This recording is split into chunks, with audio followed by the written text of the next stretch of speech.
our partner organizations present today. Yesterday, we had the pleasure of concluding the consideration of the State Report of Malawi.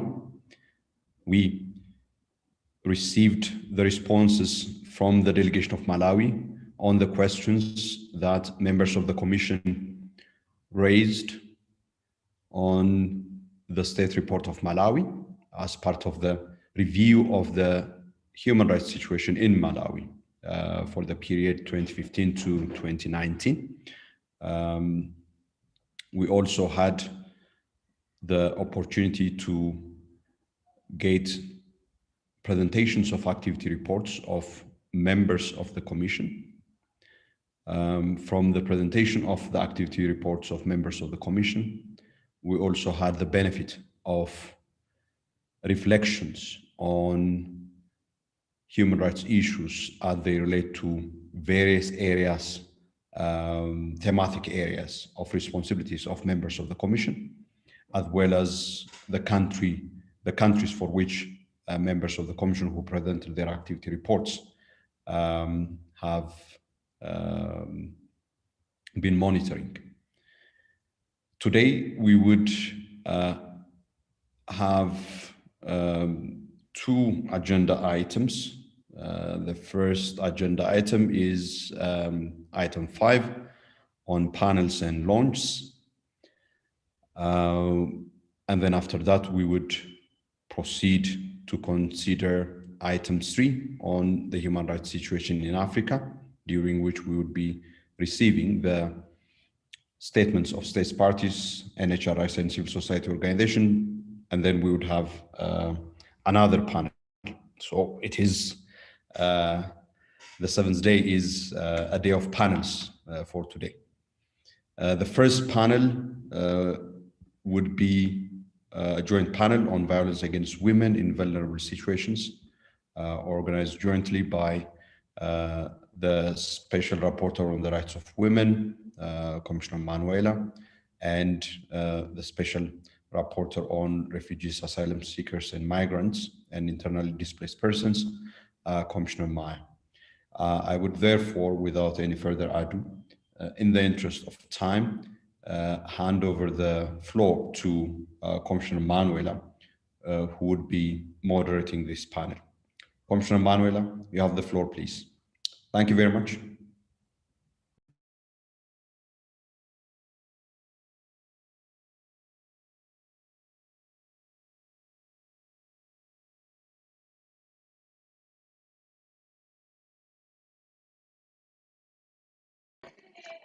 Bom dia a todos. Obrigada, Senhor Presidente, por me ter passado a palavra.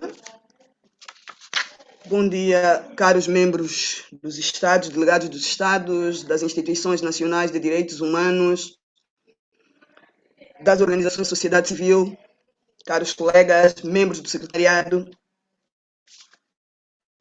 Mais um dia para o nosso trabalho a nível da Comissão Africana dos Direitos Humanos e dos Povos. Efetivamente, hoje vamos iniciar com um painel que é conjunto, tal como foi anunciado pelo Senhor Presidente, e nele vamos tratar questões relacionadas com mulheres em situação vulnerável. Permitam-me, então, de forma rápida, passar à introdução deste painel e ao objetivo principal. Espero bem que as nossas painelistas já estejam conosco. Portanto, espero que Ituel confirme que as nossas painelistas já estão conosco. Ilustres membros dos Estados, membros da União Africana, caros representantes das instituições nacionais dos direitos humanos, caros membros das organizações da sociedade civil organizada, queremos dizer que a violência contra as mulheres e raparigas tem sido um grande problema em África e durante muito tempo.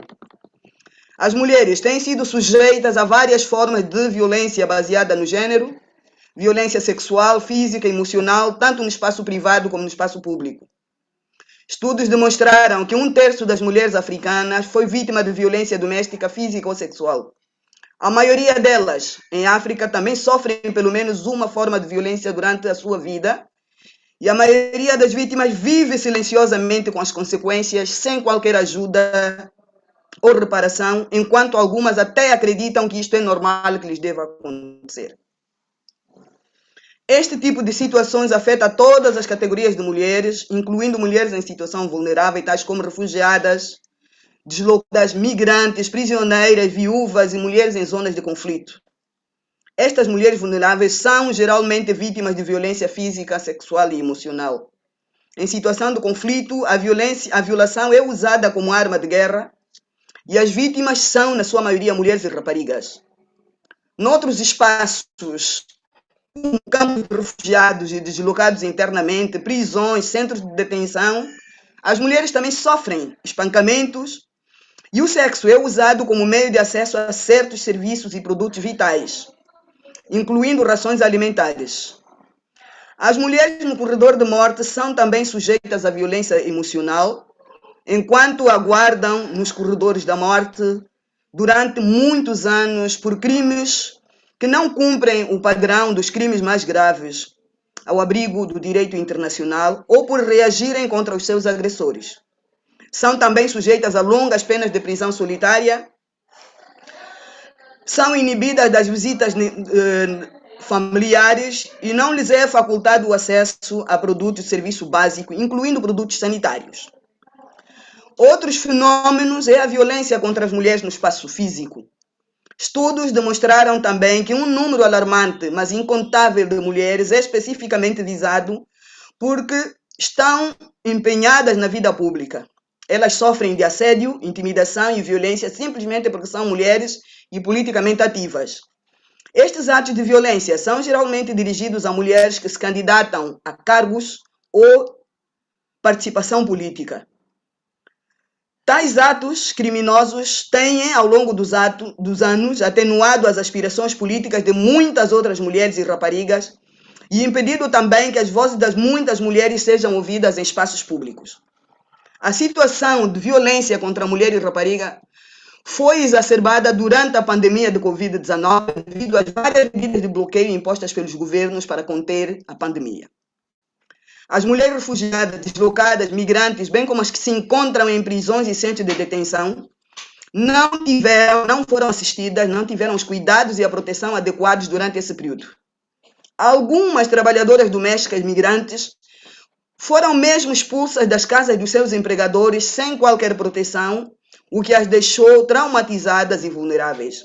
Além disso, o número crescente de mulheres migrantes, mulheres deslocadas internamente, acrescentou ao número já existente de mulheres refugiadas, colocando inúmeros problemas e contribuindo para o aumento da violência baseada no gênero, e particularmente violência doméstica, sexual, uma vez que essas mulheres se encontram em situações que não têm controle sobre as suas vidas. A Comissão Africana dos Direitos Humanos e dos Povos, mais concretamente, os seus mecanismos referentes aos direitos da mulher e dos refugiados, requerentes de asilo, deslocados internos e migrantes, não poderiam ficar indiferentes a esta situação. Então, este painel foi organizado com o objetivo de discutir, sensibilizar sobre o flagelo da violência contra mulheres em África, mais concretamente mulheres em situação vulnerável, especialmente a violência exercida contra as mulheres em situação vulnerável e a forma como viola os seus direitos humanos, de modo a que sejam tomadas medidas para corrigir. Para o efeito, a Comissão convidou senhoras com experiência renomada nestas matérias e em estudos que têm levado a cabo ao longo dos tempos. Então, teremos a senhora Betty Odalo. Vou pedir desculpas porque provavelmente não consiga ler ou pronunciar de forma correta os nomes. A senhora Betty Odalo é uma advogada de direitos humanos que serve como conselheira da advocacia para a África no Centro de Direitos Reprodutivos. Tem 10 anos de experiência de trabalho sobre direitos reprodutivos e boa governação. Lidera e apoia investigacional e jurídica política sobre questões relacionadas com direitos reprodutivos e é responsável pela concepção e implementação de estratégias de advocacia e legais a nível nacional, regional e internacional em vários países de África. Ela publicou vários temas sobre elaboração de orçamentos que respondam a questões do gênero. Temos também a nossa segunda convidada, que é a advogada Ângela Uzoma. A senhora Ângela Uzoma é advogada e é chefe do gabinete dos Advogados Sem Fronteira da França, na Nigéria. É advogada e perita em reforma da justiça penal, que lidera uma equipa de advogados pro bono na prestação de formação em direitos humanos e acesso à justiça para pessoas que enfrentam pena de morte, vítimas de tortura, assassínios extrajudiciais e detenções arbitrárias na Nigéria. Por último, temos a senhora Lídia Kembabazi, que também é advogada com mais de 11 anos de experiência na gestão de programas de assistência jurídica em todo o continente africano. O seu trabalho abrange desde a proteção dos direitos humanos, a assistência jurídica, litígios de interesse público, elaboração de legislação e reforma. Ela é uma apaixonada pelos direitos das mulheres e das crianças. Atualmente é gestora jurídica do Advocate, uma organização liderada por mulheres que presta apoio holístico a raparigas e mulheres em conflito com a lei e trabalha para promover os direitos humanos e a reforma da justiça penal na Serra Leoa. Cada uma destas nossas convidadas vai nos trazer uma vertente desta violação de direitos humanos sobre faixas que nós consideramos como mulheres vulneráveis. Então, eu vou pedir a vossa atenção para que possamos, com algum cuidado, escutar o que elas nos trazem, as suas experiências, para permitir um debate saudável. Muito obrigada, Sr. Presidente. Então, passava a convidar as nossas preletoras, se aí estiverem, dando a palavra à senhora Betty Odalo, a quem acolhemos com muito agrado e respeito.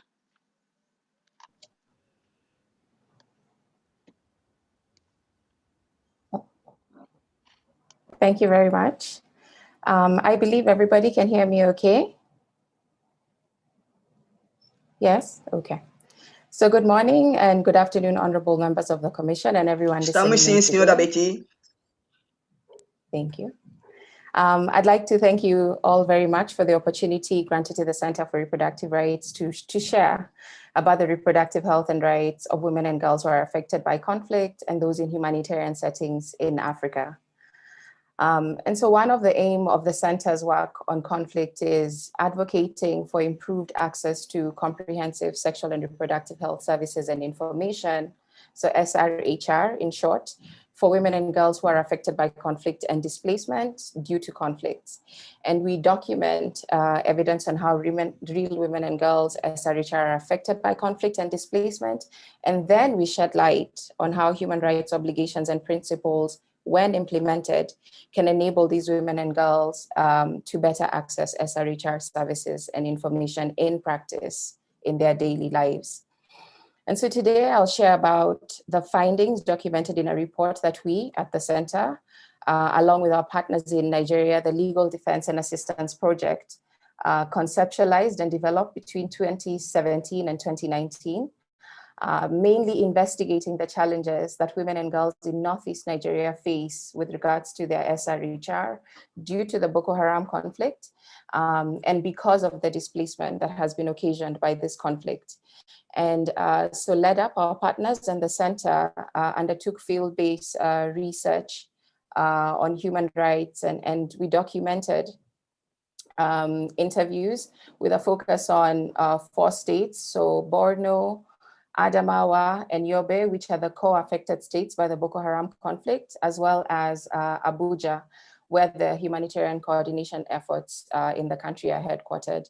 And we spoke to over 250 women and girls and over 100 other stakeholders who included government officials, UN agencies, civil society organizations, healthcare providers, etc.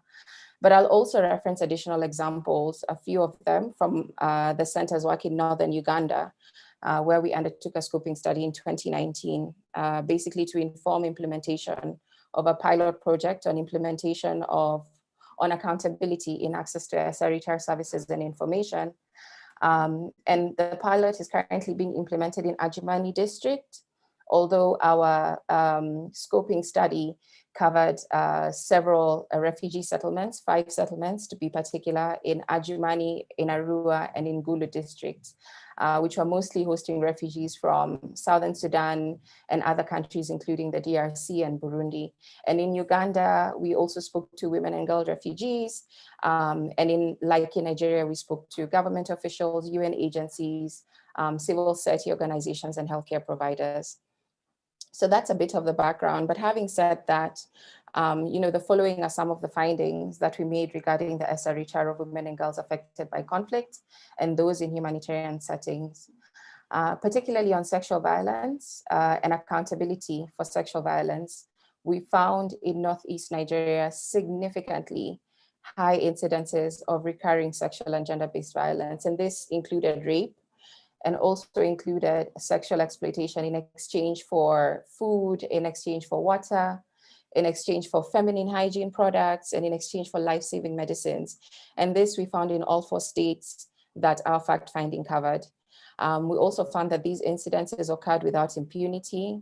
We documented cases of women and girls who had been raped, including pregnant women and girls, often with their children present. And one woman summed up her experience in an IDP camp with some really haunting words. And I want to quote, "I've been raped so many times, I can't even remember." In both Uganda and Nigeria, there were concerns raised about high levels of forced marriage and child marriage, mainly due to a lack of economic resources within families, but also because families mistakenly perceived this as a way to protect girls from other forms of violence, including sexual violence. So we documented cases of girls who are married before the age of 18, some as young as 9 years old. There was also noted that many girls were kept away from schools, mostly due to their exposure to, mostly to reduce their exposure to abductions and to sexual violence. And as recently as this month, many may know that Amnesty International in Nigeria actually highlighted that government efforts to address abductions in Northeast Nigeria, especially through deciding to close schools, has also negatively impacted access to education for many girls in the country. And when it came to seeking accountability for sexual and gender-based violence, we found that in Northeast Nigeria, survivors were prevented from reporting sexual violence by other female IDPs who warned them that through their experience, they would be labeled as troublemakers, and the consequences would be that they would be evicted from the IDP camps which they lived in. And this to us demonstrated that there were reprisals or some sort of negative consequences for trying to seek accountability. There's a 12-year-old girl we experienced who had been sexually exploited by an IDP camp manager. She was afraid to go to the camp's mobile court because the camp manager had told her that anyone seen going to these courts would be locked up and would no longer be considered good for marriage. And so obviously the nature of this threat revealing the aspects of gender inequality persisting in this environment, but also demonstrating that the courts were not set up in a way that would afford women and girls the anonymity that is required in order to be able to pursue justice. There was also a misinformation that was impacting accountability that we documented. So one woman in an IDP camp who recognized and identified her rapist explained that she felt she was denied justice because, from how she understood it, under the penal code, corroboration by a male witness would be required. In Uganda, there was a government official who noted concerns about accountability through formal accountability mechanisms in the country. And he specifically said that, his experience was that some Southern Sudanese refugees communities did not trust or understand these accountability systems, and therefore would want to handle some issues the way they would have handled them back home and by themselves outside of these systems. On access to maternal health care, safe abortion and contraception, we found that access to skilled maternal health care remained largely inaccessible to women and girls in camps and in host communities. In Northeast Nigeria, there was significant disparities in access to maternal health care services. So in some instances in Nigeria, we found IDP camps where there were no water sources, no health clinics, and in these situations, pregnant women and girls risked exposure and were indeed subject to sexual and physical violence when walking out of these camps to go and seek maternal care. In some IDP camps, there were some facilities which were offered, and there were some women who had reported that they had access to antenatal health care, but they reported that they were required to pay out of pocket for things such as medicines. And typically they didn't have enough food to eat. And so when they left the hospitals, they left the facilities with their children, without being able to sustain them in terms of nursing them after delivery, because they could not afford, food to eat, and they also could not afford baby formula to give to these children. We documented IDPs in Durumi camp in Abuja who said that they sought out care at a healthcare facility in a clinic in the city, which had indeed been mandated to provide maternity care to IDPs.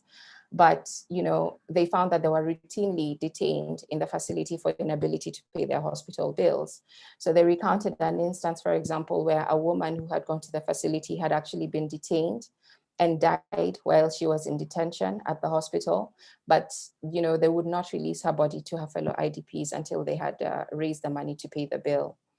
In Uganda, there were similar situations of reports of disrespectful and demeaning maternity treatment, and also disparities in access to treatment. So we had women and girls reporting that they were requested by health facilities to purchase medicines and commodities that their Ugandan counterparts were not requested to. And this made it virtually impossible for them to be able to access care due to not having means to purchase items such as, cotton wool, such as razors, such as buckets. So these, items kept them away from the facilities. And specifically to do with abortion in Nigeria and in Uganda, interviewees were reluctant to speak about their experiences with abortion, mainly due to criminalization of abortion in those countries. And while some humanitarian service providers in Nigeria were providing the minimum initial service package to women and girls who needed SRHR services, this did not include, unfortunately, abortion services. So even for survivors of sexual violence, even for survivors of sexual slavery, they could not access abortion services.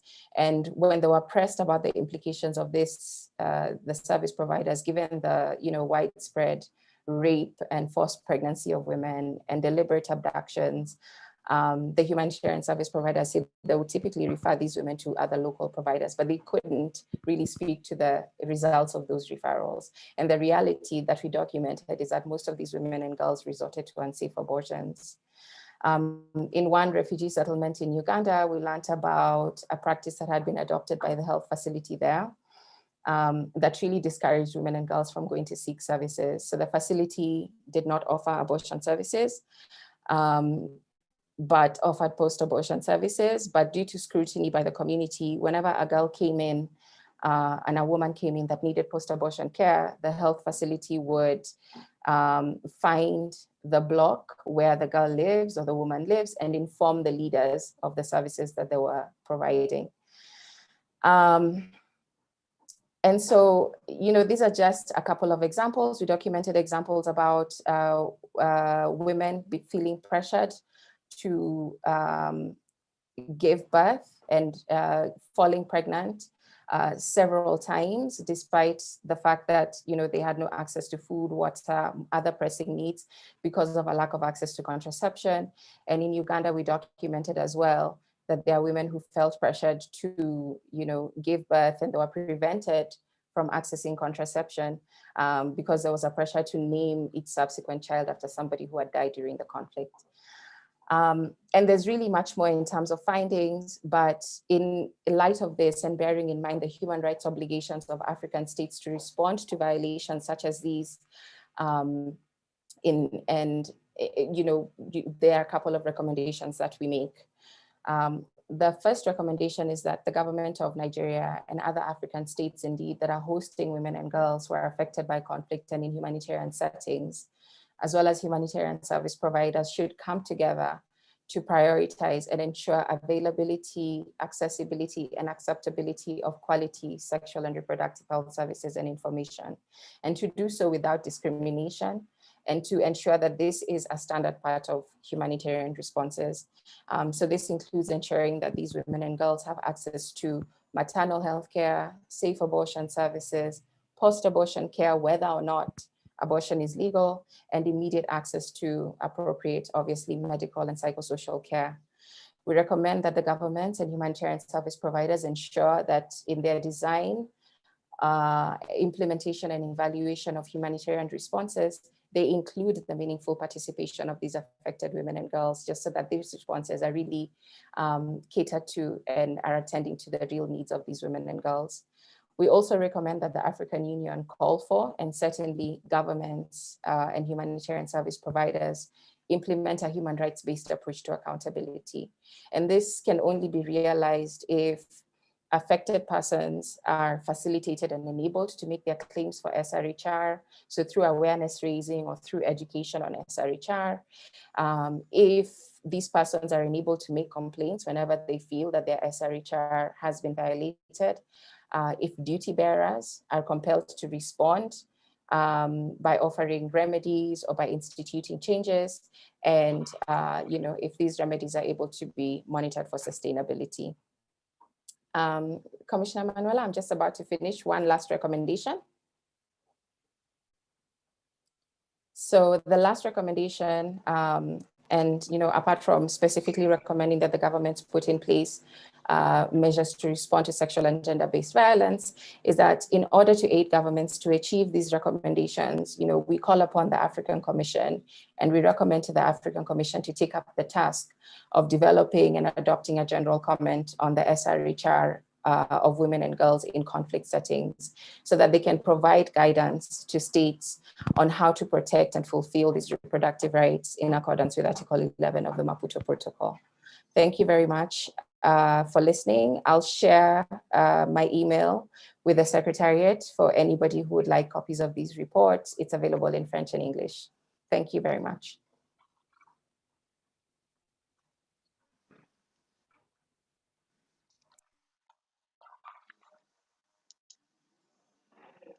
Muito obrigada, senhora advogada, senhora Betty, por esta exposição. E, devido ao tempo, vou convidar a senhora Ângela para falar-nos sobre a vulnerabilidade das mulheres condenadas à morte. Agradecia por gentileza que nos ativéssemos ao tempo devido às outras tarefas que temos. Obrigada. Thank you very much. Okay, thank you very much for this invitation. Good morning, honorable members of the Commission, and thank you for inviting us to speak on the issue of vulnerability of women sentenced to death. I work for Avocats Sans Frontières France, and in Nigeria, the bulk of our work has been focused on representing persons facing the death penalty, and also represent victims of torture and family members of those who've been extrajudicially killed or executed in Nigeria. Now, I'm happy really to talk about this group of women that we consider to be greatly understudied, talking about the vulnerability of women who are sentenced to death. Now, we know that we have about 500 women on death row across the world, which represents about 5% of the global population of persons on death row. But we find out that women on death row, issues concerning women on death row, are rarely raised, even when there are general advocacy about women in prison generally. But this particular category of women on death row are rarely ever discussed. Issues concerning them are rarely ever brought to the table. But of course, there is need to beam the searchlights on women on death row, because there are specific issues that they face by reason of their being on death row, and which also makes them puts them in a particular situation of vulnerability. Now, I'd like to start by looking at the brief facts about death penalty around the world in general. According to Amnesty International, at the end of 2019, we have about 106 countries that have abolished the death penalty in law for all crimes, and this represents a majority of the world states. And we also have about 142 countries that have abolished the death penalty, either in law or in practice. Particularly in the African continent, we have currently 22 AU states that have abolished the death penalty in law, and about 18 are applying either an official or de facto moratorium executions, with the latest abolition coming from Chad in 2020. But in spite of this global trend towards abolition, signifying a shift in the use of death penalty across the world, we see that there is still several countries in Africa that we consider to be retentionist countries that continue to sentence men and of course women to death for various offenses, such as armed robbery, murder, including offenses which does not fall within the standard of most serious crimes under international law, such as kidnapping, witchcraft, blasphemy, adultery, especially under the Sharia law. Now, particularly, I'd like to now zoom in on vulnerability of women on death row in Africa. Now, women on death row in Africa face various forms of discrimination in the justice system during the legal trials leading up to their death sentence, and even while they are on death row. Many women sentenced to death were victims of sexual and gender-based violence, leading up to the commission of crimes that led them to the death row. In many of these cases, it will interest you to find out that the sexual and gender-based violence or the evidence of abuse that they had endured leading up to the commission of the offense is never considered by the courts in the criminal trials leading to their convictions and death sentences. In many instances that we have handled during our pro bono legal aid to persons facing the death penalty, we have seen that cases where the woman is standing trial for killing an abusive intimate partner or spouse, that in many of the instances, the courts have consistently failed to recognize or consider the years of abuse that the victim, the women, had been subjected to as relevant evidence or mitigating evidence in sentencing. Now, this is even worse in African countries, for example, like Nigeria, where I come from, which continue to maintain the mandatory death penalty regime for certain offenses. So the mandatory death penalty regime means that the judges are precluded from considering the facts leading up to the particular offenses. And in this instance, we're talking about the SGVB, sexual gender-based violence. So ordinarily, one would expect that these mitigating factors should be able to, the court should put that into consideration in giving out a lighter sentence rather than the death sentence. But in mandatory death penalty regimes, you find out that the judges are precluded from exercising any form of discretion whatsoever. And in some judgments that we have seen in Nigeria, the High Court judges actually say that their hands are tied because it is mandatory for death to be awarded for those forms of offenses. But this, of course, abuses and sexual gender-based violence should be considered as material facts which influence the behavior of the women prior to the crime. It should be considered by the courts. This is not being done, and this is a great form of discrimination against women. Another point that we have observed in our work that has led to several women being on death row in Nigeria and also in other parts of Africa is the issue of child marriage. Now, in one of such cases handled by ASF France at the ECOWAS court, the case of Maimouna Abdulmumini against Nigeria, we found that in this case, a high court in Katsina State, Nigeria, sentenced the young woman to death, even though she was a minor at the time of the commission of the alleged offense. Now, the trial court in that case did not consider the circumstances of the early forced marriage or the abuse suffered by the victim prior to the crime. All the court considered was the ingredients of murder. Now, in non-mandatory death penalty jurisdictions where the courts can at least, the judges can at least exercise discretion in sentencing, women are rarely considered as breadwinners of their homes, of which many women are, obviously. And in contrast, these courts will regularly consider this point as a mitigating factor to hand lighter sentences to men. But this same discretion is not accorded to women in the justice system. We also have several women who have ended up on death row because of ingrained discrimination in the justice system, where women are often punished with excessive punishment, such as a death penalty, for seemingly breaching societal stereotypes of societal stereotypes according to women, for example, as caregivers. So in this instance, this is especially true where women are accused of, for example, witchcraft or infanticide, which attracts a death penalty in some African countries. The term witch is a gender term used in association with women in Africa. And this is also brings to concern the issue of, for example, infanticide. If it's within a medical context and there's an issue, a case of infanticide, the first thing that comes to mind is concerns about postpartum depression. But you find out that in the legal context, this is rarely the issue of postpartum depression of the woman who stands in trial for infanticide is rarely ever considered. Rather, what the courts has before is the case of murder. And this, for us, is also one of the discriminations that should be highlighted. And yes, the term witch is also a gender term used in association with women in Africa. But we know that sorcery is not in any way limited to women. Now, women on death row are also at much higher risk of being subjected to sexual abuse and exploitation because of their vulnerability, because many women on death row have indeed been abandoned by their family members and have to rely on favors for appeals, for their legal appeals for the death penalty convictions at the first instance. But also, they also crave these favors for basic health products and services, including sanitary products and reproductive health care services. Many women who are on death row have had to endure a lot of emotional violence while waiting on death row for many years, the so-called death row phenomenon.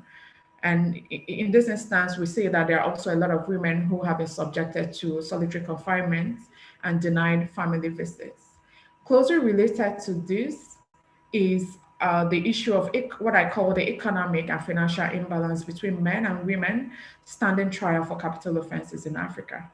The men often have better resources to engage experienced legal counsels to handle their trial, enabling them to escape the death penalty. But women who have fewer resources are unable to exercise their legal, even if it's constitutional rights, to counsel of their choice. And indeed, it's crucial, the quality of legal representation that one has while standing trial for capital offenses will at the end of the day determine whether he or she would end up on death row. And in this instance, women are already marginalized because of this lack of resources. And this point was highlighted in the theme for the 2020 World Day Against the Death Penalty, which was access to counsel in a matter of life and death, because indeed the quality of counsel really for us is a matter of life and death. And then, of course, many women on death row lack access to quality counsel at the trial stage, leading to their death sentences because of what I have just raised. And access to good quality counsel is not needed at just the trial stage, but it's also very important for the appeal stage, because this is at the point where these women will have the point of upturning the death sentence. But here we'll find out that appeals are also technical in addition to being expensive. And many women on death row in Africa are uneducated and poor, and this puts them at a further disadvantage. Now, in conclusion, I'd like to say that it's important that specific attention should be paid to women on death row due to the specific conditions that I have raised.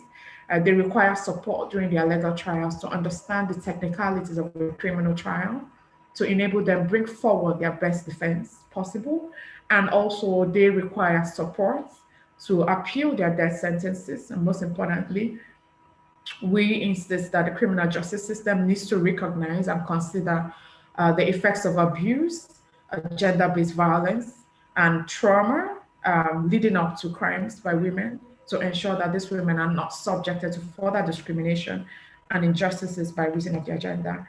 And this is why we welcome the fact that the 2021 World Day Against Death Penalty is going to be focused on women on death row, and we have the World Coalition Against Death Penalty to thank for this.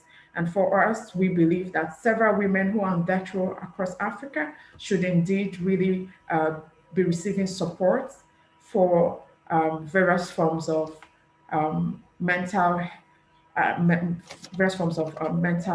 health that they are suffering and trauma, rather than being sentenced to death.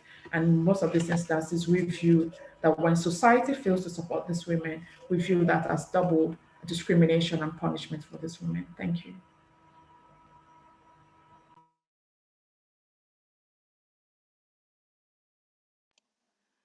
Obrigada, senhora Ângela, pela exposição sucinta das vicissitudes que as mulheres no corredor da morte têm. E sem mais delongas, vou convidar a senhora Lídia Kembabazi para poder falar-nos sobre a experiência que tem e que ocorreu na Serra Leoa sobre a mulher na prisão nesta fase de pandemia. Obrigada, senhora Lídia, bem-vinda.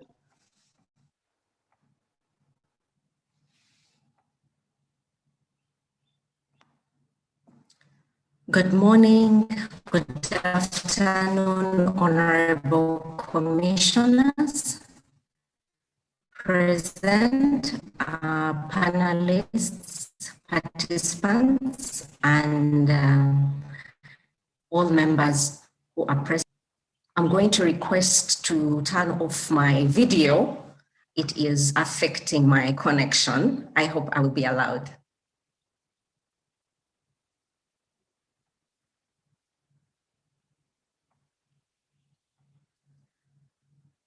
All right, like I'd mentioned, I'm the legal manager at Advoc-Aid Sierra Leone, an NGO that works with women and girls in contact and conflict with the law in Sierra Leone.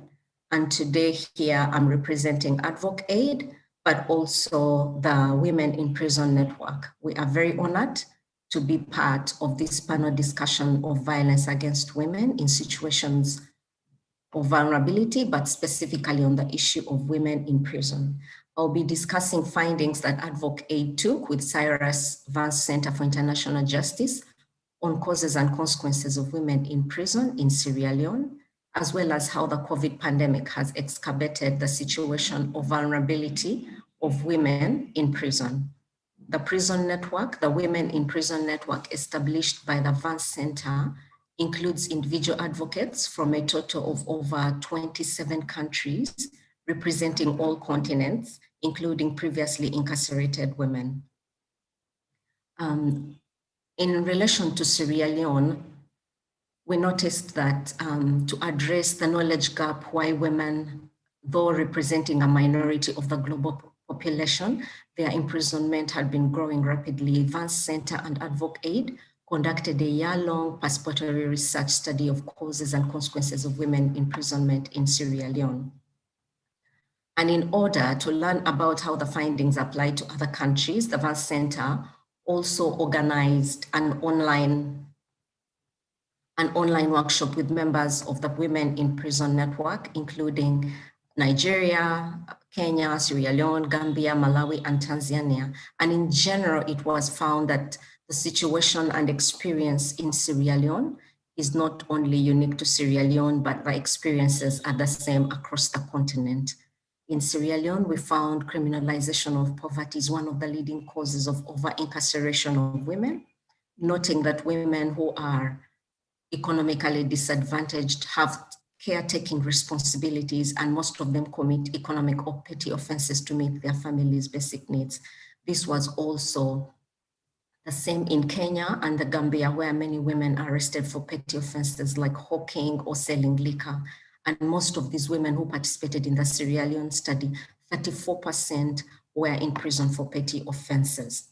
The research also uncovered that majority of women in Sierra Leone are survivors of sexual gender-based violence 48% survived at least a form of abuse during childhood, and 72% have suffered violence as adults at the hands of their partners.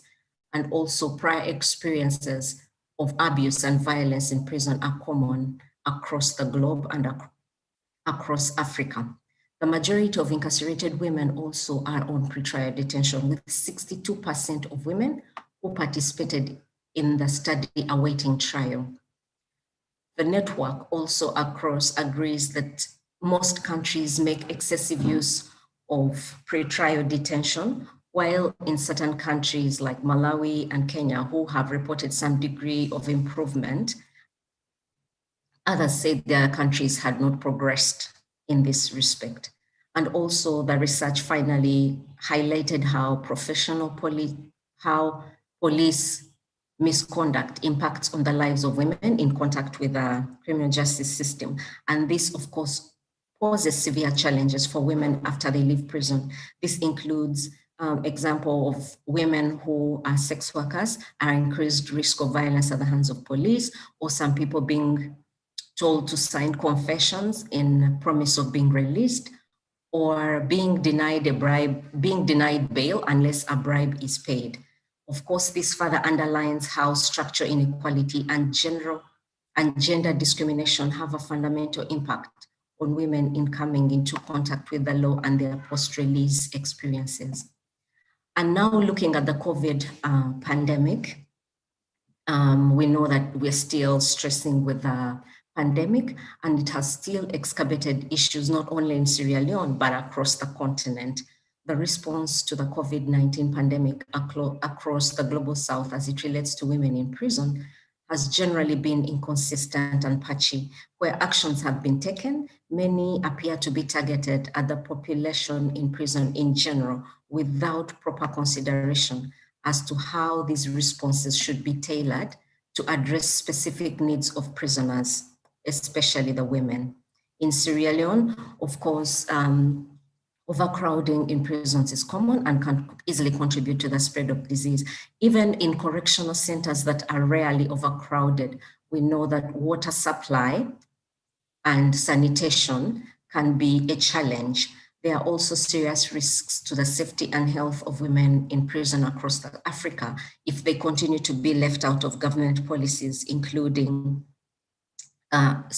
policies regarding the COVID pandemic in places of detention. Women in prison have complex health needs with disproportionate rates of underlying health conditions compared to other women in the community.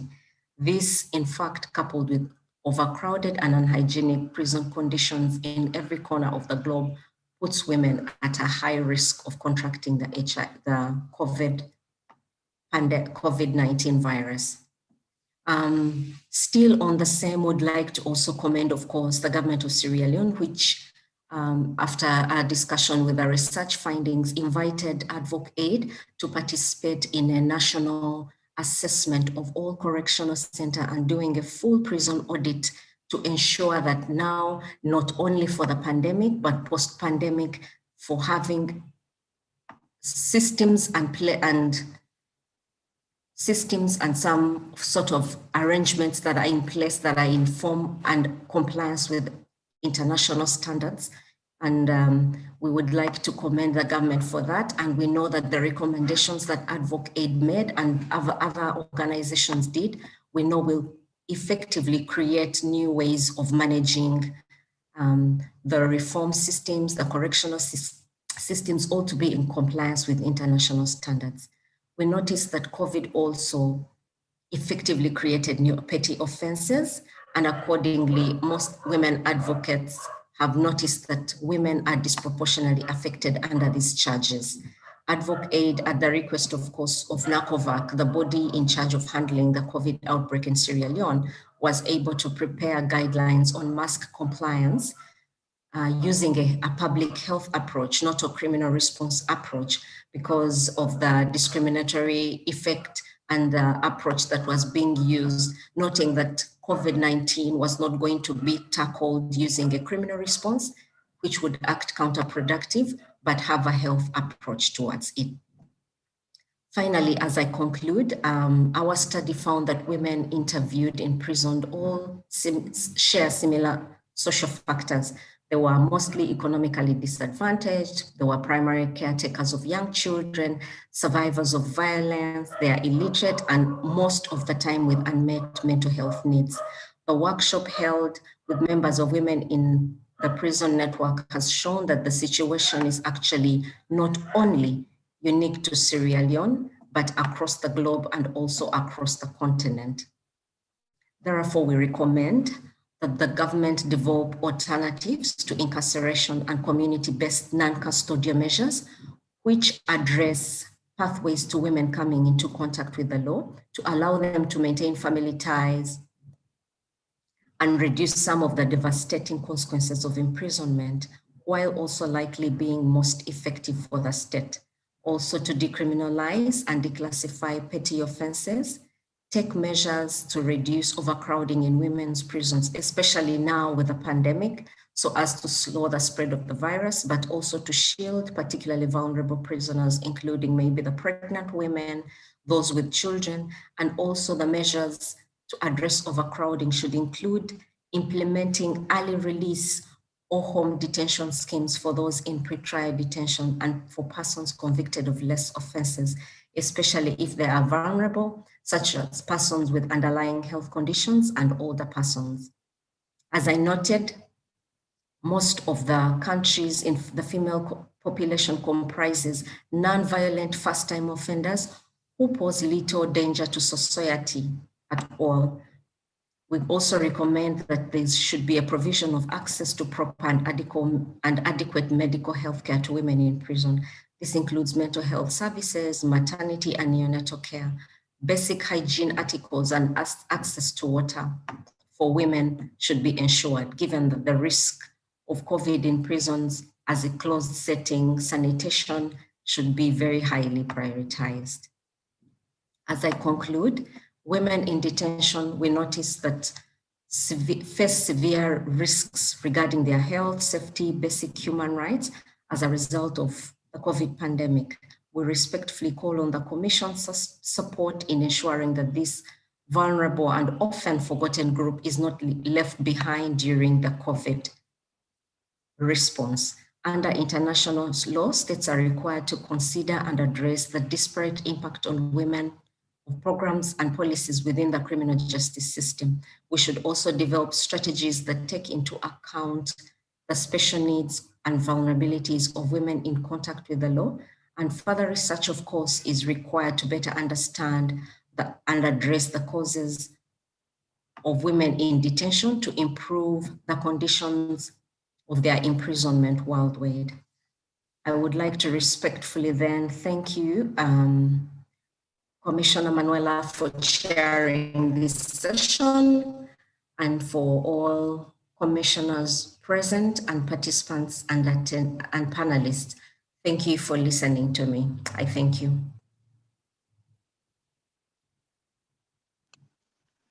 Obrigada, senhora Lídia. Muito obrigada pela exposição e por termos noção de como as coisas correram a nível da Serra Leoa e, trazendo o exemplo para a África, tem corrido assim e de forma recorrente em todas as prisões do continente.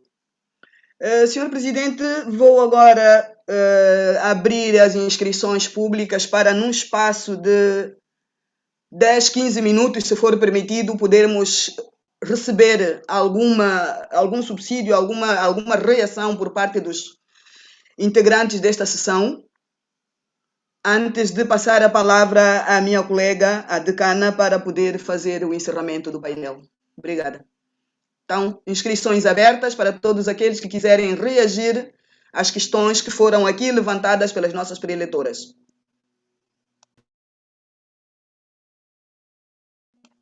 Pelos senhores comissários, vejo o senhor vice-presidente. Pode tomar a palavra, por gentileza.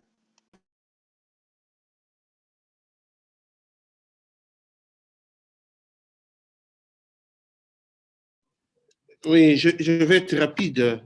Merci, commissaire Manuela. Je vais être rapide parce que le temps est limité.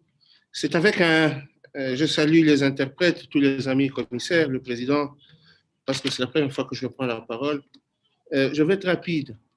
Vous féliciter d'abord la commissaire Maya pour ce panel conjoint que vous avez organisé sur les droits des femmes. Féliciter Madame Betty Dalo du Centre for Reproductive Rights pour la qualité de son exposé. Féliciter également Maître Angela Wanju Uzona Uchuku qui a parlé de la question de la vulnérabilité des femmes condamnées, ainsi que la dernière intervenante, Lydia Winnie Kembazi, qui travaille aussi pour la question liée aux droits des femmes en Sierra Leone. Voilà, j'avais deux petites questions que je voulais poser. Lorsque nous analysons les trois expertes qui ont fait des études sur les droits des femmes en situation de vulnérabilité, aussi bien en prison, dans les couloirs de la mort que dans les camps des réfugiés, on se rend compte d'une chose. Le premier constat, c'est qu'elles ont les faits. Elles ont les faits. Et ces faits-là, ils se passent sur la juridiction des pays qui sont des États partis à la Charte africaine des droits de l'homme et des peuples, ainsi qu'au protocole de Maputo. S'il y a les faits, ça signifie qu'il y a des victimes. Il y a des femmes victimes qui existent. Maintenant, dans les trois narratifs que nous avons eus aujourd'hui, le chaînon manquant, c'est quoi? Il manque le fait que ces expertes ne rapportent pas ces cas des droits des femmes qui sont violés à la Commission africaine des droits de l'homme et des peuples pour que le droit de la charte, le droit africain des droits de l'homme, puisse être dit par la Commission africaine des droits de l'homme et des peuples. Pourquoi ils ne rapportent pas les cas? Parce que les faits existent, les victimes sont là, et ce sont des États partis à la Charte africaine au protocole de Maputo. Il ne suffit pas d'aller documenter ces faits. On documente ces faits pour en faire quoi? Pour en faire des cas qu'on doit rapporter à la Commission pour que le droit de l'homme puisse être dit. C'est ce que les anglophones appellent la litigation. Moi, je voudrais les conduire vers cette voie de litigation, qu'ils puissent rapporter ces faits au niveau de la Commission africaine des droits de l'homme et des peuples pour que nous puissions nous en occuper. Nous avons très peu de cas de jurisprudence, comme vous le savez, où on nous rapporte des faits comme ça sur le protocole de Maputo. Moi, je voudrais les encourager à suivre cette voie. Dernière question, dernière observation, c'est à propos d'une autre forme de violence. Je pense que la commissaire Manuela se rappellera, j'espère que je ne me trompe pas, si ce n'était pas à l'île Maurice, lorsque nous sommes partis dernièrement en mission de promotion des droits de l'homme, ça doit être même en Angola, lorsque nous sommes partis visiter quelques prisons. Avec elle, j'avais posé la question à certaines femmes, comment ces femmes géraient leur sexualité en prison, la question de leur sexualité en prison. Parce que je puis noter, par exemple, chez Maître Angela, les violences sexuelles des femmes qui sont dans le couloir de la mort, des femmes qui sont dans les prisons. Maintenant, laisser la question comme telle, c'est comme si les auteurs de ces violences sexuelles, c'est nécessairement les hommes. Je voulais un peu troubler les faits et dire qu'il se pourrait, dans certains cas, que les femmes sont elles-mêmes auteurs des violences sexuelles contre les autres femmes qui sont en situation de vulnérabilité, avec qui elles partagent les cellules et les prisons, avec qui elles partagent des conditions difficiles dans les camps de détention. Il y a des femmes qui ont une emprise sur d'autres femmes. Je pense que nous l'avions vu dans les prisons. J'avais personnellement interviewé certaines femmes qui nous avaient dit clairement qu'il y avait d'autres femmes qui avaient une autorité sur elles, si bien qu'elles leur sollicitaient des faveurs sexuelles. Je voudrais que ces études qui ont été faites par les trois catégories d'experts puissent nous dire si elles ont les cas de ces femmes qui ont été abusées par d'autres femmes en condition de vulnérabilité. Voilà, pour ne pas monopoliser la parole, vu le temps qui est court, la petite contribution que je voulais faire par rapport à ce panel qui est très, très important. Je vous remercie.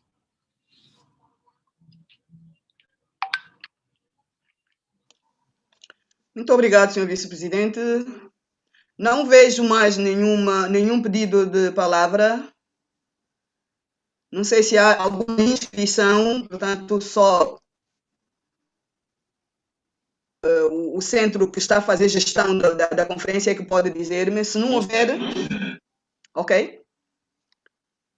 E tu, ela, alguma inscrição?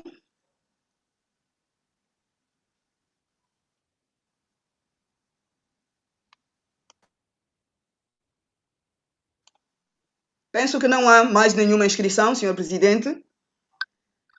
Então, por minha parte, devo dar como concluído este painel. Vou agradecer às senhoras preletoras pelas brilhantes exposições que fizeram. Agradecer ao senhor vice-presidente por ter levantado questões muito importantes e principalmente por ter alertado para a partilha dos estudos com a Comissão Africana, porque verificamos que há violação de direitos e então o protocolo de Maputo confere a competência à Comissão Africana para, ali onde houver violação, poder fazer o acompanhamento e, quiçá, verificar se efetivamente, a nível nacional, essas questões são ou não são tratadas. Então, devo passar a palavra à minha colega Maia para que possa tecer as considerações finais sobre o presente painel. Muito obrigada.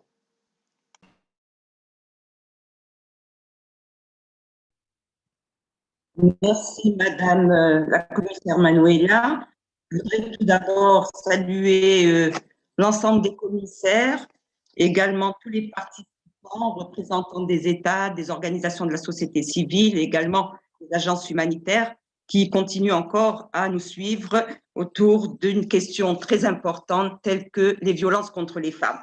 Alors, ma première réaction, effectivement, c'est de dire qu'il n'y a pas de réaction de femmes ou d'ONG autour de ce panel. Alors, c'est un panel qui se voulait être la traduction d'une préoccupation conjointe à trois mécanismes, comme nous l'avons rappelé précédemment. Tout d'abord, la rapporteure spéciale sur les droits des femmes, rapporteur spécial également sur les réfugiés, migrants, demandeurs d'asile et déplacés internes en Afrique, et également le groupe de travail sur la peine de mort, les exécutions extrajudiciaires ou arbitraires et les disparitions forcées en Afrique. Je tiens également à remercier les trois intervenantes qui nous ont éclairé largement sur des contextes différents, c'est-à-dire le contexte tout d'abord de la violence à l'endroit des femmes réfugiées, déplacées internes ou encore peut-être migrantes. Également un contexte très important qui est celui des femmes dans le couloir de la mort et de quel type de violence vont-elles également souffrir. Un troisième contexte, c'est également celui des femmes en détention et leur souffrance quotidienne aux prises justement de la privation de liberté. Alors, ce qui me conduit également à réagir, c'est de dire que ces trois contributions ont été très riches, très intéressantes, mais on pourrait avoir l'impression que la violence à l'égard des femmes est devenue une violence structurelle, je dirais même parfois systémique. Je m'explique. Au regard des trois interventions, il y a un socle commun, c'est-à-dire que quel que soit le contexte, les femmes souffrent de discrimination, tout d'abord parce qu'elles sont femmes, et elles souffrent également de discrimination lorsqu'elles sont dans des situations de vulnérabilité, telles qu'elles ont été présentées précédemment. Et ce qui est important, c'est qu'on retrouve un socle commun, celui de violences je dirais diverses, des violences plurielles, c'est-à-dire des violences qui continuent à être récurrentes. Donc, je ne voudrais pas être, je dirais, péremptoire en disant qu'il y a une véritable violence structurelle au sein des pays africains, mais je me rends compte que dans la pratique et au regard des trois interventions, il y a effectivement un point obscur.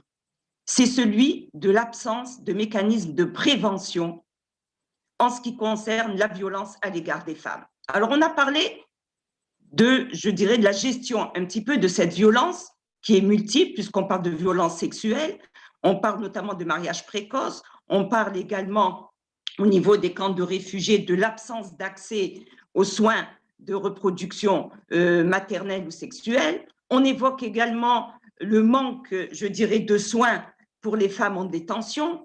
On évoque également ce que j'appellerais la violence émotionnelle, psychologique à l'endroit des femmes, mais on ne donne aucune solution pour mettre fin à cette violence.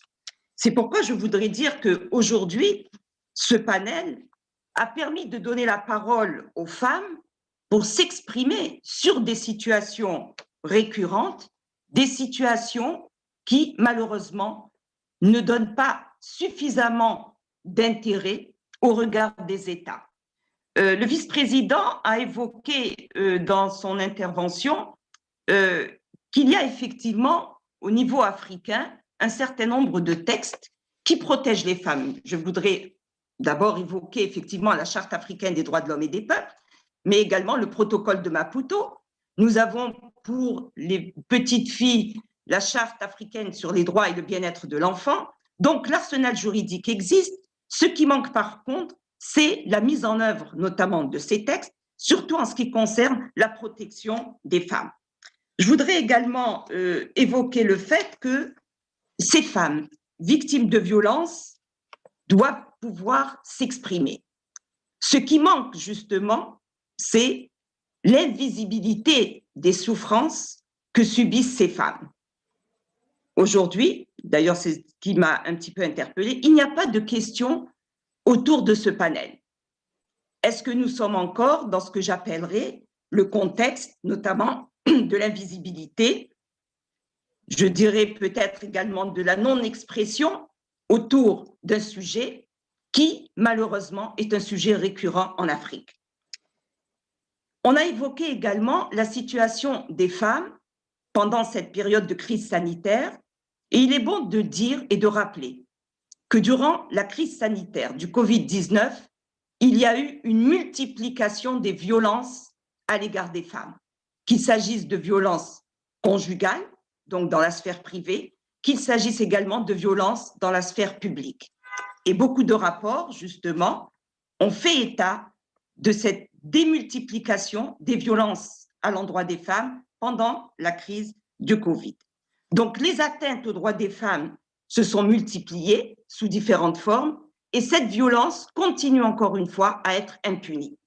Ce que je retire de ces trois interventions, c'est notamment un certain nombre d'idées, de recommandations à l'endroit tout d'abord des États, c'est-à-dire que les États sont des États partis à la Charte africaine, certains également au protocole de Maputo, mais les États n'interagissent pas sur la question des violences à l'égard des femmes. Certains États se sont dotés de cadres législatifs, justement pour lutter contre la violence à l'égard des femmes. Certains États ont même constitutionnalisé cette violence contre les femmes en demandant à ce qu'elle soit largement réprimée aussi bien dans la sphère publique que dans la sphère privée. Certains États ont adopté des stratégies ou des politiques nationales de lutte contre les violences à l'égard des femmes. Mais cela reste insuffisant. Ça reste insuffisant pour la simple raison que s'il y a violence affichée et déclarée, il y a de notre côté impunité, c'est-à-dire l'absence de recourir à la justice pour protéger les droits des victimes. Et c'est sur ce plan que nous interpellons les États. Deuxième acteur à être interpellé, c'est effectivement la Commission africaine des droits de l'homme et des peuples. Comme vient de le rappeler le vice-président, la Commission africaine des droits de l'homme et des peuples, à travers son mécanisme sur les droits de la femme, mais ce n'est pas le seul, parce que nous nous apercevons que lorsqu'on parle de violence à l'égard des femmes, il y a une interconnexion entre différents mécanismes, différents mandats de la Commission africaine des droits de l'homme et des peuples. Je pourrais ajouter, au-delà de ces trois mécanismes, le mécanisme relatif notamment aux personnes vivant avec le VIH-Sida, donc les femmes qui peuvent souffrir également de violences, le mécanisme relatif aux personnes handicapées, des femmes handicapées qui ont souffert également de violences, et je pourrais également ajouter le mécanisme sur la torture, sur les traitements inhumains, sans oublier également que tout individu, toute africaine notamment, pourrait un jour ou l'autre justement être exposé à un certain nombre de violences. Donc la Commission africaine, effectivement, doit se saisir de cette question, d'autant plus que, comme vient de le rappeler également la représentante d'Avocats sans frontières, l'année 2021 au niveau de la coalition mondiale contre la peine de mort est dédiée justement aux violences contre les femmes en détention et dans le couloir de la mort. Donc, la Commission africaine, effectivement, devrait peut-être travailler sur une étude ou un programme relatif à la violence contre les femmes. Mais j'irai beaucoup plus loin, en évoquant également l'Union africaine. Au niveau de l'Union africaine, il y a effectivement un forum sur les femmes, dans lequel on dénonce aussi bien les avancées en matière de protection et de promotion des droits de la femme, mais également, on dénonce également les reculs lorsqu'il y a des violations récurrentes des droits de la femme. Et à ce titre, je voudrais rappeler que l'Union africaine a présenté une demande à la Commission africaine des droits de l'homme et des peuples, je dirais en l'invitant notamment à réfléchir sur l'élaboration d'un instrument contraignant relatif à la violence contre les femmes. En tous les cas, c'est une des décisions qui a été adoptée, je pense, lors du dernier sommet, puisque le président qui était présent au dernier sommet de l'Union africaine nous a rapporté effectivement le fait que l'Afrique devrait se doter d'un instrument contraignant concernant la violence à l'endroit des femmes. Pour terminer très rapidement, je voudrais également évoquer trois points importants. Il faudrait que tous les acteurs, toutes les parties prenantes puissent travailler sur la prévention, c'est-à-dire lutter a priori sur la violence à l'égard des femmes, travailler également sur ce que j'appellerais la gestion des victimes de violences récurrentes, et enfin travailler sur la protection en mettant en place des mécanismes de protection, de prise en charge des victimes de violences, et notamment des femmes en situation de vulnérabilité. Donc voilà, Monsieur le Président, les quelques remarques conclusives autour de ce panel, ô combien intéressant, mais qui également interpellent nos consciences, surtout lorsqu'il s'agit, encore une fois, des victimes de violences à l'endroit des femmes. Je vous remercie et je remets la parole, je pense, à Madame Manuela.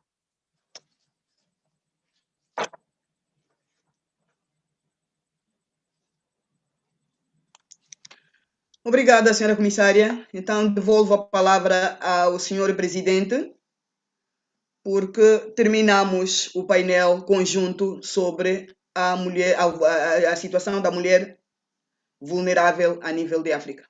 Obrigada, senhor presidente.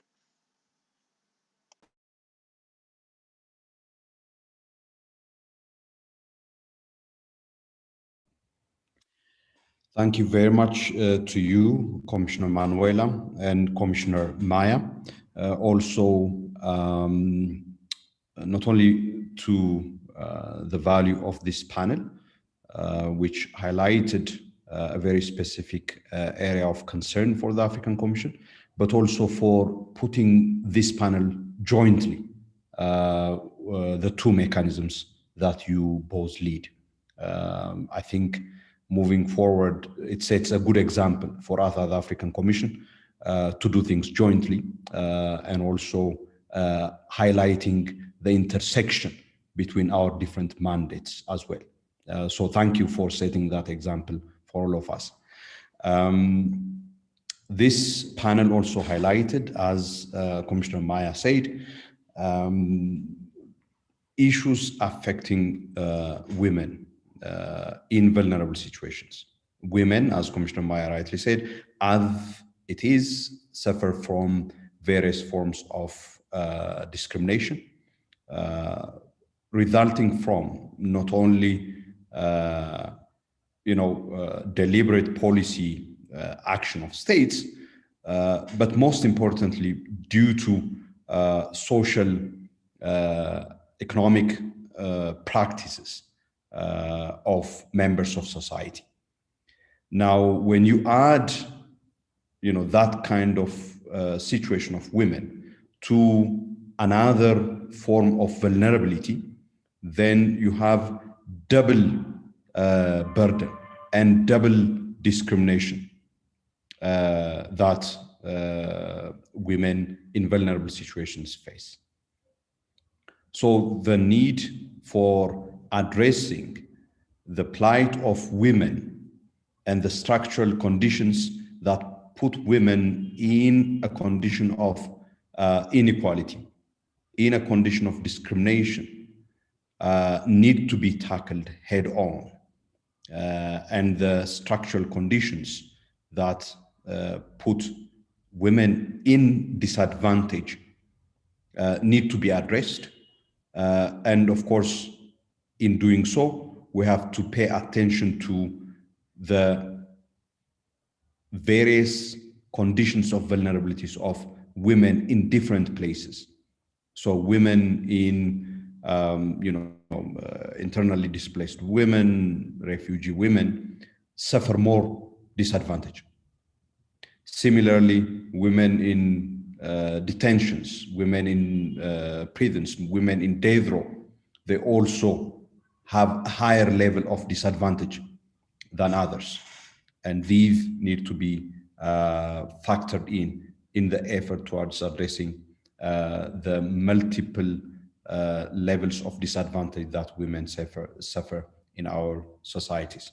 And this should be part of the effort to ensure that we have societies that treat women with respect and assure women that they deserve to have a life free from violence, free from inequality, free from discrimination. They deserve it because they are human. I thank you so much to you, Commissioner Manuela and Commissioner Maya, as well as to the panelists. We have about 15 minutes before we go to break. So I think Commissioner Hatem has raised a hand. Let me give the floor to Commissioner Hatem, and then we will switch gear to agenda item 3. Commissioner Hatem. Merci, Monsieur le Président. Je m'excuse de prendre la parole à la fin de ce panel très riche, très intéressant. Mais avant de clore ce panel, je voulais juste apporter un élément qui n'a pas été cité par toutes les intervenantes qui ont fait d'excellents exposés. C'est le fait que j'ai eu hier dans un panel, dans un autre cadre, dans une autre association d'études civilisationnelles. C'est lié à mon mécanisme sur la torture. C'est le viol comme arme de guerre. Mais c'est également la légalisation, ou je dirais la légitimation du viol et du rapt des femmes.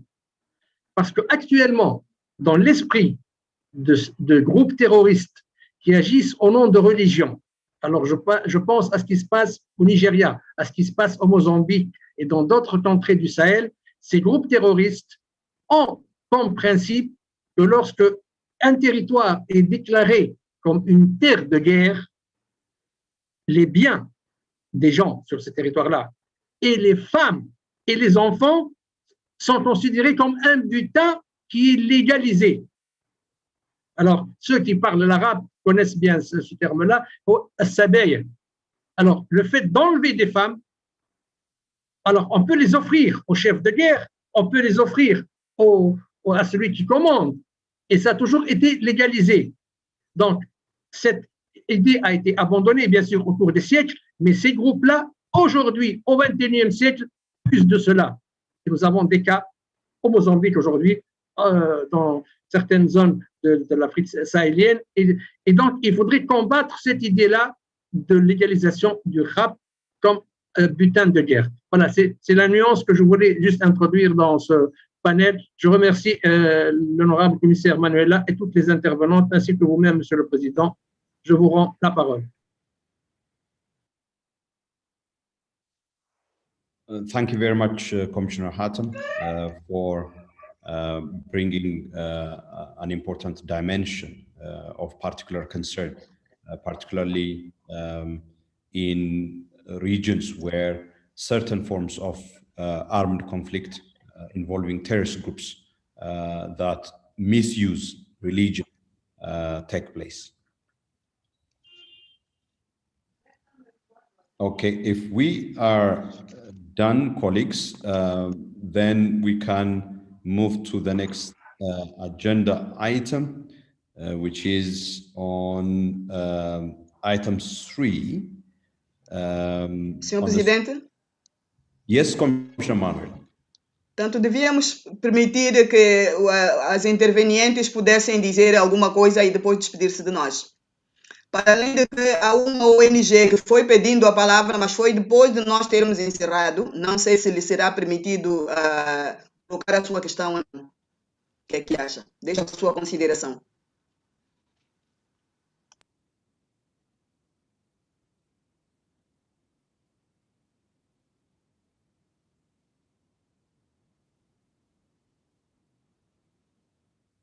Okay, Commissioner Manuela, so let me do this. Let me give the floor back to you, so that I will get back when you are done with the panel.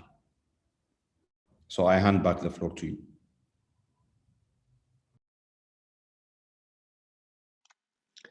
Obrigada, Senhor Presidente. São coisas que acontecem durante sessões que são públicas, que são virtuais. Então, eu vou pedir que esta ONG, não sei qual é o nome, não se identificou, talvez me ajudem, possa colocar a sua questão, porque diz que foi coartado o seu direito de participação. Agradeço, Ituel, que seja dada a palavra ao representante desta ONG para se pronunciar.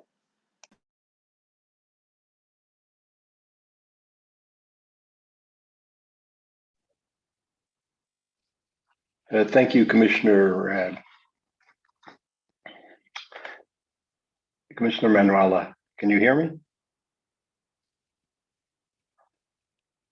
Ouço-lhe sim e vejo-lhe. Yeah. Thank you, Commissioner. I'm speaking on behalf of International Lawyers, and we're very grateful for the panelists for this very important panel. I had the opportunity to bring a case for a number of Sudanese women in 2003 to the Commission in an issue involving violence against women, the use of corporal punishment against women who had been improperly dressed and associating with men in Sudan under very strict laws that were being imposed at the time. And in that context, I'd like to ask, what, if any, action has been taken to implement that case, or, as I'm sure the Commission is aware, other cases that have been brought concerning violence against women? Have states implemented the decisions of the Commission in that case, which found that the actions of the government of Sudan are inappropriate? But I am not aware from the women that I represented that any action has been taken to provide them compensation or to even change the laws, although they were released, but it was after the fact, essentially, and they had been also detained. Secondly, I know the World Health Organization has implemented or has undertaken a study, an important study in 2013 against violence against women. Is there any cooperation with that study, and is the Commission planning, or do any of the panelists know of their states' plans to try to move that study further? In fact, my understanding is that the World Health Organization has sort of cut back severely their engagement with violence against women, although they had been a leading organization in that. So I'd be interested to hear if the panelists or the Commission has plans to engage the World Health Organization, who, as you may know, is led by a very prominent African, Dr. Tedros from Ethiopia. And lastly, in relation to the woman who, Lydia Kembabazi, who spoke from Sierra Leone, I have a almost personal question on that. As I teach international human rights law at the University of McKinney in Sierra Leone, what can be done in academic institutions to support the work of the Commission in relation to protecting women from violence and implementing the human rights obligations of states, and perhaps making society aware of these human rights obligations? Thank you very much.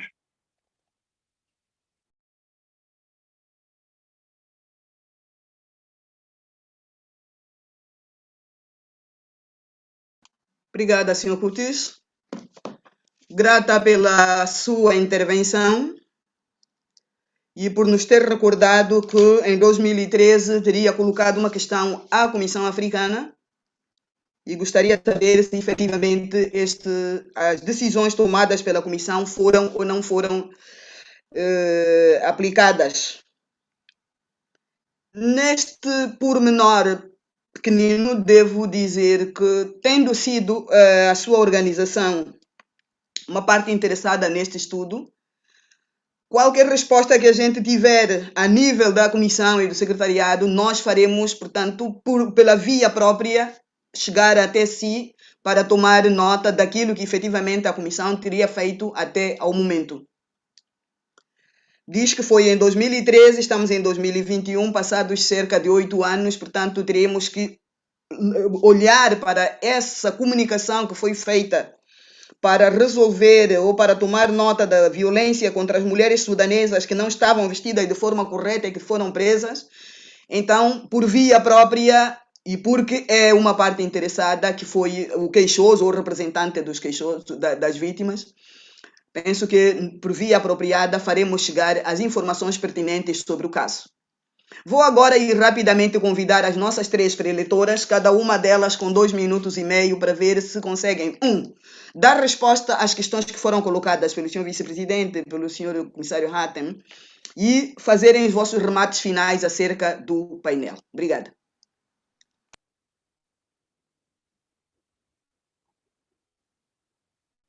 Poderá ser pela mesma via em que nós fizemos a intervenção. Primeiro a senhora Betty, depois a senhora Ângela e no fim a senhora Lídia. Yeah. Thank you very much, Commissioner Manuela. I believe I'm being heard okay. So firstly, I'd like to say thank you very much again for the opportunity, and thank you to everybody for for their inputs and their feedback on the presentations, which we consider very important.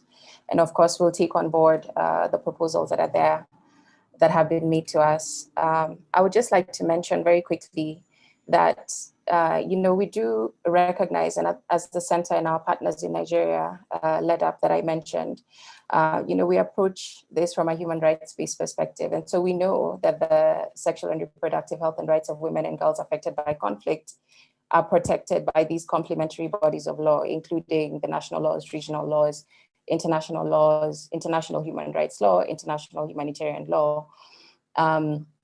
We also acknowledge that this commission and other bodies which have been charged with interpreting these laws have affirmed the fundamental human rights obligations that we're speaking about today. And so we have engaged as the center in state reporting, and we have brought before the African Committee of Experts on the Rights and Welfare of the Child, and also before the Commission information on some of the findings we've had on Nigeria, and have gotten some good recommendations from our engagements. We're also not strangers to bringing communications before the Commission, and certainly these are some of the things that we would hope to do with the information that we have. But, I would just like to say that as a next step, when we do recognize the systemic nature of the violations against women and the multiple intersecting forms of discrimination that really, allow these violations to take root and to stay on, is that that's why we start by first, recommending these human rights-based approaches to service delivery, information delivery, as well as accountability, because we really believe that these human rights-based approaches are the ones which now begin to attack some of the systemic issues by ensuring that no women and girls are left behind, because you're dealing with the discrimination, you're dealing with some of the deep-rooted things that leave women behind. And as a next step, of course, we are going to engage law enforcement and courts at national level, even at sub-regional level, so with ECOWAS in training, etc., so that we're able to prepare the ground for good results when we do litigate before these bodies. So thank you very much, and we look forward to engaging more on this issue. And we really look forward to, contributing more even as the commission is ceased. Thank you. Obrigada, senhora Betty. Passo a palavra então à senhora Ângela.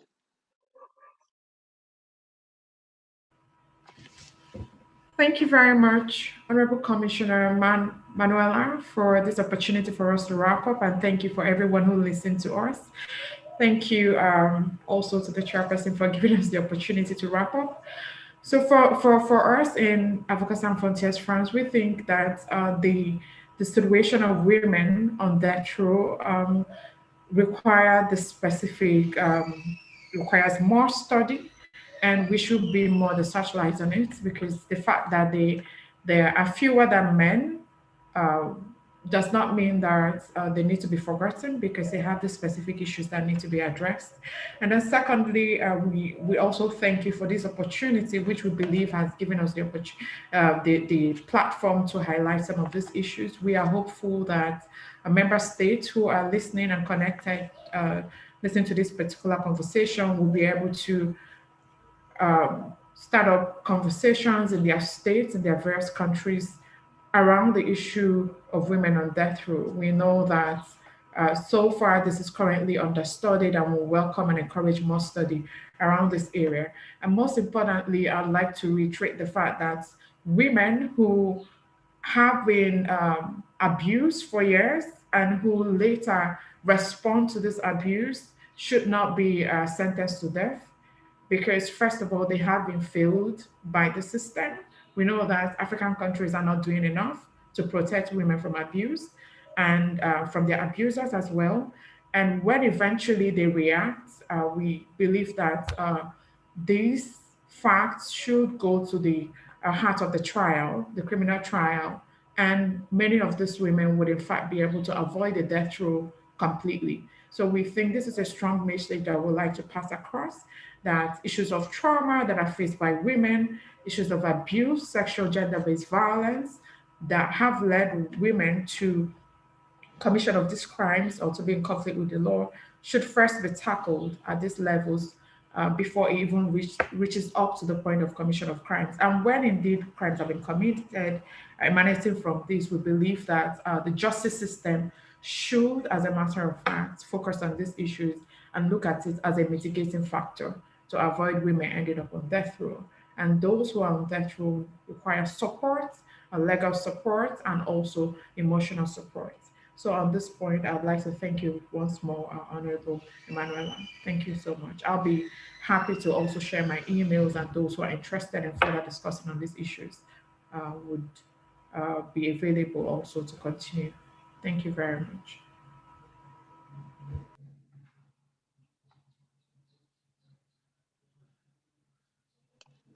Obrigada, senhora Ângela. Vamos sim partilhar, portanto, vamos aceitar o seu e-mail, e o meu mecanismo em especial está interessado em continuar a dialogar acerca deste assunto. Então, passo a palavra à senhora Lídia, por favor.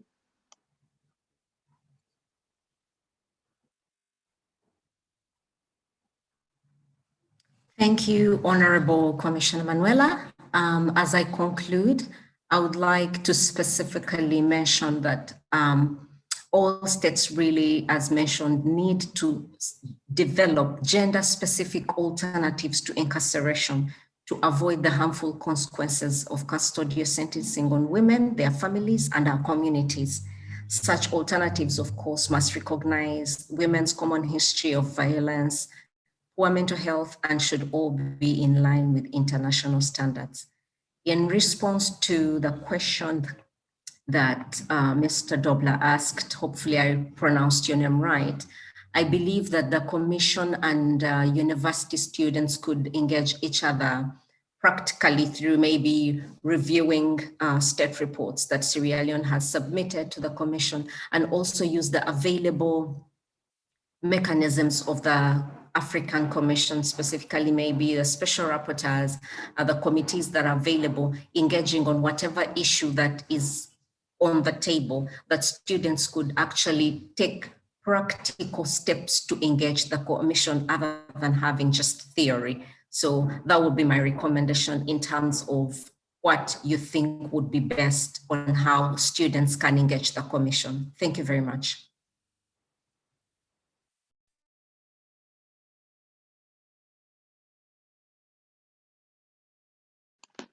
Obrigada, senhora Lídia, pelas propostas. Devo agradecer às três panelistas pelas ricas propostas colocadas e convidá-las mais uma vez para continuarmos a trabalhar sobre estas questões da mulher, que são muito importantes e que levarão efetivamente a que a Comissão se possa envolver um pouco mais com a situação da mulher nos respectivos países em África. Acredito, senhor presidente, que tenha terminado mesmo agora e então devolvo-lhe a palavra para continuarmos com os trabalhos.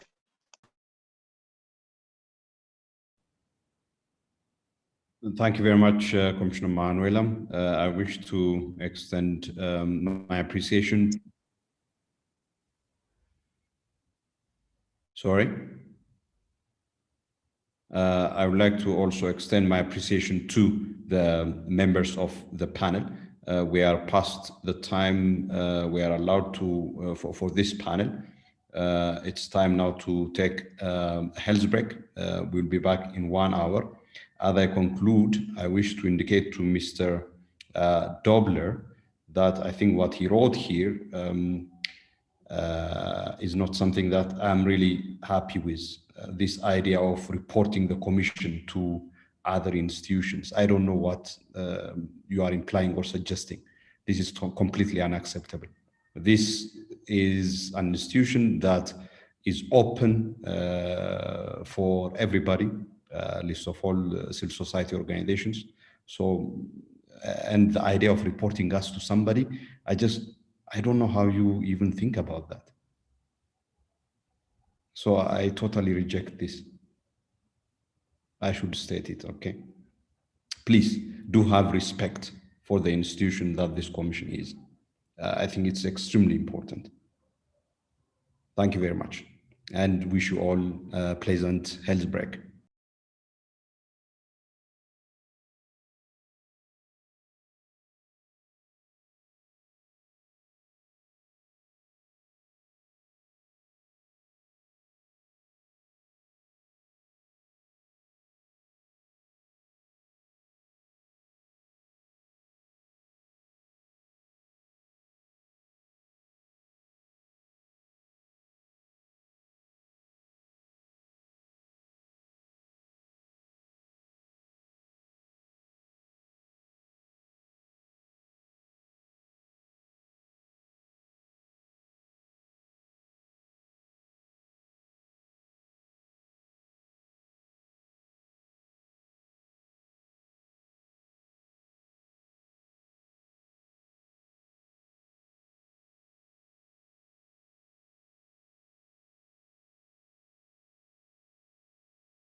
Hi, Male. Can you hear me?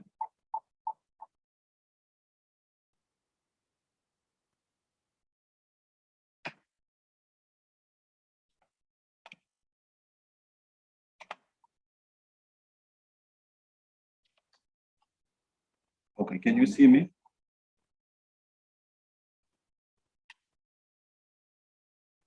Edwell, Hi, Male. now I am seeing you. Now I see you. Yeah, Thank you. thank you very well. Thank a lot.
A very good afternoon to all of you, colleagues and distinguished delegates.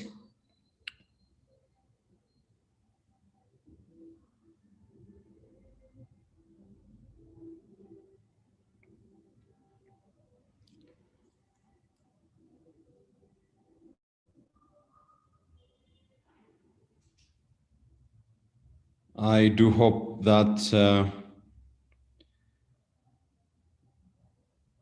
we have all managed to have a good health break.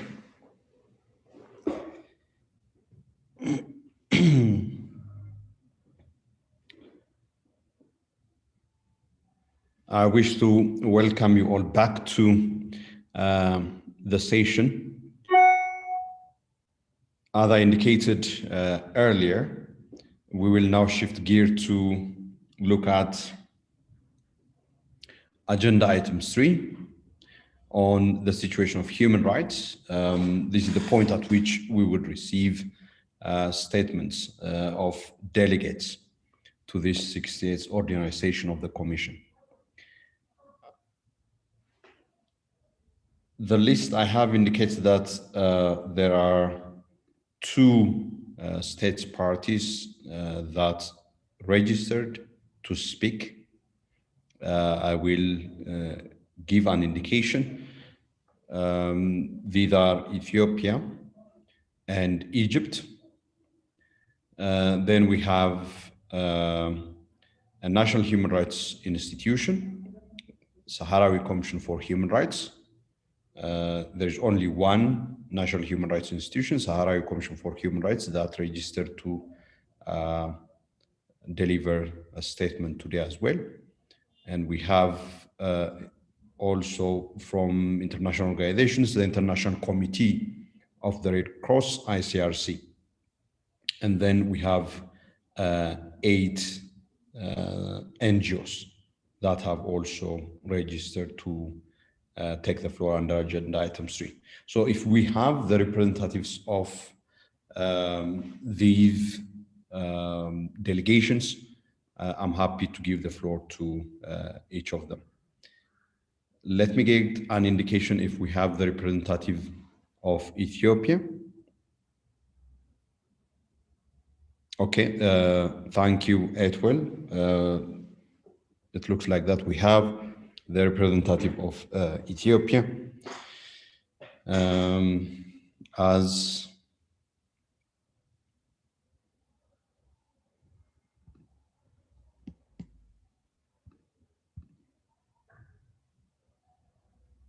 okay,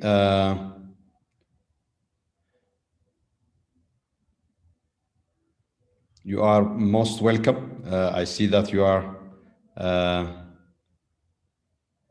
finalizing to setting up your space to take the floor. I would like to indicate to you that you have, I think, 7 minutes as per our usual practice as a state delegate. So I give you the floor now.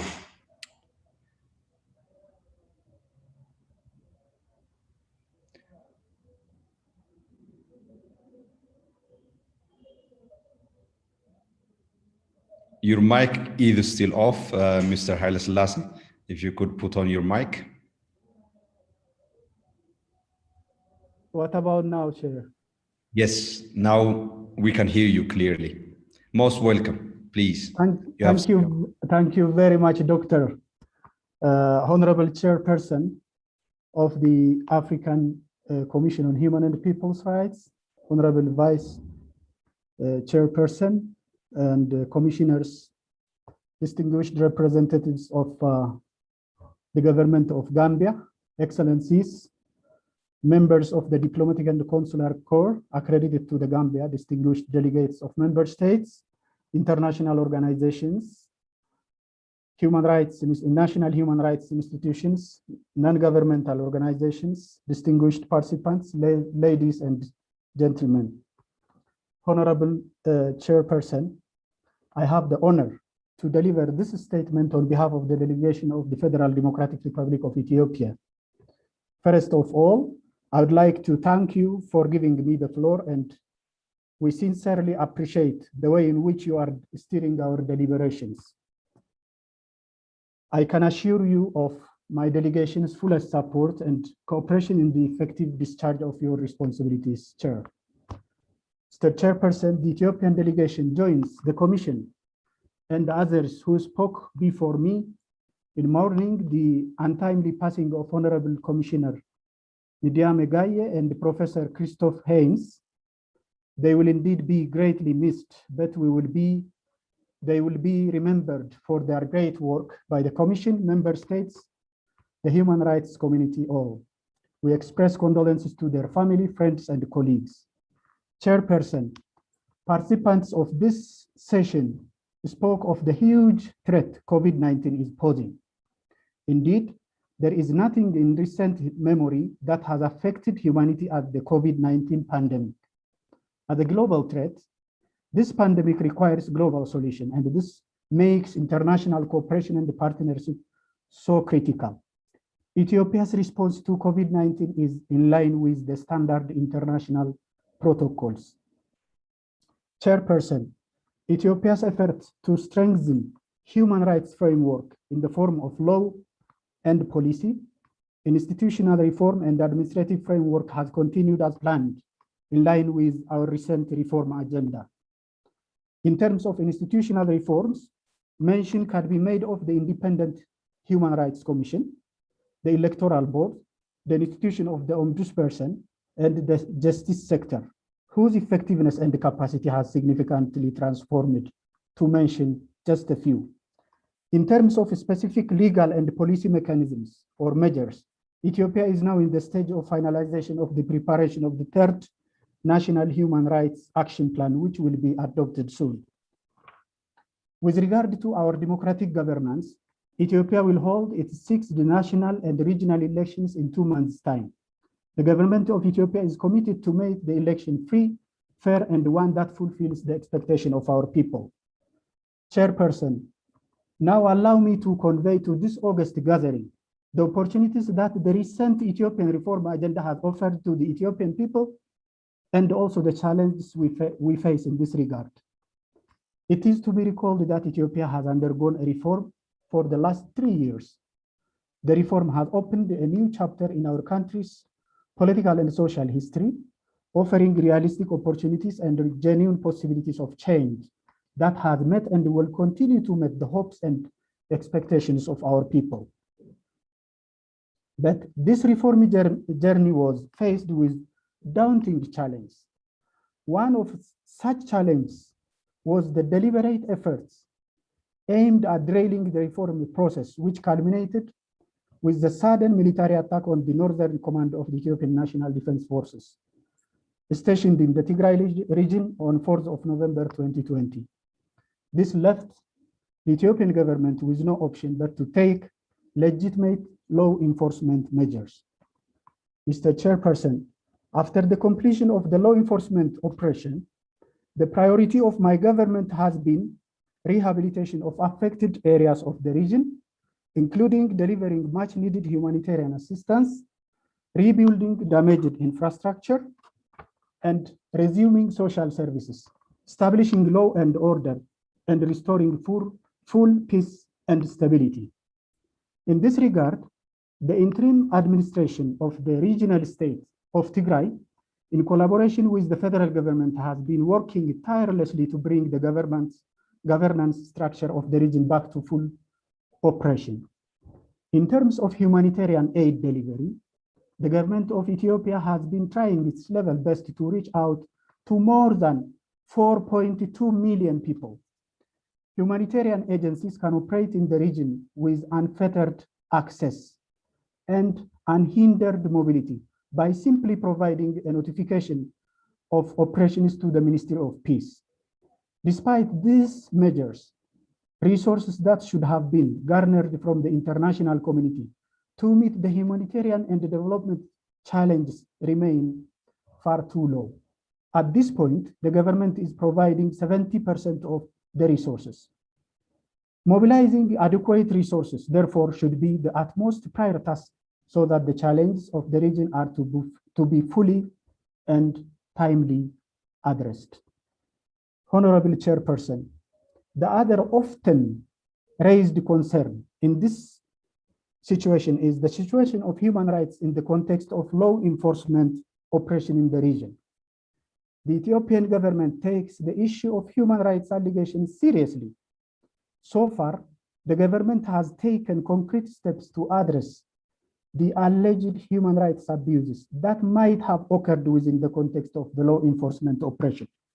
The Ethiopian Human Rights Commission is also conducting its own independent investigation in relation to incidents and allegations of human rights in Tigray region, including in Aksum. The government has also expressed its willingness to collaborate with the relevant UN agencies for the purpose of joint investigation on these issues. We have expressed our own willingness to openly engage the African Commission on Human and People's Rights in undertaking investigations jointly with the Ethiopian Human Rights Commission. Finally, Mr. Chairperson, despite these challenges that I have mentioned, hopes remain high of our reform agenda, and the Ethiopian government is determined to pursue it with all the necessary vigor and commitment. In this regard, let me express the commitment of my government to diligently work with the Commission and other human rights bodies to continue to promote and protect human rights. Thank you very much for giving me the chance. Thank you very much for delivering that statement almost within time. We take note of the issues relating to the COVID-19 pandemic and the efforts being made in that respect. We also note the various efforts towards improving institutional reforms relating to the various institutions, including the Human Rights Commission, the Electoral Commission, and the Ombudsperson. We take note also the plan for preparing the next election in Ethiopia. We do hope that conditions for the election are put in place to ensure that people in the country, the electorate, are able to express their will freely and without being disenfranchised. We also take note of the formidable challenge, as you put it, that have faced Ethiopia, including in the context of the situation in Tigray. We have noted at the African Commission a statement that was delivered last week from the Ethiopian Human Rights Commission, which recognizes the situation in Tigray to be a conflict situation, and indeed the various human rights issues that have been observed in that respect. And at the African Commission, we obviously share the concerns relating to the various reports of human rights violations in the situation in Tigray, but also other reports of violence affecting other parts of the country.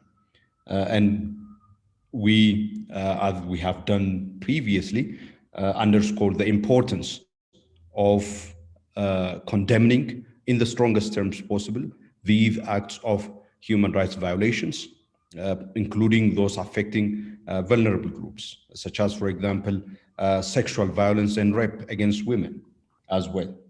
And in this respect, of course, the Commission looks forward to the investigations that have been slated to be undertaken, which we consider at the African Commission to be important in order both to give a hearing to the victims of these violations, to document the suffering that they endured, but also to create the conditions for holding all the perpetrators from all sides accountable in order to ensure that these events do not happen again.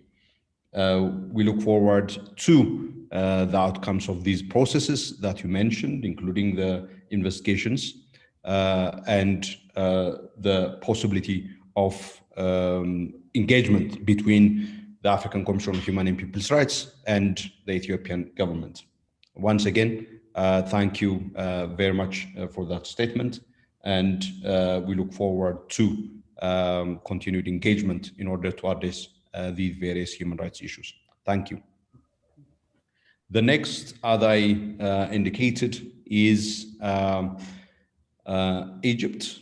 If we have the representative of Egypt with us.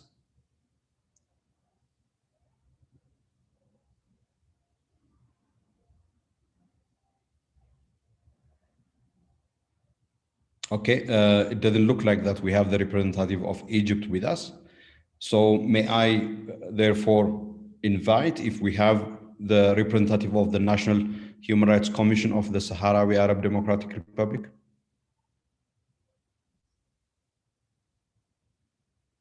Okay, we have the representative of the National Human Rights Commission of the Sahrawi with us.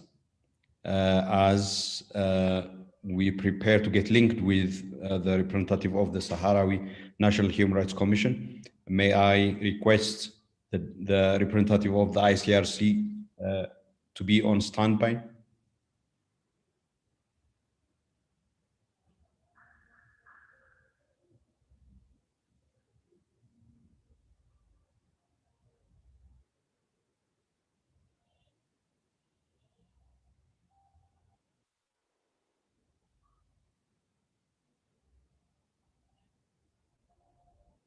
Okay, while we try to establish link with the representative of the National Human Rights Commission of the Sahrawi, may I confirm if we have the representative of the ICRC with us?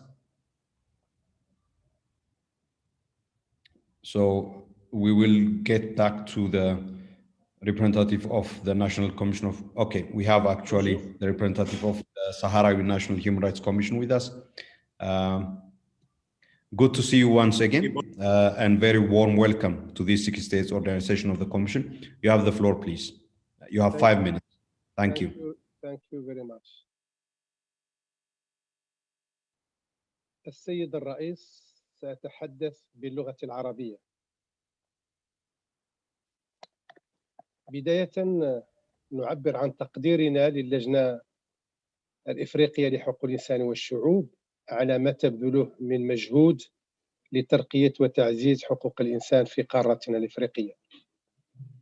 ومنذ الدورة الماضية وفي إطار برنامج عمل منظمتنا، عقدت اللجنة الصحراوية لحقوق الإنسان بتاريخ 16 يناير 2021 جمعها العام لدراسة العديد من النقط، من بينها المصادقة على تقرير السنوي لأنشطة وعمل اللجنة، وكذلك الوضعية الخطيرة لانتهاكات حقوق الإنسان بالجزء المحتل من الجمهورية الصحراوية. وتم تشكيل لجنة وطنية لمتابعة تلك الأوضاع لتوثيقها وتصنيفها ومراسلة المنظمات والآليات الدولية. وفي هذا السياق بعثنا برسالتين مستعجلتين للجنة الدولية للصليب الأحمر الدولي من أجل التدخل العاجل وتفعيل ولايتها لزيارة الأراضي المحتلة من الصحراء الغربية لتجسيد اتفاقية جنيف وحماية المدنيين تحت الاحتلال. كما شاركت لجنتنا عن طريق مندوبين عن طريق تقنية الإنترنت في الدورة 46 لمجلس حقوق الإنسان بجنيف، وقدمنا مداخلات تطالب مجلس حقوق الإنسان والمفوضية السامية لحقوق الإنسان كذلك بتفعيل مسؤولياتها ودورها وحماية حقوق الإنسان في الصحراء الغربية من الانتهاكات المغربية. على المستوى الوطني أيضا السيد الرئيس، نظمنا ورشة تفاعلية من خلال تنظيم يوم دراسي لأعضاء البرلمان حول الآليات الدولية لحقوق الإنسان والتزامات الدول من خلال التشريعات الوطنية. كما قامت اللجنة بحملات تحسيسية بولايات الوطن حول تداعيات وخطورة فيروس كورونا بالتعاون مع الآلية الوطني للوقاية ووزارة الصحة العمومية. وأيضا مع احترام الإجراءات المطبقة استطعنا أن ننظم أيضا مسابقة لرسم الأطفال بالمدارس الابتدائية بالتعاون مع وزارة التربية حول موضوع البيئة والمحافظة عليها مع التركيز على موضوع الحماية من أخطار كوفيد-19 فيروس كورونا. كما شرعت اللجنة من خلال أعضائها بولاية الوطن على الإشراف على ورشات تدريبية لقطاع التعليم لتعزيز مشاركة التلاميذ المدارس ونشر ثقافة حقوق الطفل في إطار مشروع تحسين الوصول إلى التعليم الجيد في مخيمات اللاجئين. هو مشروع ممول من طرف منظمة حقوق الطفل اليونيسف ومنفذ من طرف المنظمة الإيطالية تشيسب بالتعاون مع شركاء محليين على مدى سنة كاملة. والهدف الأساسي لهذا المشروع هو تعزيز حقوق الطفل وتمكين الفاعلين المحليين في النظام التربوي لنشر هذه الثقافة عن طريق مقاربة تشاركية. ويوم 4 أبريل الماضي دعت اللجنة الوطنية الصحراوي بمناسبة اليوم العالمي للتوعية بمخاطر الألغام المنظمات الدولية الراعية لحظر ومناهضة استخدام الألغام من أجل بذل كل ما في وسعها للضغط على المملكة المغربية للوفاء بمسؤوليتها والانضمام إلى معاهدتي أوتاوا وأوسلو لحظر الألغام المضادة للأفراد والقنابل العنقودية وتسليم خرائط الألغام التي زرعتها في أراضي الصحراوية المحتلة قرب الجدار الاحتلال العسكري الذي يقسم الصحراء الغربية على امتداد أكثر من 2700 كيلومتر.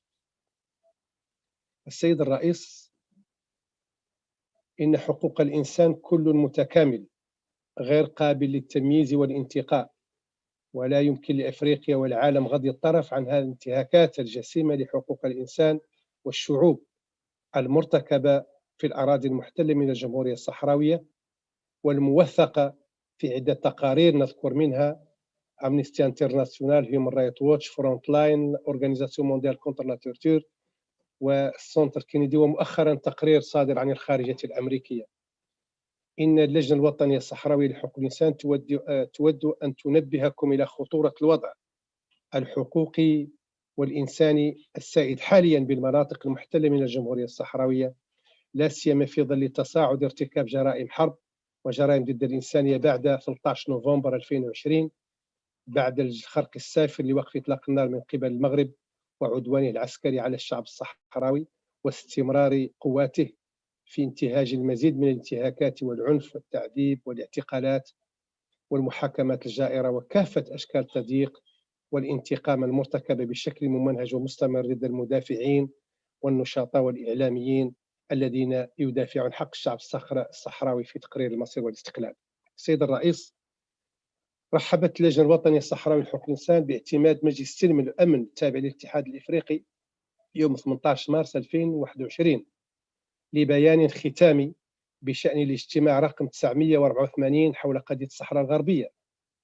ونعتبر أن إثارة هذا البيان، بيان مجلس السلم والأمن للاتحاد الإفريقي لموضوع حقوق الإنسان والنهب المغربي الممنهج للثروة الطبيعية، إشارة إيجابية تسير في الاتجاه الصحيح وستساعد بالتأكيد على أهمية البحث الجاد المسؤول لإيجاد حل عادل ونهائي يحترم مقتضيات المادة 4 من القانون التأسيسي للاتحاد الإفريقي كما ورد في بيان الاتحاد. ودعا مجلس السلم.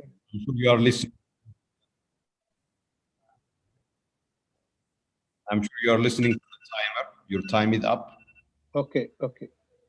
إذن السيد الرئيس، في الختام نطلب من اللجنة الإفريقية لحقوق الإنسان والشعوب أن تنضم لكل المساعي والمطالبات وتنفيذ قرار مجلس التنفيذ الاتحاد الإفريقي بزيارة الأراضي المحتلة من الجمهورية الصحراوية للاطلاع عن حقيقة وخطورة الأوضاع، خاصة بعد رجوع الحرب لمنطقة النزاع، خاصة أن هذه المنطقة هي منطقة إفريقية ومسؤولية اللجنة الإفريقية قائمة، لأن لا بد اللجنة الإفريقية أن تتحمل مسؤوليتها لحماية الشعب الصحراوي من الانتهاكات وحماية ثرواته من الاستغلال اللا-شرعي من طرف النظام المغربي. شكرا جزيلا السيد الرئيس.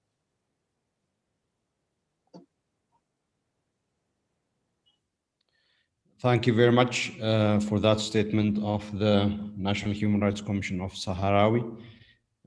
We have taken note of the various activities that the National Commission undertook in the course of the year, including the preparation of its reports, its participation in the UN Human Rights Council meetings, campaigns undertaken in relation to the commemoration of Mayan Action, the human rights issues affecting the Sahrawi territory. We also take note of your positive welcome of the communique of the Peace and Security Council of the African Union, including the various provisions contained in that communique, as well as the call for fact-finding mission, while noting, of course, that the Commission, as far as its engagements are concerned, is bound by the jurisdictional limitations that it has as it engages only and has jurisdiction over only the states parties to the African Charter on Human and People's Rights. If we have the ICRC delegation, I think I see,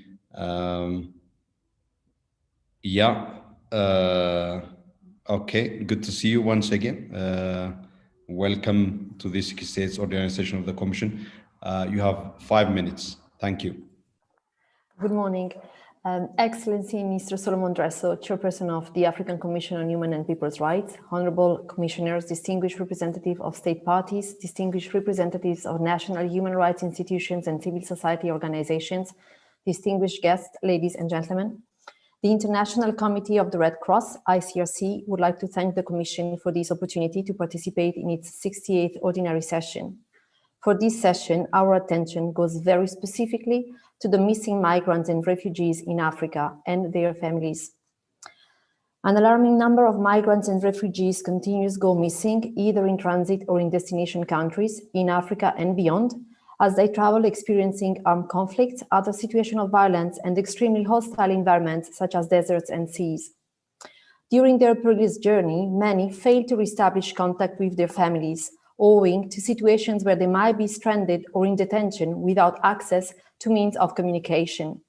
Sometimes migrants and refugees may not be willing to establish contact out of fear and shame because they are unsuccessful in reaching the promised destination or remaining irregular in a country and are returned to their country of origin, sometimes forcibly or without resources.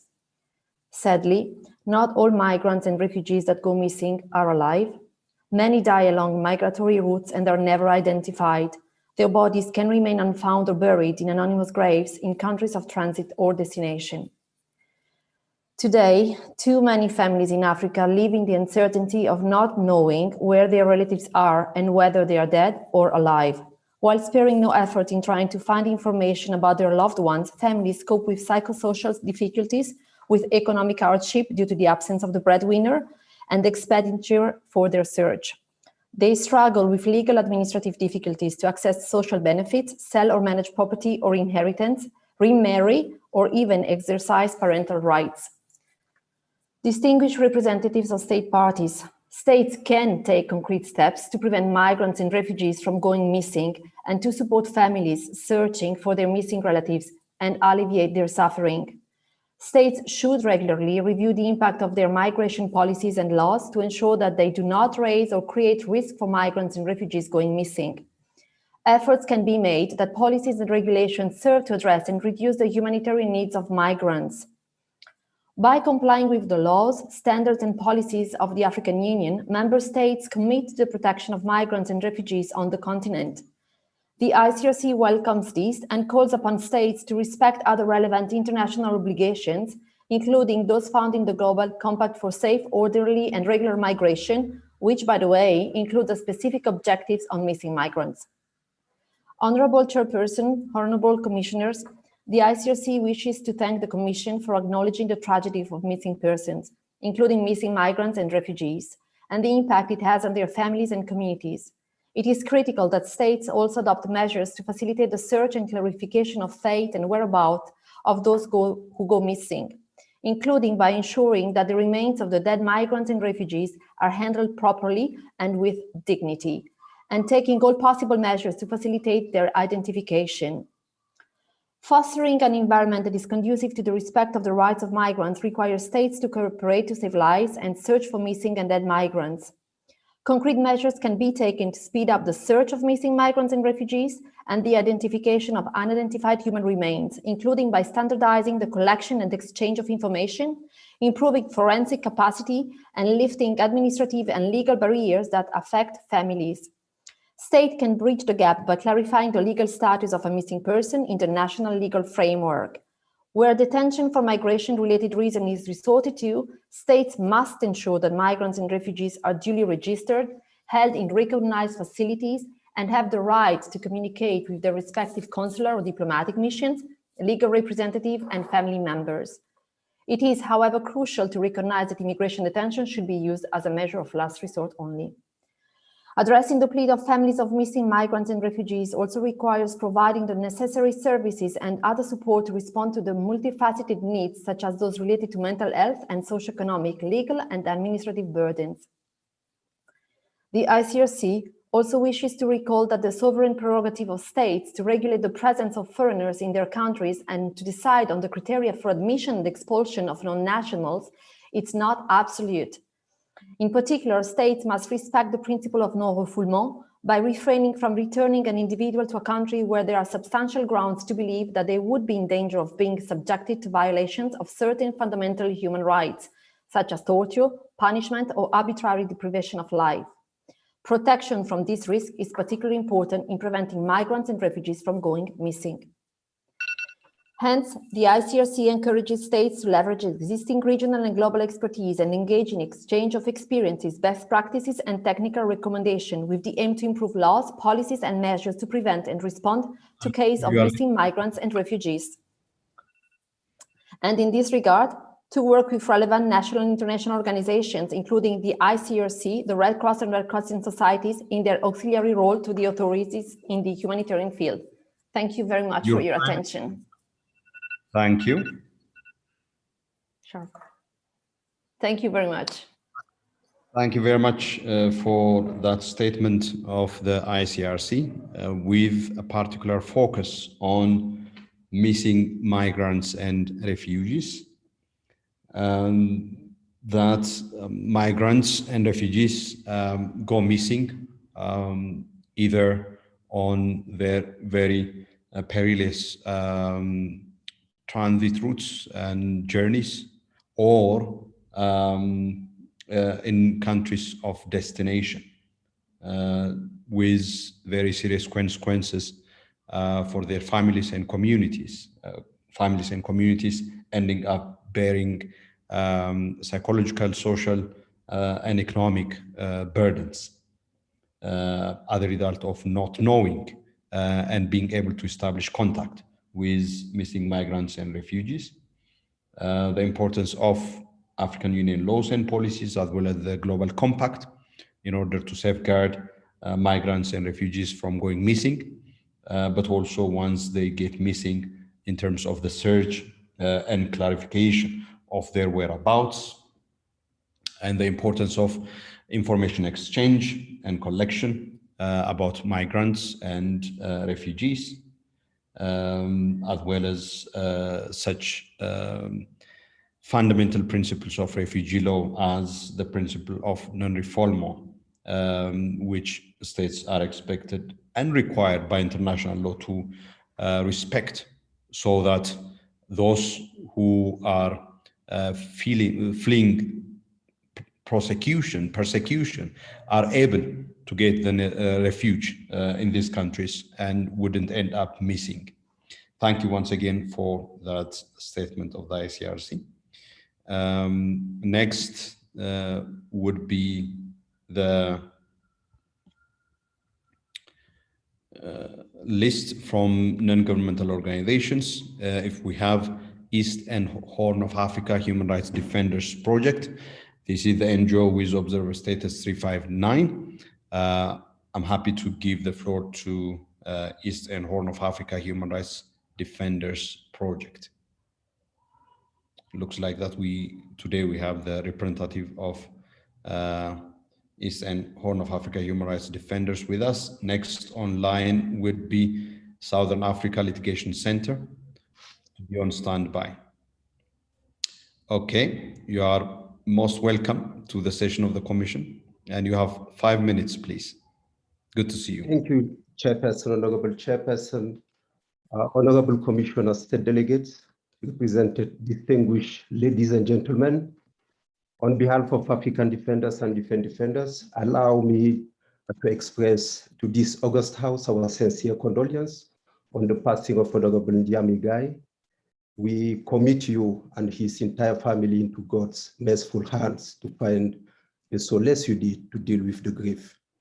Honorable Chairperson will not forget also the tragic death of our dear comrade, Professor Christophe Hens, a true Pan-African human rights defender and respected international expert who will be sorely missed.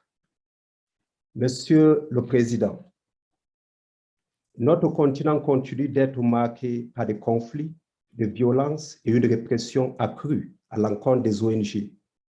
Depuis janvier, nous avons documenté 132 cas de violation sur le continent contre des DDH.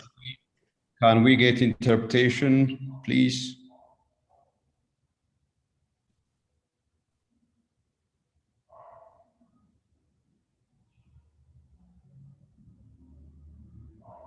Interpreters, can you give us an indication if you are with us?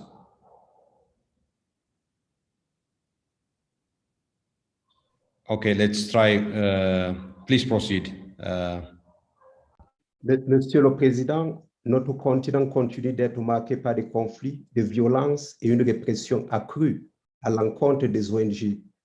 Depuis janvier, nous avons documenté 132 cas de violations sur le continent contre les DDH, journalistes et artistes. Si nous joignons notre voix à la vôtre pour acclamer l'attribution du statut d'observateur aux ONG d'Afrique du Nord, nous aimerions par la même occasion porter à votre aimable attention, avec preuve à l'appui, que le fait que certains nombres d'ONG d'Afrique du Nord ayant travaillé activement avec la Commission par le passé ont hésité à utiliser cet espace en raison d'actes répétés de représailles, d'intimidation et de répression de la part de leurs représentants gouvernementaux respectifs, et ceci en toute impunité, et y compris lors des sessions de la Commission africaine. Au cours de ces derniers mois, les autorités algériennes et égyptiennes ont intensifié leurs restrictions sur des libertés fondamentales par la condamnation arbitraire de journalistes, des arrestations et multiples procès inéquitables et parfois une réponse brutale et disproportionnée face aux manifestations pacifiques. Nous appelons donc la Commission à engager des conversations franches avec les États sur la mise en œuvre de ces lignes directrices sur la liberté d'association et de réunion pacifique. Monsieur le Président, les restrictions systématiques des libertés fondamentales à l'approche des élections constituent une des tendances les plus inquiétantes pour la réalisation des droits et libertés en Afrique. Cela représente une croissante menace pour la stabilité et la gouvernance du continent. Cette tendance est couplée de coupures d'Internet. Nous avons tous été témoins de la situation récente en Algérie, au Congo, en Éthiopie, en Guinée, au Tchad, au Togo, en Tanzanie, en Ouganda et au Zimbabwe. En Somalie, Monsieur le Président, les tensions continuent de s'accroître en raison de la fragilité politique. L'impasse électorale menace de déstabiliser le pays, la classe politique n'ayant toujours pas réussi à se mettre d'accord sur la tenue des élections. En Libye, alors que le pays se dirige vers des élections, les progrès du processus de paix restent limités, les groupes armés continuent à perpétrer des graves violations des droits humains en toute impunité. La situation au Cameroun continue d'attirer notre attention, Monsieur le Président, et nous vous exhortons à demander des comptes à travers une commission d'enquête pour avoir une réponse adéquate à la crise qui, depuis 2016, a fait plus de 3500 morts et des centaines de milliers de déplacés internes. Honorable Chairperson, we welcomed the SHPR Resolution 469 on the human rights situation in the Federal Republic of Ethiopia, condemning the use of force by the federal government in the Tigray region and calling upon the federal government to take necessary measures. We haven't seen any progress on the situation. We resorted to write a joint civil society letter to you, the AU chairperson, to the chairperson of the AUC, and the AU Commissioner for Political Affairs, Peace and Security, calling on you to urgently address the deteriorating region, as well as other parts of the country. Our call is yet to receive a feedback. We reiterate our deep concern over systemic human rights violation, the mounting tension ahead of the election, and the ethnic division in Ethiopia. Finally, Mr.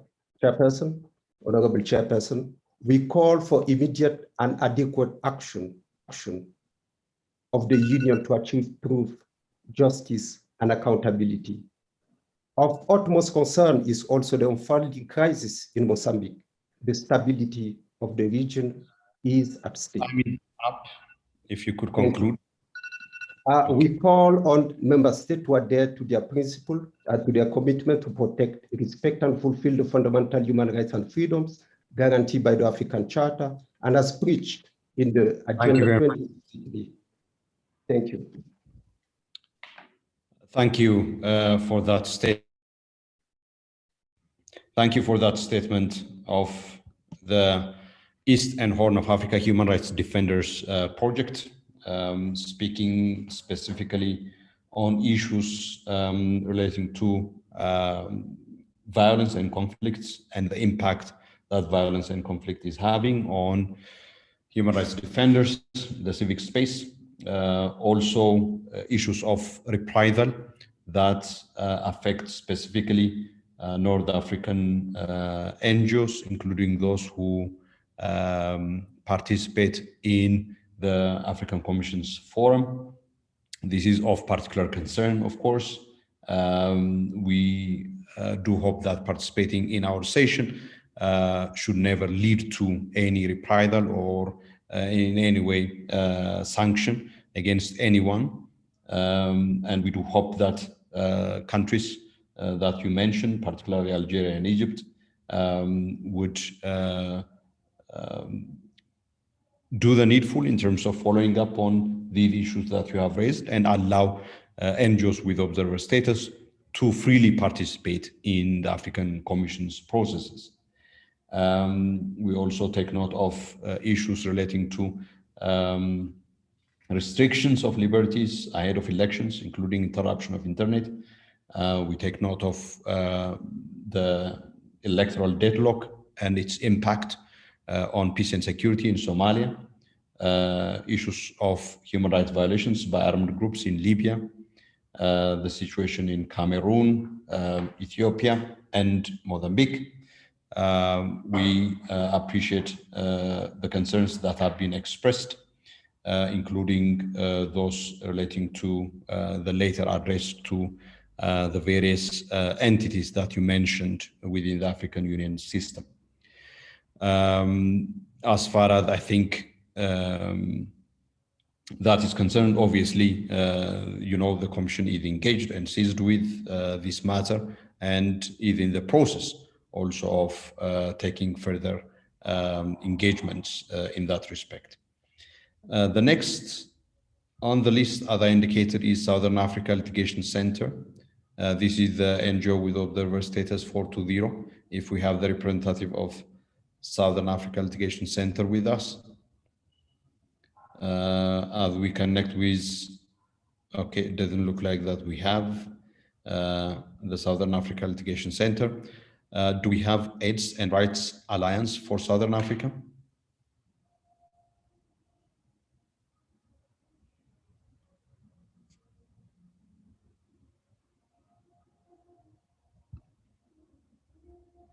No?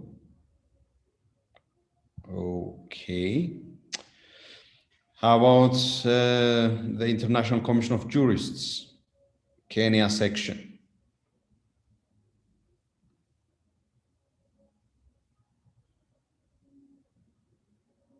International Commission of Jurists, Kenya section? No. Okay. Do we have Article 19 Eastern Africa?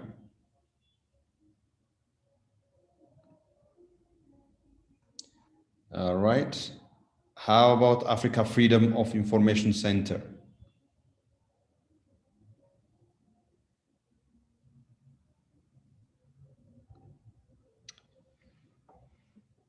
Okay. I wonder if we have the NGO with observer status 398 ROADDH.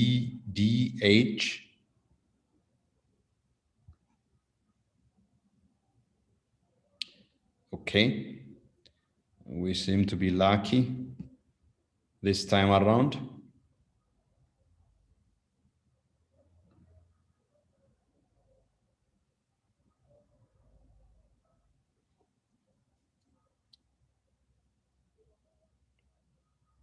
I wonder if the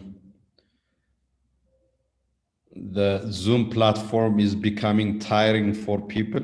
I'm really quite concerned about participation in our session. Thank you. You have 5 minutes, please. Most welcome. Merci, Monsieur le Président. Monsieur le Président, distingué commissaire, tout protocole dûment respecté. J'ai le plaisir de présenter cette déclaration au nom des 16 coalitions et points focaux, membres du réseau ouest-africain des défenseurs des droits de l'homme, de l'Afrique de l'Ouest donc et de la Mauritanie, soit 466 organisations à la base. Monsieur le Président, permettez-moi de passer outre mon introduction, vu la longueur de mon propos. Alors, je voudrais dire, alors que les élections sont des périodes festives ailleurs et que nos cultures regorgent d'excellentes manières de se réjouir, le verrouillage de l'espace civique est devenu le principe de gouvernance où l'arrestation et la détention d'opposants politiques et de défenseurs des droits de l'homme et d'activistes en Afrique de l'Ouest, ou mieux s'exprimer, l'instrumentalisation de la justice gagne du terrain. En février dernier, c'était au Niger, et les manifestations au cours de la période électorale avaient fait 2 morts et 468 arrestations, des atteintes aux biens publics et privés. Au Bénin, depuis le 19 mars 2021, des atteintes et violations importantes des droits humains s'inscrivant dans le contexte électoral d'avril 2021 y ont été enregistrées. Des manifestations se sont étendues à plusieurs régions du pays et ont touché plusieurs localités. En réponse, le gouvernement béninois a déployé des membres de forces armées qui ont fait usage de véhicules de guerre, dont des chars de combat, donnant lieu à des affrontements avec les manifestants, l'armée faisant usage d'armes à feu et de balles réelles. Aucun bilan définitif n'est encore disponible, mais des atteintes à la vie, à l'intégrité de la personne, aux biens ont été enregistrées. Le réseau est particulièrement préoccupé par le climat de tension et de peur occasionné par les arrestations et détentions des voix dissidentes, notamment les opposants politiques et les défenseurs des droits de l'homme, et leur assimilation par le gouvernement du Bénin à des terroristes, et voit en cette attitude de l'État béninois une violation grave de la Charte africaine des droits de l'homme et des peuples. Au vu de ce contexte, Monsieur le Président, honorable commissaire, le réseau recommande à la Commission de lancer un appel urgent à l'État du Bénin afin qu'il mette un terme aux arrestations d'activistes politiques, remette en liberté les manifestants et activistes politiques abusivement arrêtés au cours de la période électorale, parmi lesquels Mesdames Garia, Nadine Okumasun et Messieurs Thibol Ogou et Joseph Taméon. Au Burkina Faso, Monsieur le Président, honorable commissaire, le ministère des droits de l'homme a été supprimé depuis le dernier gouvernement et la question des droits de l'homme a été confiée au ministère de la Justice, alors même que les 2 défenseurs des droits de l'homme assassinés en 2019 n'ont toujours pas été, donc leurs corps n'ont toujours pas été rendus à leurs familles pour que celles-ci puissent faire leur deuil, et que les défenseurs des droits de l'homme sont toujours sous la menace dans la province d'Iaga. Monsieur le Président, honorable commissaire, en Mauritanie, à Ouadam, dans le nord, une femme noire esclave de son État était offerte avec des chameaux, des chèvres et un cheval comme dot pour sceller le mariage entre deux personnes. La Mauritanie, Monsieur le Président, doit renforcer la lutte contre l'esclavage contemporain et adopter d'urgence une loi sanctionnant les violences basées sur le genre. Alors, au Togo, après la modification de la loi sur la liberté de manifestation pacifique, aujourd'hui, le pays cherche à modifier la loi coloniale de 1901 sur la liberté d'association. Le Togo devrait veiller à un processus inclusif de la société civile et qui respecte le cadre tracé par les lignes directrices sur la liberté d'association et de réunion en Afrique. Au Togo, toujours, 8 membres du syndicat des enseignants du Togo ont été arrêtés après avoir appelé à une grève des enseignants. Toujours, le Togo devrait se hâter de juger les personnes appartenant, entre autres, au groupe WhatsApp dénommé Tiger, arrêté depuis plusieurs mois et dont au moins 2 personnes sont décédées en détention, conformément aux dispositions des articles 3 à 7 de la Charte africaine des droits de l'homme et des peuples. Nous saluons la décision prise par l'État de Sierra Leone en date du 9 décembre 2020 d'arrêter les poursuites engagées contre les 19 membres du MALOA. Cependant, le réseau déplore que le cadre de coopération au développement de 2019 donne au gouvernement des pouvoirs trop larges, allant jusqu'aux restrictions des libertés d'association et de réunion en Sierra Leone. En Guinée-Bissau, le climat de répression des manifestations est particulièrement inquiétant, faisant craindre un climat de terreur vis-à-vis de toute velléité de manifestation publique. Le Sénégal doit ouvrir une enquête pour établir les responsabilités sur l'usage excessif de la force par les agents chargés de l'application des lois sur des manifestants en mars dernier. Pour finir, Monsieur le Président, honorable commissaire, le réseau ouest africain des défenseurs des droits humains voudrait saisir l'occasion pour adresser ses sincères condoléances à la Commission africaine des droits de l'homme et des peuples et à la grande famille des droits de l'homme pour le retour à Dieu de nos illustres disparus. Monsieur le Président, honorable commissaire, merci d'avoir donné la parole au réseau ouest africain des défenseurs des droits humains.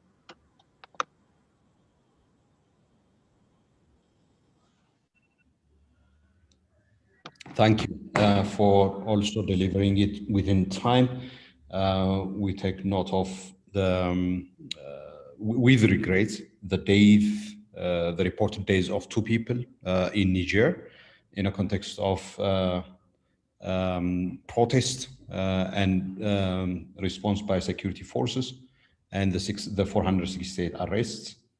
In respect of Benin, the reported deployment of armed forces and the use of force, including live bullets, is very concerning. I wish to indicate to all states parties to the African Charter that it is for a reason that states distinguish between police and the army. The army of a state are meant to be used to defend the state from external invasion and external attack. They are not meant to be used internally with respect to citizens and nationals of a country. It creates a very chilling effect if the army is used against one's own citizen. So we wish to indicate that the use of the army for purpose of controlling protests is not something that is in line with human rights standards. We wish also to indicate the clear terms of Article 6 of the Charter, which says there is no place whatsoever for arbitrary arrests. No one may be arbitrarily arrested or detained. And in that respect, therefore, we join in calling on Benin to refrain from and indeed desist from engaging in arbitrary arrests and do follow due process of the law. We regret continuing incidents of slavery in Mauritania. It is with regret that we listen to a slave woman being given other dowry in one instance. We categorically reject any form of slavery as per the terms of Article 5 of the African Charter on Human and People's Rights. And we call on Mauritania to strengthen its measures against slavery in the country. We also take note of the issues relating to Togo, as far as the arrest of leaders of teachers' unions for calling strike. People shouldn't be arrested for calling strike because that is within their right, as provided for in Article 15 of the African Charter. And we also join you in calling for investigations in Senegal, investigations for excessive use of force by security forces that led to incidents of reported death as well as injuries to protesters. Thank you once again. Let me check if we have Human Rights Awareness and Promotion Forum. Human Rights Awareness and Promotion Forum. Okay, that will be the last one that we will be receiving before shifting gear once again to another agenda item, under item 5. Yes, Human Rights Awareness and Promotion Forum is on. Can you put on your video, please?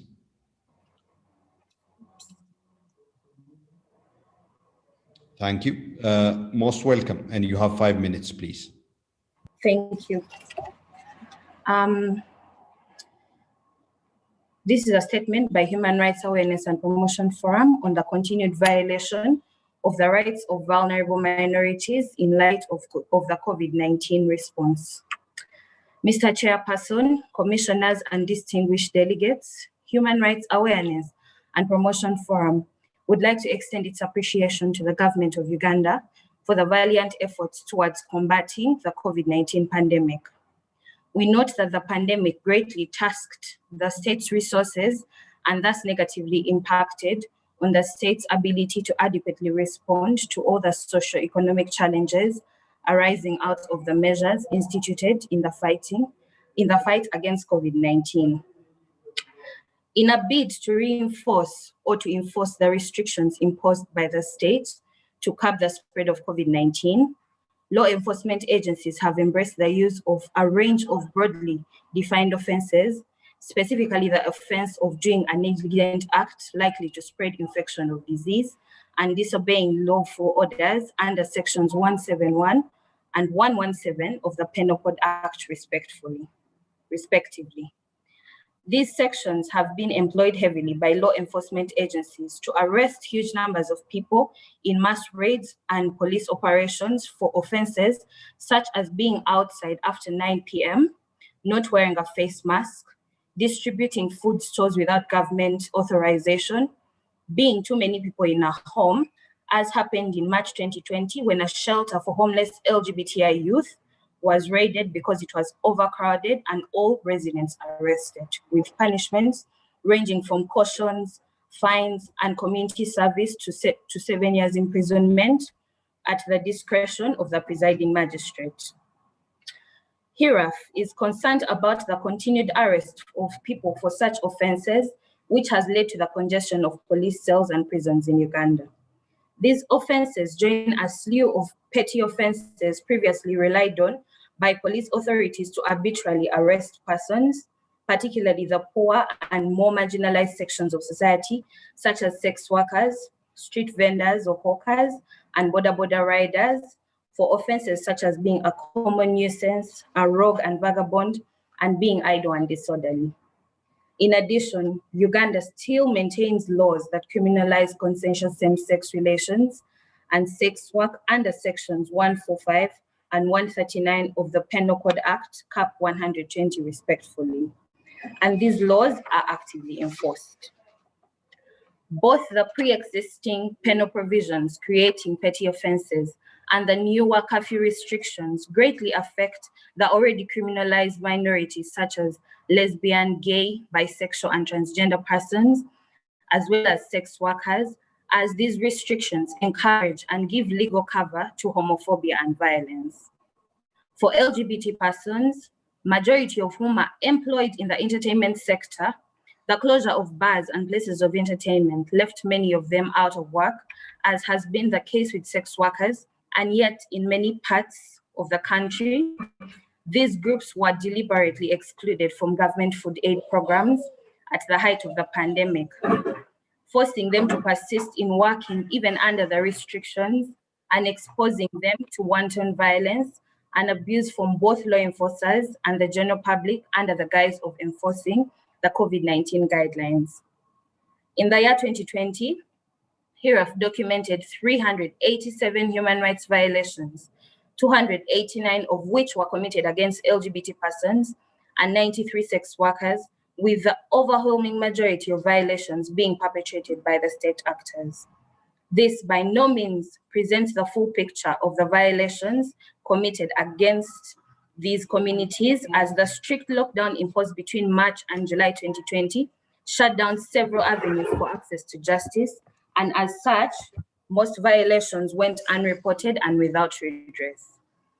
Human Rights Awareness and Promotion Forum therefore calls upon the African Commission to urge the government of Uganda to re-evaluate all measures still in place to curb the spread of COVID-19 for their socio-economic impact on the poor and vulnerable, and immediately take steps to provide the necessary social support to the most affected.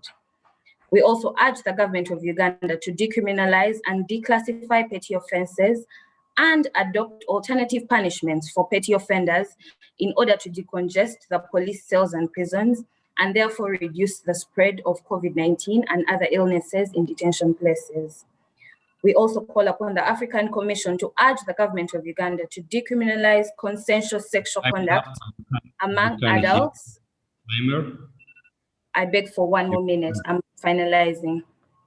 We also urge the government, we urge the African Commission to urge the government of Uganda to decriminalize consensual same-sex conduct among adults by decriminalizing sex work and same-sex relations in order to offer greater protection for the rights of groups of marginalized people by this criminalization, and to respect all its human rights obligations. I thank you. Thank you very much for that statement of Human Rights Awareness and Promotion Forum, speaking specifically about vulnerable groups in Uganda, the impact in particular that the COVID-19 regulation measures are having on vulnerable groups, including sex workers, people having consensual sex with the same sex, and also other categories of vulnerable groups. And we take note of the issues that have been raised. And we at the African Commission, of course, wish to remind both civil society organizations and states on the continuing relevance and importance of Resolution 449 on COVID-19 and the kinds of human rights-centered approach for response COVID-19 and the need for providing social support for the most vulnerable, decriminalization of petty offenses, as the Commission has a standard on this specific measure, as well as the need for protecting vulnerable groups of society. I don't wish to take any more time. Instead, I wish to express my appreciation and thanks to all those who took the floor for presenting their statement under item 3. Now we shift gear and go back to the panel. The next item we have would be a panel on abuses against migrants, the Addis Ababa roadmap. I wish to now hand over the floor to Commissioner Maya for her to moderate this panel. We will be ending at 45 past the next hour. Thank you very much. Commissioner Maya, you have the floor, please. Merci beaucoup, Monsieur le Président. Je renouvelle encore une fois mes salutations à l'ensemble des participants. Effectivement, nous allons pouvoir développer devant cette honorable assistance un panel sur les différentes formes de vulnérabilité qui affectent les migrants à travers tout d'abord la question de la traite des êtres humains, forme contemporaine d'esclavage et disparition en Afrique. Je voudrais, avant de commencer, remercier l'ensemble des panélistes pour avoir fait l'effort de participer à cette occasion. Encore une fois, je voudrais également remercier les participants qui pourront prendre part au débat à la fin de ce panel.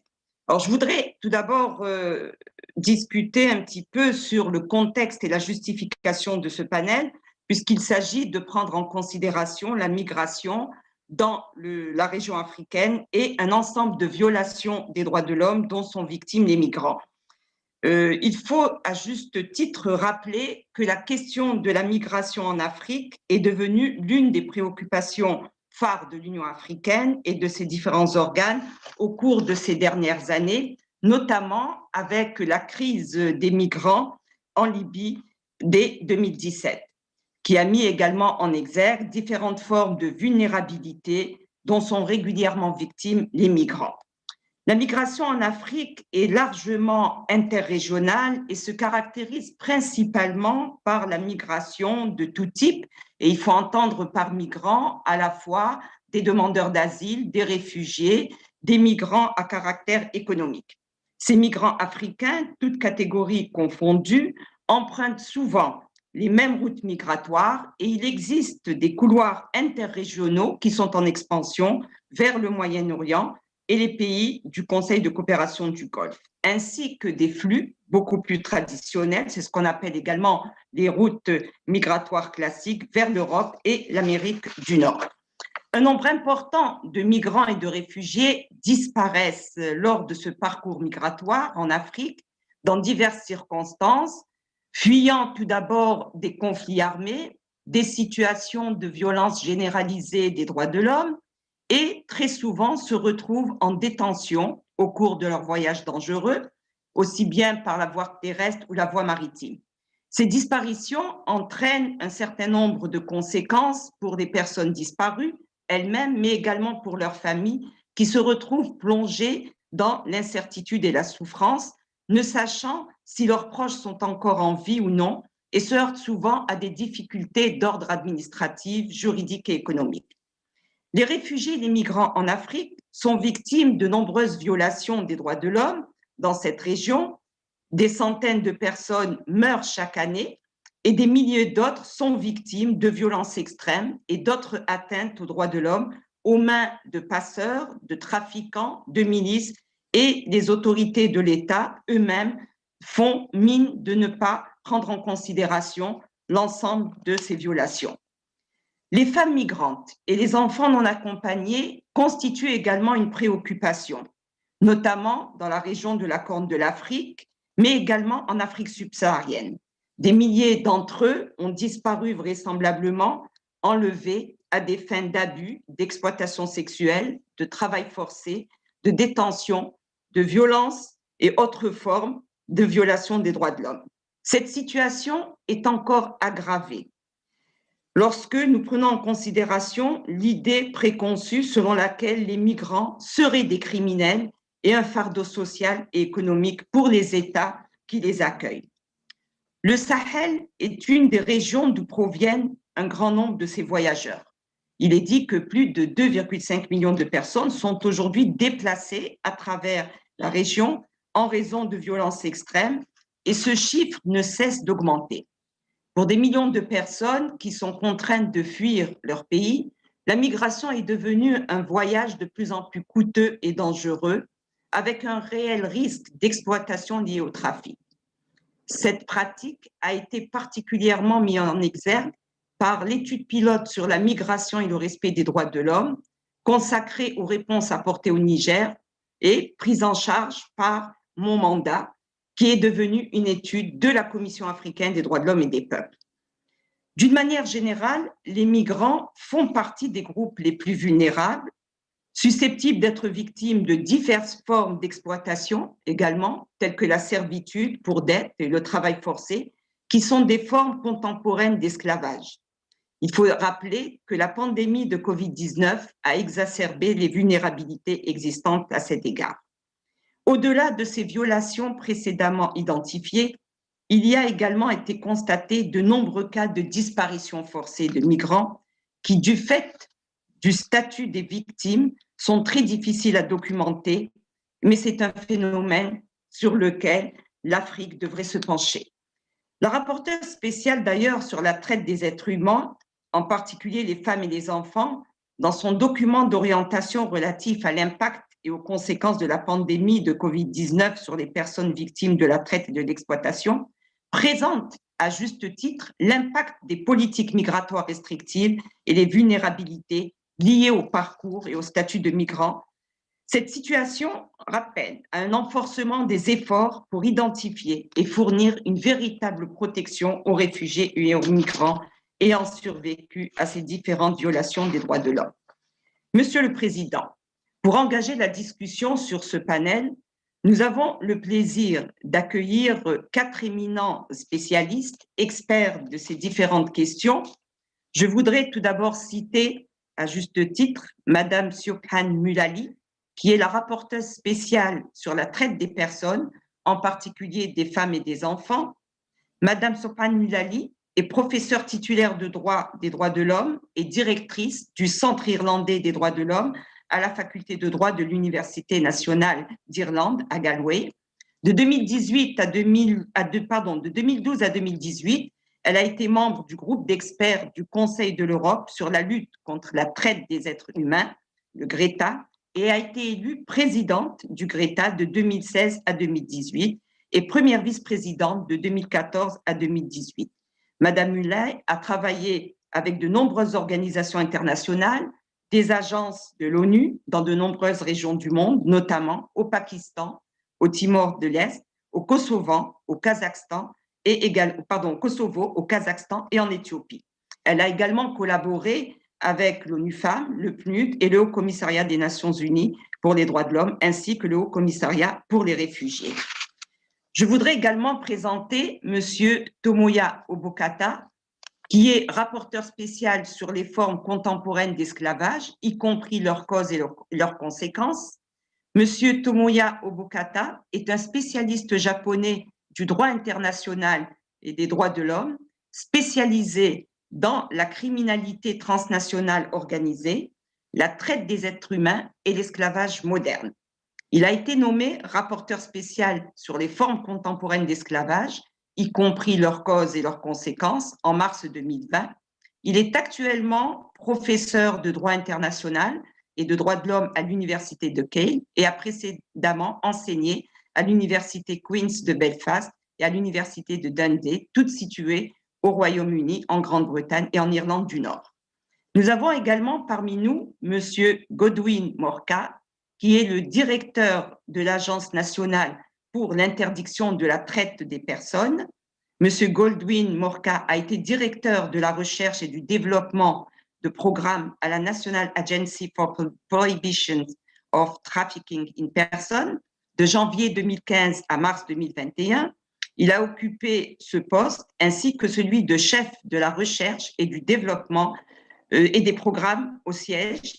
Il a été membre du groupe d'experts sur les migrations du dialogue Union africaine-Union européenne, et ceci de 2013 à 2017.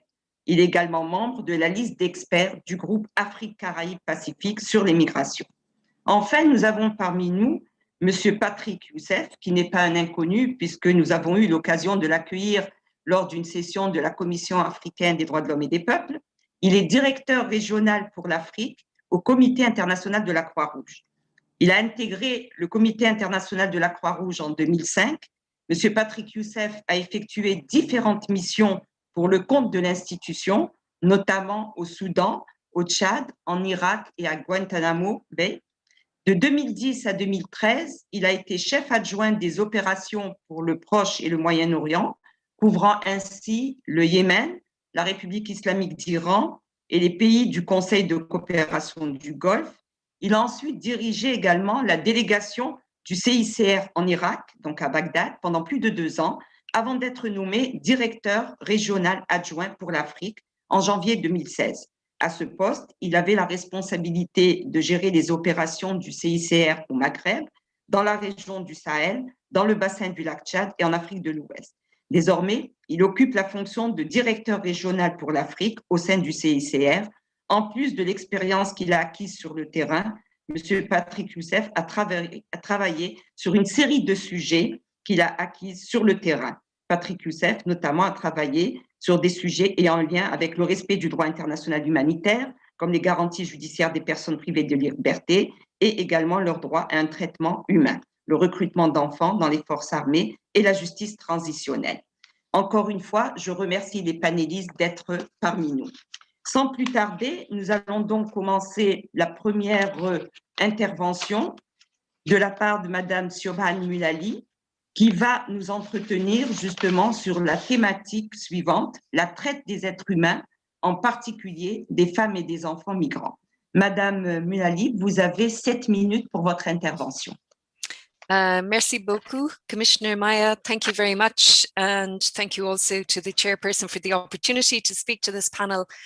I'm very happy to have this opportunity to highlight the specific issues of trafficking in persons, as well as the child rights and gender dimension of my mandate.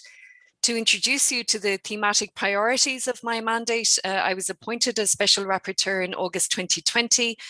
Thematic priority for my mandate is that of trafficking in conflict and humanitarian settings, as well as the intersections of trafficking and mixed migration, looking in particular at the vulnerabilities faced by labour migrants.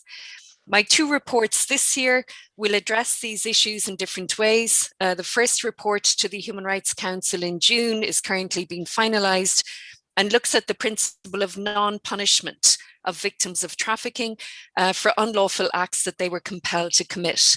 This includes in the context of irregular migration and includes a range of forms of punishment, particularly relevant to many African countries, including detention, imposition of fines, and forced returns. The second report, which will be presented in October, addresses the situation of trafficking in conflict settings, and in particular, the nexus between trafficking and terrorism.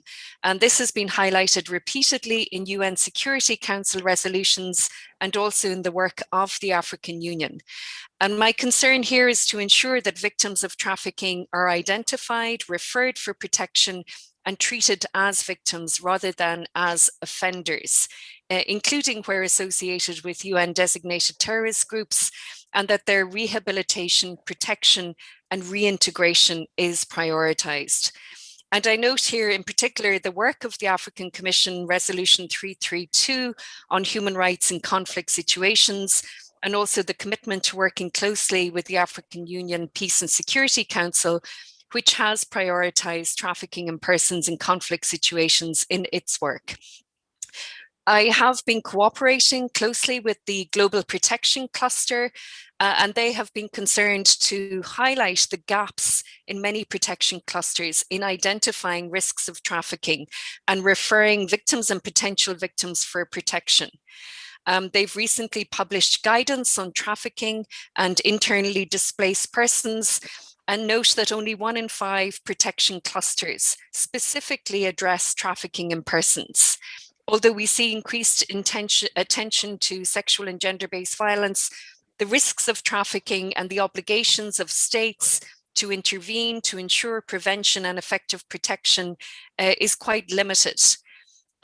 These situations are of concern in particular conflict settings such as Tigray currently, northern Mozambique, northern Nigeria, where we also see children at particular risk, including those who are internally displaced, unaccompanied and separated. And while we see reports of sexual and gender-based violence, we see limited attention to trafficking as such, although this is an indication of heightened risks of trafficking.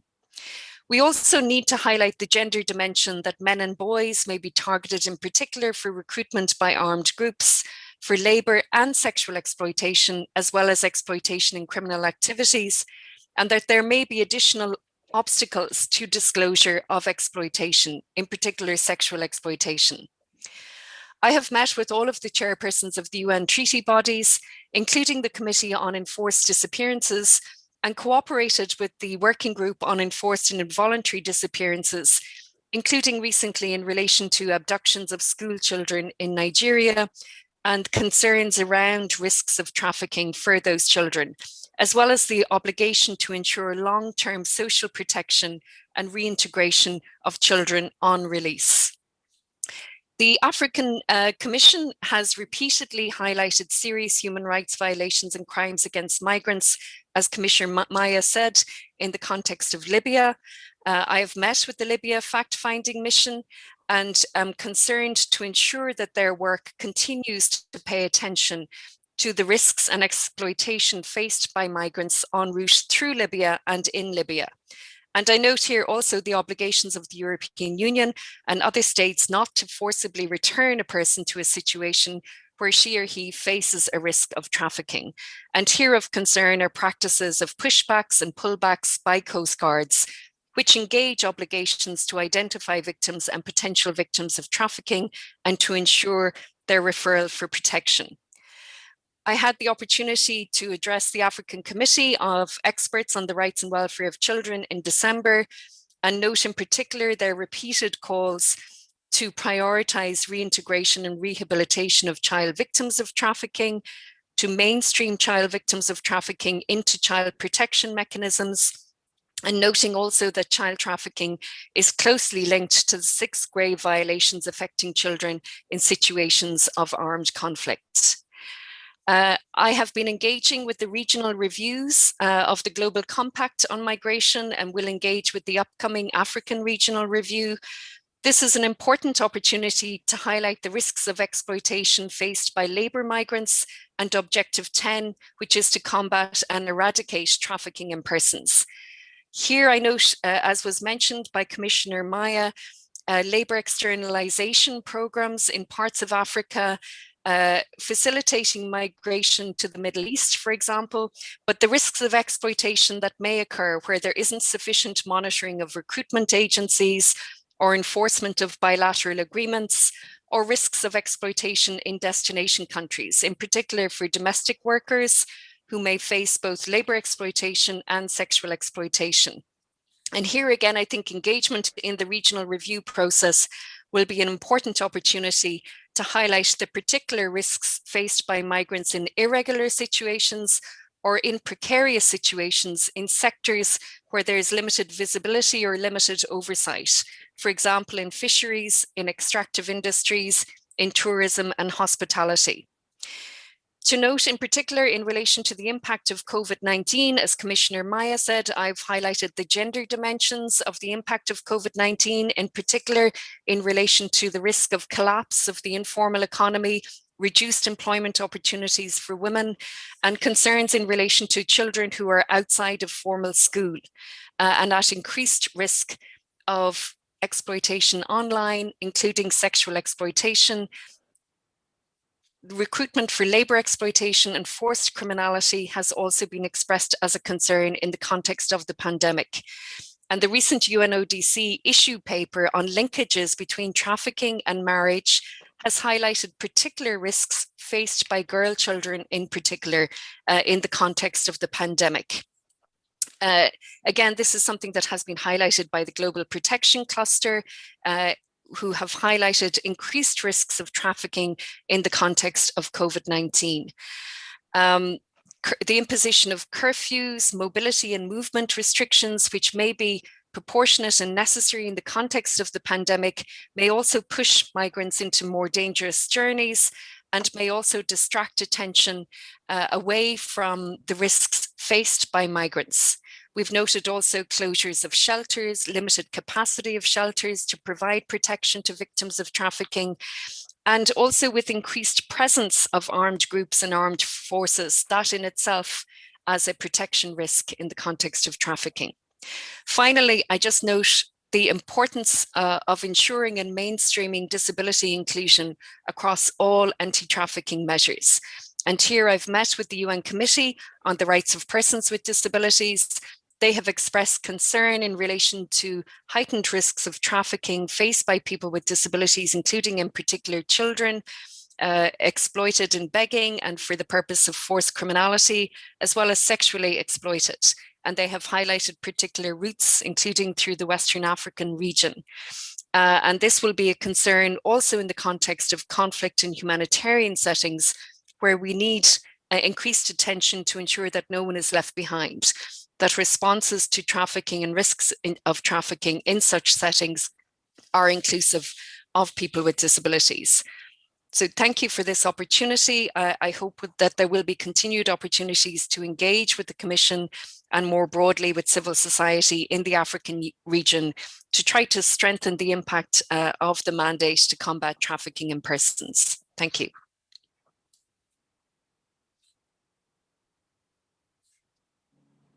Merci beaucoup, Madame Slobodan Mulali, pour votre intervention, puisque vous avez mis l'accent effectivement sur les différentes facettes de la traite des êtres humains, c'est-à-dire les différentes violations que subissent les migrants durant leur parcours migratoire, et avec un accent également tout particulier sur la crise sanitaire et ses répercussions sur les violations des droits de l'homme à l'endroit des migrants. Nous reviendrons, je pense, sur votre intervention au cours du débat. Alors, je voudrais, avant de passer la parole à Monsieur Tomoya Obokata, saluer également la présence du quatrième panéliste, Monsieur Willy Buloso, que je n'avais pas vu sur l'écran. Il est donc parmi nous. Il s'agit du coordonnateur régional pour l'Afrique, ECPAT International. Monsieur Willy Buloso est chargé d'assurer d'ailleurs le leadership vers le travail de plaidoyer et de programmation contre toutes les formes d'exploitation sexuelle des enfants en Afrique subsaharienne.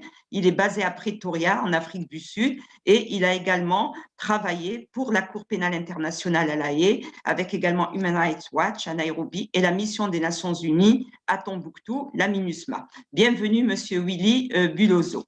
Je vais donc passer sans plus tarder la parole à Monsieur Tomoya Obokata, donc, qui est le rapporteur spécial sur les nouvelles formes contemporaines d'esclavage, ses causes et également ses conséquences.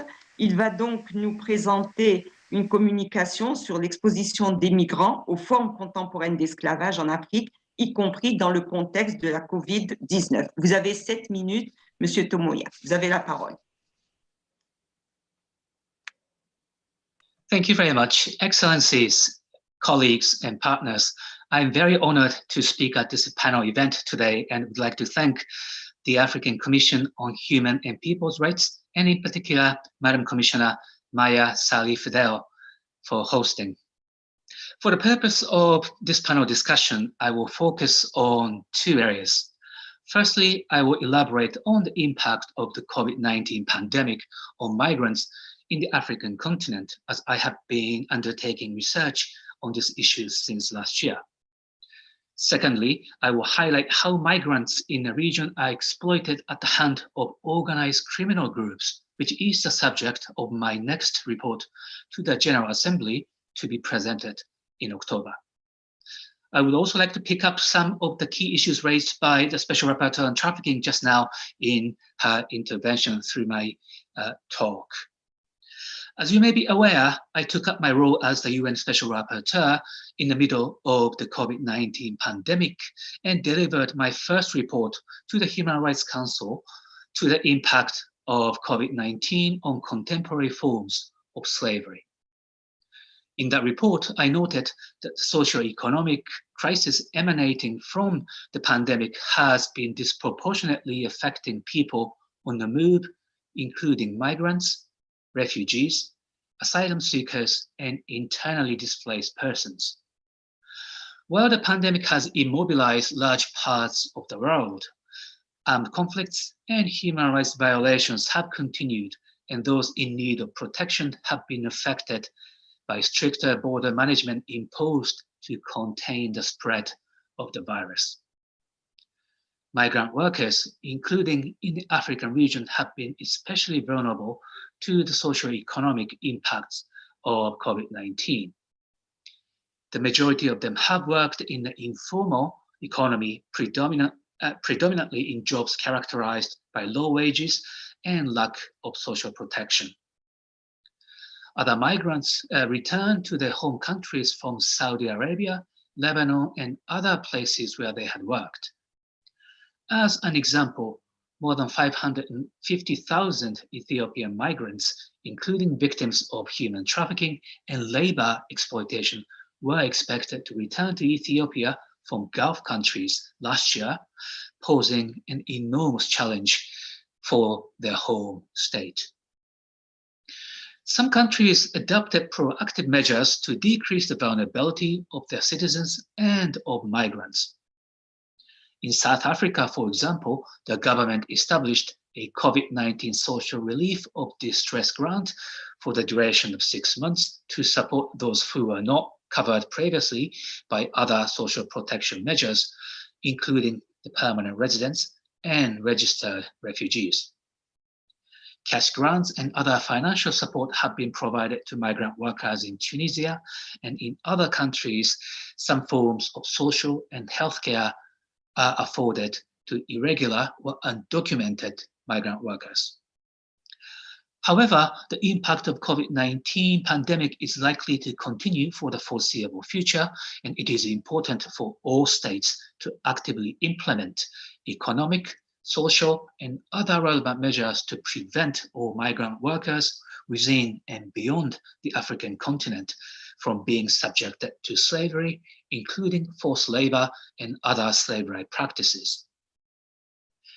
Turning to the link between organized crime and contemporary forms of slavery, there is clear evidence of mafia-type criminal groups or loosely connected criminal networks engaging in sexual and labor exploitation of migrants within the African continent.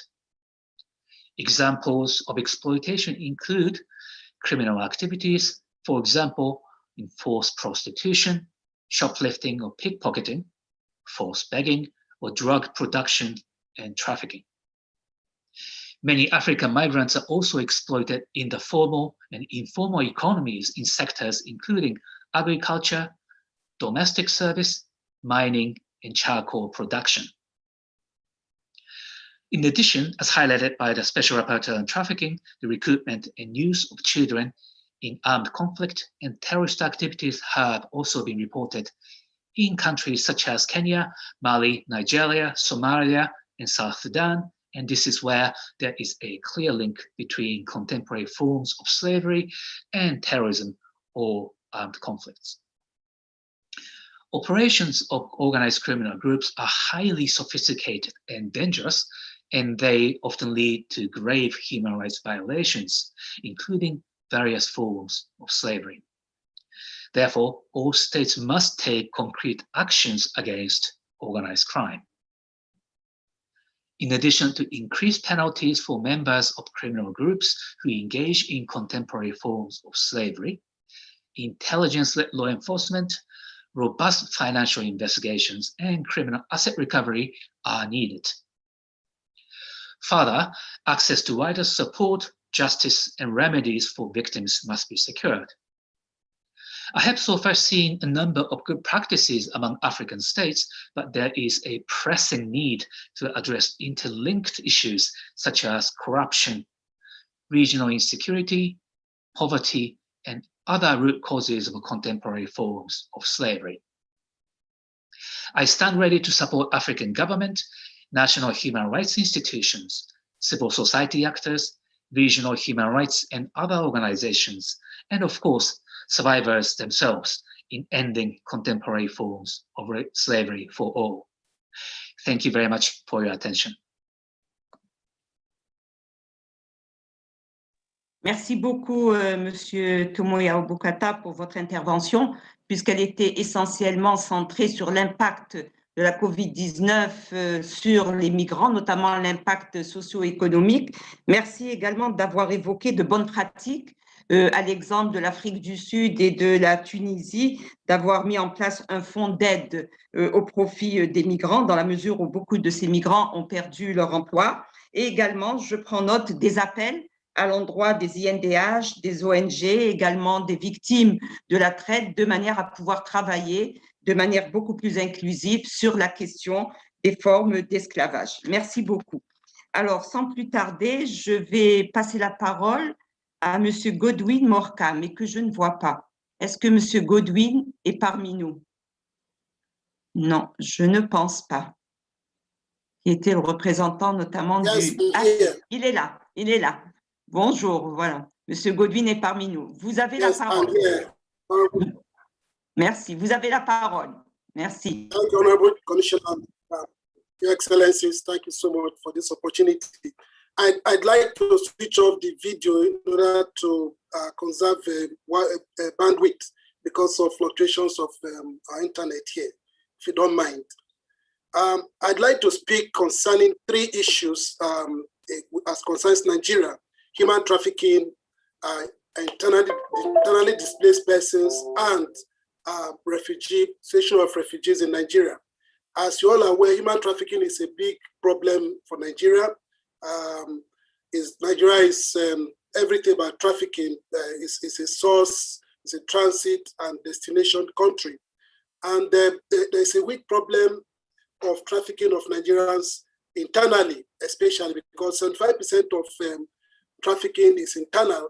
And it's a very huge one because people are trafficked across the country for sexual exploitation, for domestic labor, for domestic servitude, for street begging, street trading, the worst forms of labor exploitation in plantations and quarries and all that. So Nigeria has such a big problem of internal trafficking.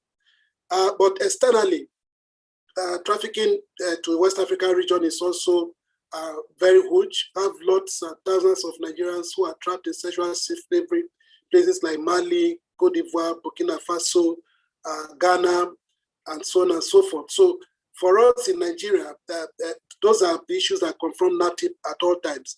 But trafficking has been exacerbated by the COVID-19 because in the last 1 year, for example, so many Nigerians have been returned from the Gulf states.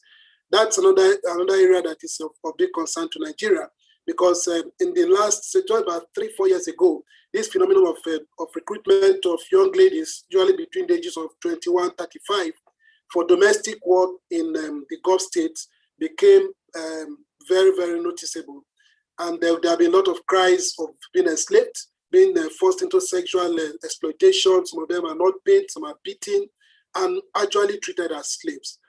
During this COVID lockdown during last year, we received not less than 700 to 800 Nigerians who came back from these Gulf states.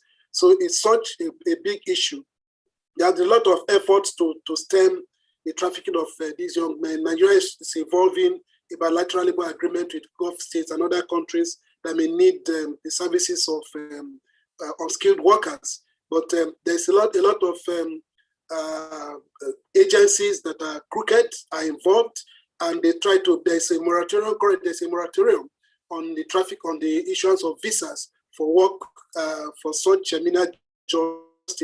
But these agencies manage to bypass the regulations and are still recruiting young women to the Gulf states, and they are subjected to the worst forms of humanization. And then internally to those who are returned, because of the COVID lockdown, there's a lot of problem to reach them and being able to give them the kind of support and help they need. Consequently, so many people have been returned from different parts of the world, have not been truly given the kind of support they need. The IOM has supported NAPTIP in a long way, returning these people and also offering them some kind of assistance. Some have been trained, some are already trying to regain their lives, but there are so many thousands who have not been reached. And so efforts are being made to ensure that state governments and sub-national entities, apart from international agencies, also support the efforts of NAPTIP to ensure that these people are supported. Because before now, about 2 years ago, our studies show that trafficking in Nigeria is about 60%. That means people many of them who are returned from abroad have been trafficked. 60% of them have been trafficked at least once before. And that remains a great concern for us, because we have also found out that some people who were returned from Mali were found in places like Libya, another place, because they couldn't stay. They stayed about 3 months, 4 months, and they went back. So we have that problem. The problem of child labor is also of which concern. In some parts of Nigeria, it's seasonal. Once school is over, so many children are transported from maybe some parts of the north central to the southwest to work in plantations and quarries and so on and so forth. Indeed, there are certain times of the year that classrooms in places like Benue State and Plateau State, they're deserted. I mean, you just have maybe just out of maybe 50 children in a class of the year, you may just find just 15. Others have been taken away for various kinds all over the country. So human trafficking continues to be a huge area. But of greater concern right now is the issue of the internally displaced persons. As you are aware, since 2009, Nigeria has been internal insurgency, the Boko Haram crisis in the Northeast. It has persisted up to now. And over the years, just about last week, Wednesday, celebrated the 7th anniversary of the abduction of the 286 girls from Chibok. And since then, so many other girls from schools have been abducted. Even it has now spread to many parts of the Northwest, not just the Northeast, places like Kaduna State, like Katsina State, Zamfara State. They all have become this insurgency, threats of insurgency and abduction. So Nigeria has currently close to about 2.7 million to 3.2 million IDPs. And some are also in different countries, Chad, Cameroon, Niger, and all that. So the question is, how do we, what's being done to assist these people? A lot of humanitarian efforts have gone into support for these victims, but returning them to their ancestral homes has become such a big challenge because of continued insecurity. And so government is now building what they call resettlement cities. Currently, there are 4 that are ongoing in Borno State, in Katsina State, in Zamfara State, and also in Edo State, in order to accommodate the IDPs. So there's, we believe that sustainable assistance needs to be instituted by international community, resettling these people where they are, rather than waiting until they're able to go back. So also the issue of exploitation of IDPs has been a recurring issue. The United States trafficking report has consistently accused the Civilian Justice Task Force of recruiting boys as child soldiers, and have also accused Nigerian military to an extent of allowing children, maybe provide service for them during the theaters of war. And of course, we're also aware of the recruitment of young. And so this is something that is still of a lot of efforts are being done with support of the UN system and the AU to see what can be done to.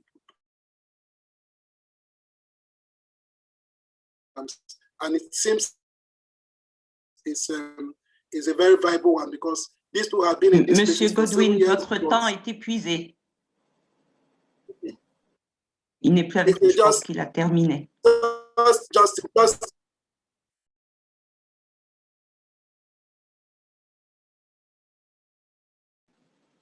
Monsieur Godwin, vous avez terminé votre intervention? Je pense que oui. Hein? Je vais le remercier. Il reviendra peut-être au moment du débat.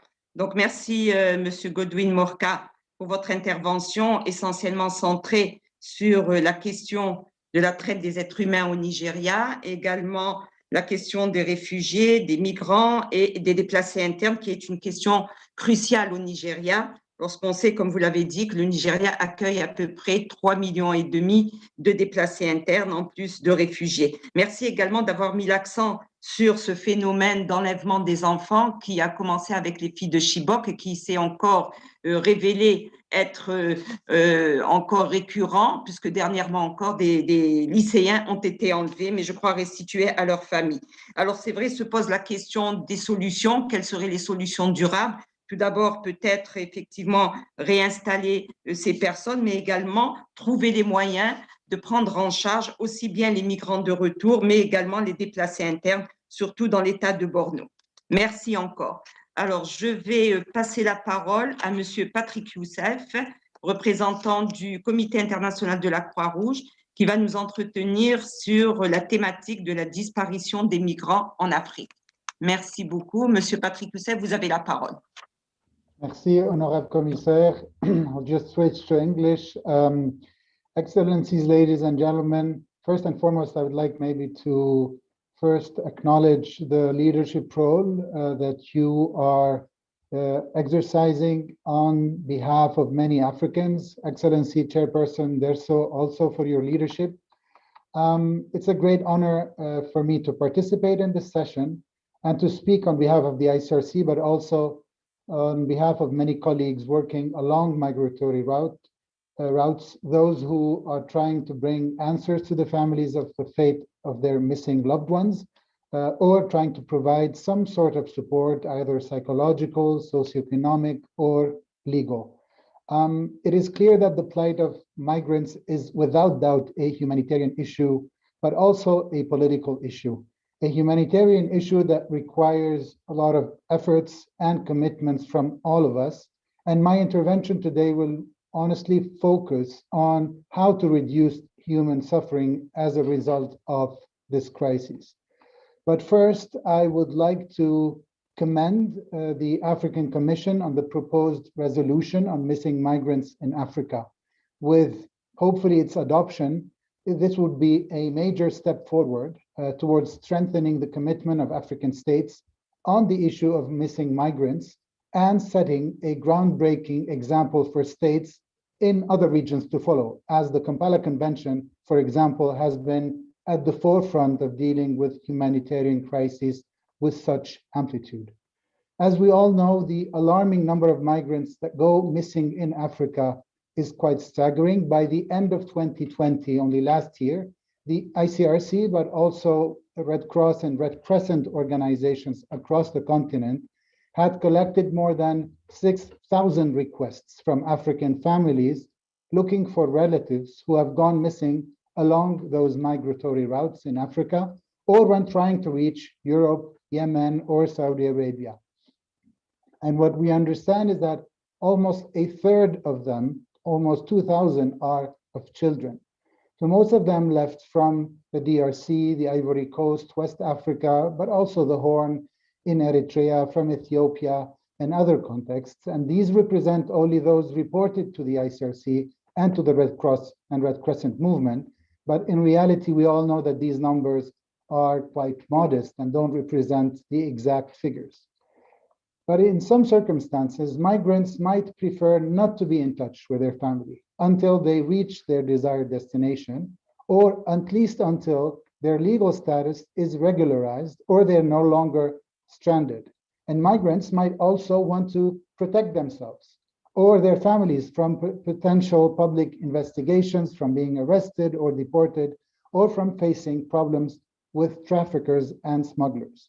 And here, when migrants go missing, as we all know, this has consequences for their families who are left in a state of uncertainty, often faced with multiple administrative, legal, economic difficulties due to the absence of breadwinners, without the possibility to access social benefits, sell or manage their property, remarry, exercise parental rights, etc.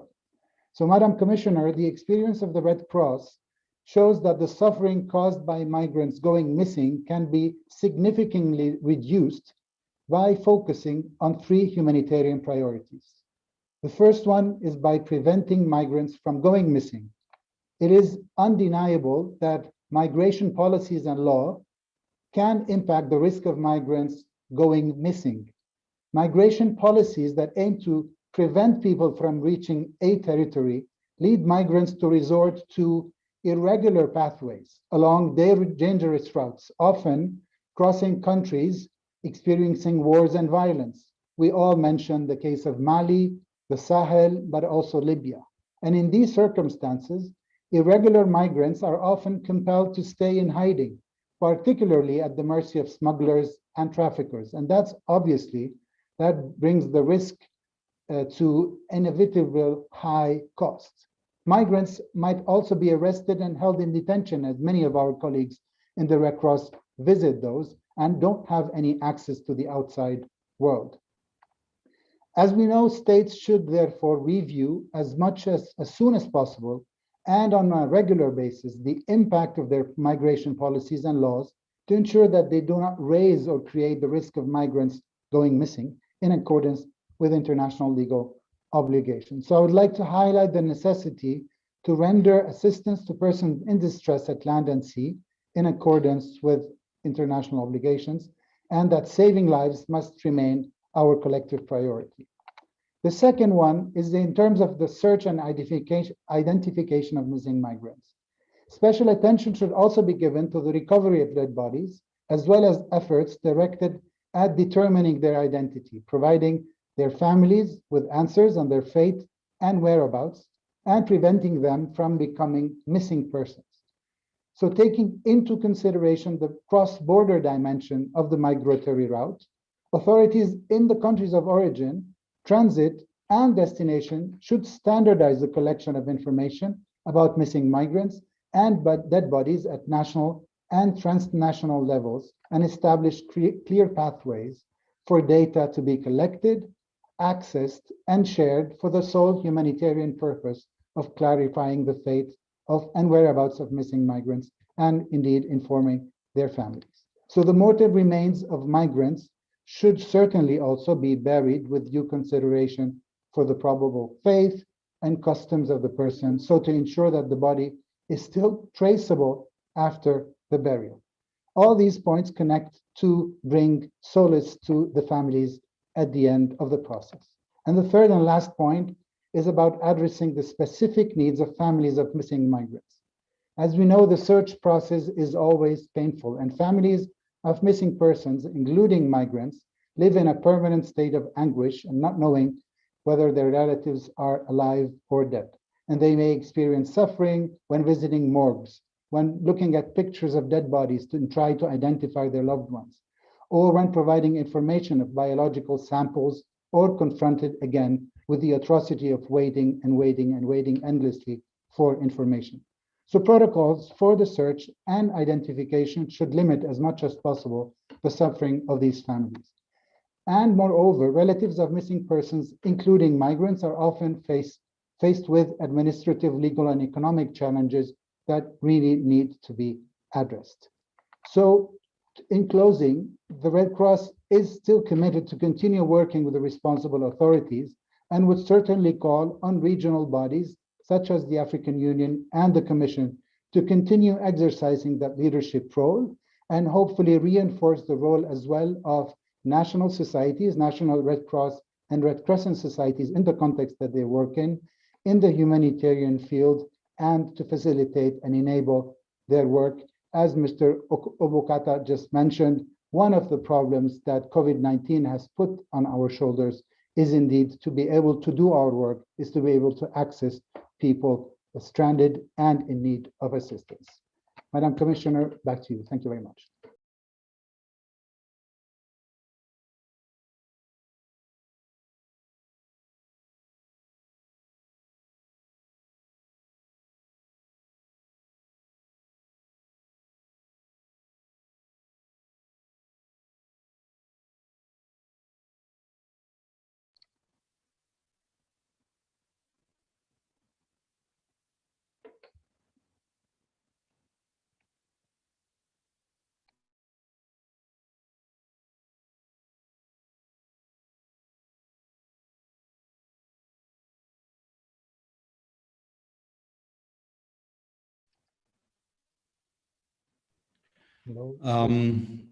It looks like that we have lost connection with Commissioner Maya.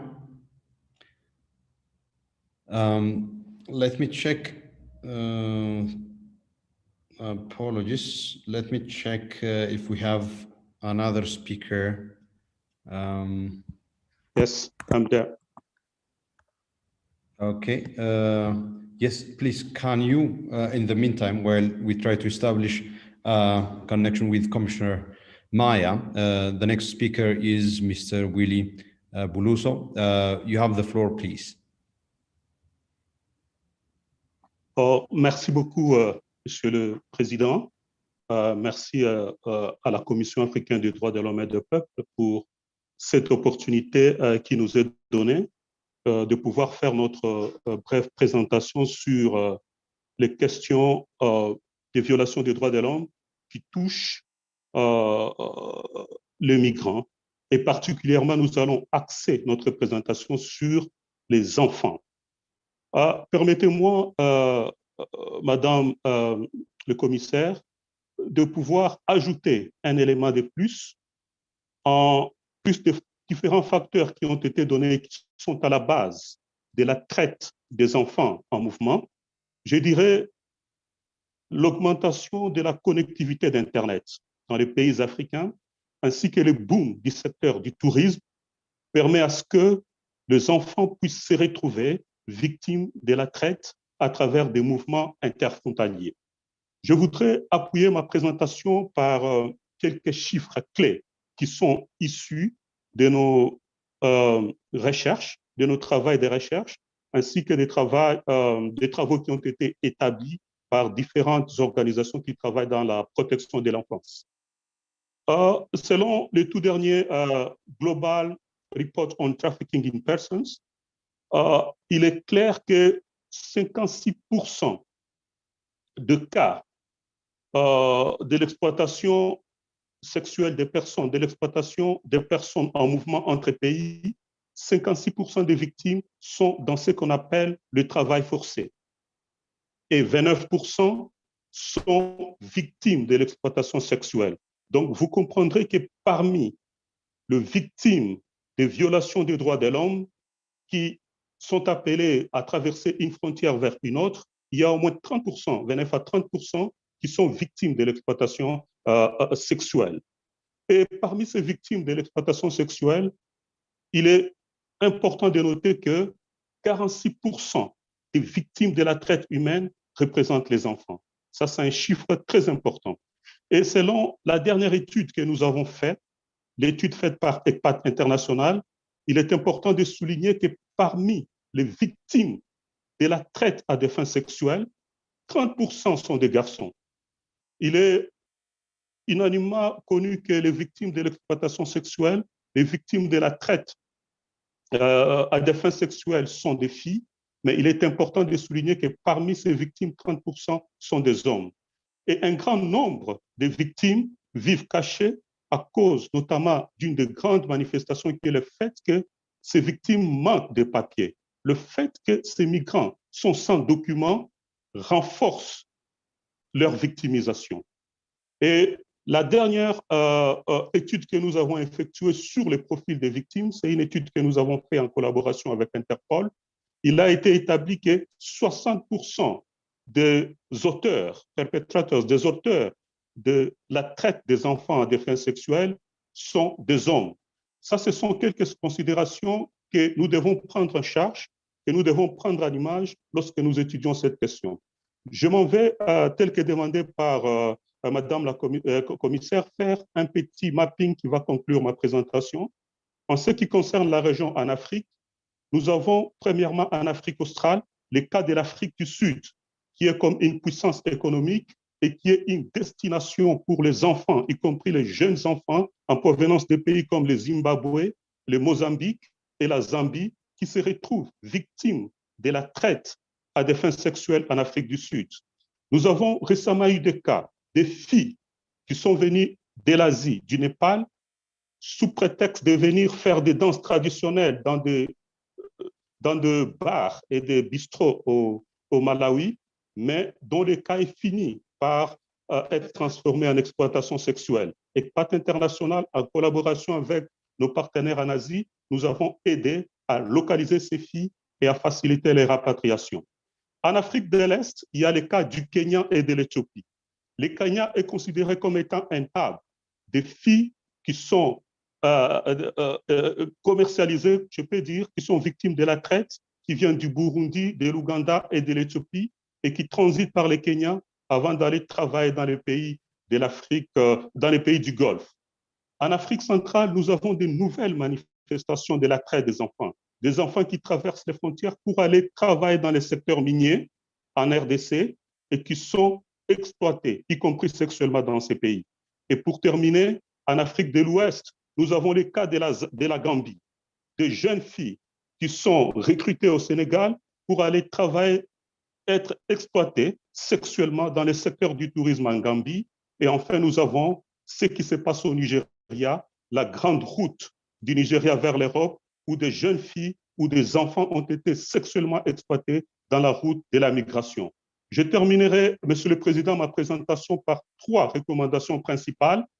La première recommandation est que nous devons faire beaucoup de recherches. Il nous manque de données.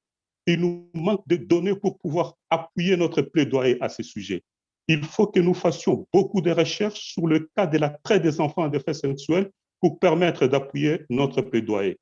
La deuxième recommandation, les pays de la sous-région doivent uniformiser leurs lois pénales pour permettre de lutter ensemble contre la traite des enfants et les mouvements interfrontaliers des enfants.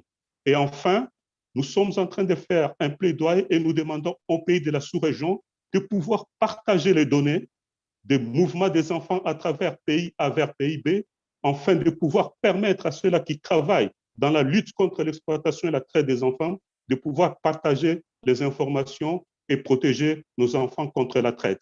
Merci beaucoup, Monsieur le Président, pour cette opportunité. Merci beaucoup. Je tiens tout d'abord à m'excuser. J'ai eu une panne, notamment d'Internet, ce qui ne m'a pas permis de poursuivre jusqu'à la fin l'intervention de M. Patrick Youssef, et j'ai pris en cours l'intervention de M. Willy Bulozo. Merci, M. Willy, pour cette cartographie relative à la traite des enfants dans plusieurs régions de l'Afrique. Alors, sans plus tarder, je vous remercie encore pour toutes vos interventions, et sans plus tarder, je vais donc commencer le débat en invitant tout d'abord les commissaires à prendre la parole s'ils veulent effectivement avoir un peu plus d'éclaircissement ou encore une fois réagir aux différentes interventions. Donc, je passe la parole aux commissaires.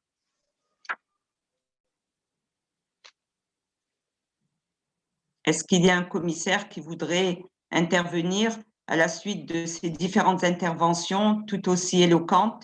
Oui, monsieur le commissaire Hatem, je vois votre main. Allez-y. Merci, chers collègues. Je vous remercie pour l'organisation de cet excellent panel, ainsi que les différents intervenants pour leur exposé. Et je ne voudrais pas intervenir sur un point pointilleux, précis, comme l'ont fait les orateurs, mais d'une façon générale. Je pose la question aux 4 intervenants. Nous savons en ce moment que les routes migratoires changent au gré des évolutions politiques de transit. Alors, nous avons en Afrique, disons, 3 voies migratoires, l'Est, l'Ouest et le centre. Actuellement, la pression se fait surtout sur la voie centrale qui intéresse la Libye et à un degré moindre la Tunisie. Mais nous avons également la voie de l'Ouest qui va vers l'Égypte et qui va vers le Liban et la Turquie.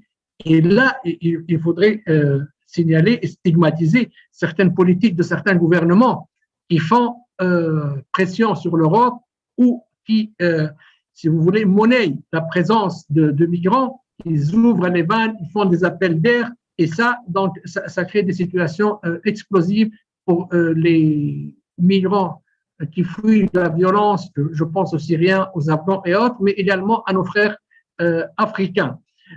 Il y a également un élément que j'ai cité tout à l'heure dans le premier panel et qui est récurrent à l'exploitation de l'être humain, aux violences sur l'être humain, c'est ces idéologies rétrogrades qui valident et qui essayent de légitimer le mauvais traitement ou la traite des êtres humains et qui est pratiquée par certains groupuscules, que ce soit en Afrique du Nord, au Sahel ou actuellement, maintenant, dernièrement, chez nos frères du Mozambique.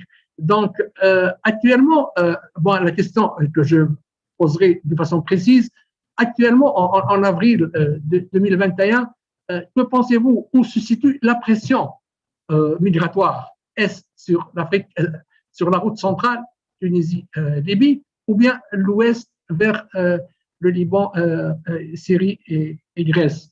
Et je signale, enfin, c'est un signalement, c'est que l'Afrique a un peu les mains liées et notre commission particulièrement se désole, se solidarise avec ce qui se passe pour nos migrants au Liban et dans les pays du Golfe Persique sans que nous puissions intervenir. Et nous connaissons la maltraitance dans ces pays-là. Et là, je fais appel aux amis qui sont en présence du CICR ou bien les rapporteurs des Nations Unies pour soulager ces populations-là, surtout en cette période de Covid et de pauvreté humaine. Je vous remercie et Madame la Présidente, je vous rends la parole.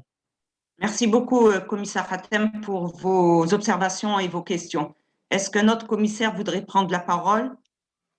Non, je n'en vois pas. Je ne sais pas s'il y a des représentants d'État qui voudraient intervenir également. Je ne pense pas. Commissioner Maya, there is a request from the representative of Angola, the Secretary of State for Human Rights of the Ministry of Justice. Très bien. D'accord, très bien, oui. Donc, je donne la parole au représentant de l'Angola, du ministère de la Justice. Vous avez la parole. Alors, est-ce qu'il est à l'écoute? Je ne le vois pas. Représentant de l'Angola, ministère de la Justice.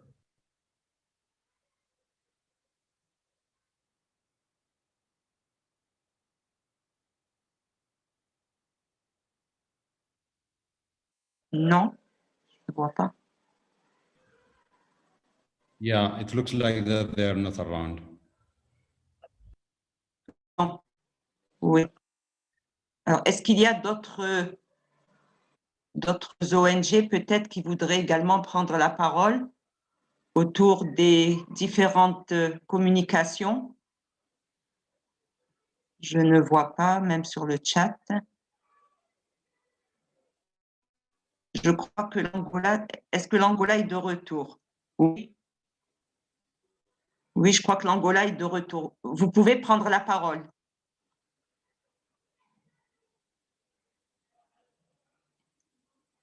Étoile, est-ce que vous avez le représentant de l'Angola? Parce que je vois que sur le chat, il réagit.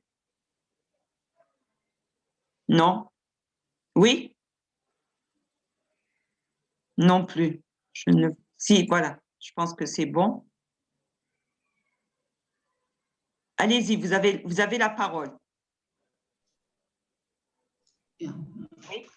Excelência, Sr. Presidente, Comissário Solomon, ilustres comissários, ilustres representantes do Estado, as organizações da sociedade civil, minhas senhoras e meus senhores.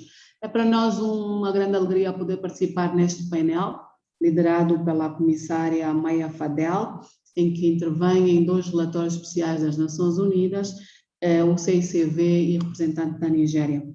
Angola, em conformidade com os padrões internacionais e regionais de direitos humanos, nomeadamente a Carta Africana dos Direitos Humanos e dos Povos, a Convenção de Kampala, ratificou esses documentos. A nossa Constituição, no artigo 25 e no artigo 71, abordam a questão do direito dos migrantes e dos apátridas. Gostaríamos de destacar que, em 2020, o Conselho Nacional dos Refugiados, órgão colegial da Resolução de Gestão dos Refugiados, desde 2015, começou o processo de novo cadastramento e atribuição de cartões de residência aos ex-refugiados dos países incluídos na cláusula de rescisão. Estamos a falar do Ruanda, Serra Leoa e Libéria.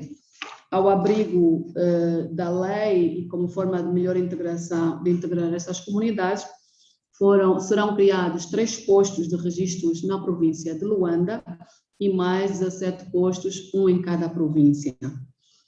Foi criado ainda o Conselho Nacional dos Refugiados, tem como responsabilidade verificar as condições para a atribuição deste estatuto, em conformidade com os documentos internacionais e regionais sobre a matéria. No Conselho, gostaríamos de informar que estão incluídos representantes de instituições públicas, ministérios, e o Ministério da Justiça é um deles, das organizações da sociedade civil e temos o Acnur, o Alto Comissariado para os Direitos dos Refugiados como observador. Consagra os direitos dos deveres dos requerentes de asilos e também protege o princípio do non-refoulement. A nossa política migratória está enfocada na gestão dos ciclos migratórios, integração dos migrantes, a colheita de informação sobre os mesmos.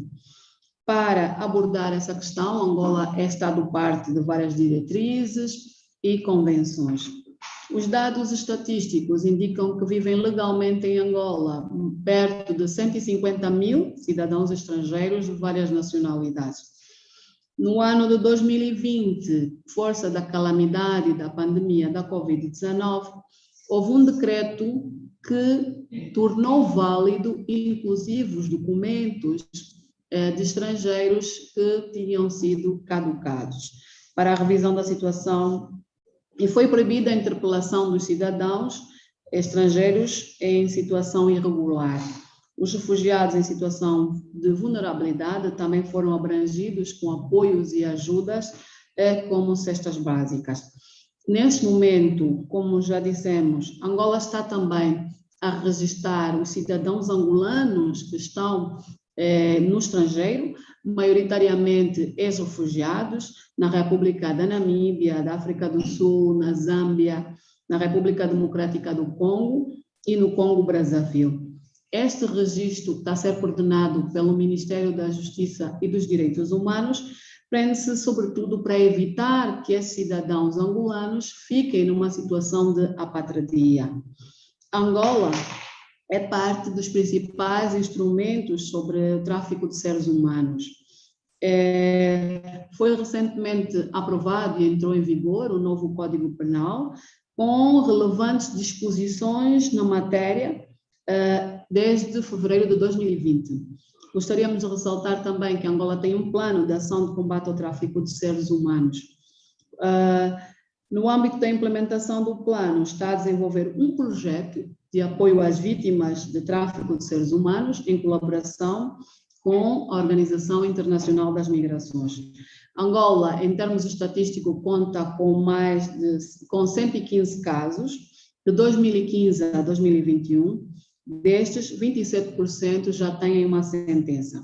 Para finalizar, gostaríamos de ressaltar que todas essas medidas estão enquadradas na nossa Estratégia Nacional dos Direitos Humanos e no seu plano de ação, que é o principal instrumento de política pública em matéria de direitos humanos. Muito obrigada a todos e todas. Merci beaucoup, Madame la représentante du ministère de la Justice de l'Angola. Merci également de nous avoir renseigné sur tous les efforts entrepris par la République d'Angola, notamment la mise en place d'un certain nombre d'institutions susceptibles de prendre en charge la question notamment des étrangers vivant sur le sol angolais, mais également de la diaspora, ou on vous avez appelé les réfugiés qui sont accueillis dans les États voisins, et également de prendre en charge l'ensemble de ces problèmes à travers des politiques nationales. Alors, je vais voir, je crois qu'il y a des ONG qui voudraient prendre la parole. Est-ce qu'il y a des ONG? Oui, je crois que nous avons M. Curtis de Blair. M. Curtis de Blair, vous voulez prendre la parole. Et ensuite, nous avons Bazan et Sam Eldin. M. Curtis, est-ce que vous êtes parmi nous? Merci. Thank you. Très rapidement, hein, s'il vous plaît, parce que nous sommes pris par le temps. Merci. I have three very quick questions. The first question to the two special rapporteurs.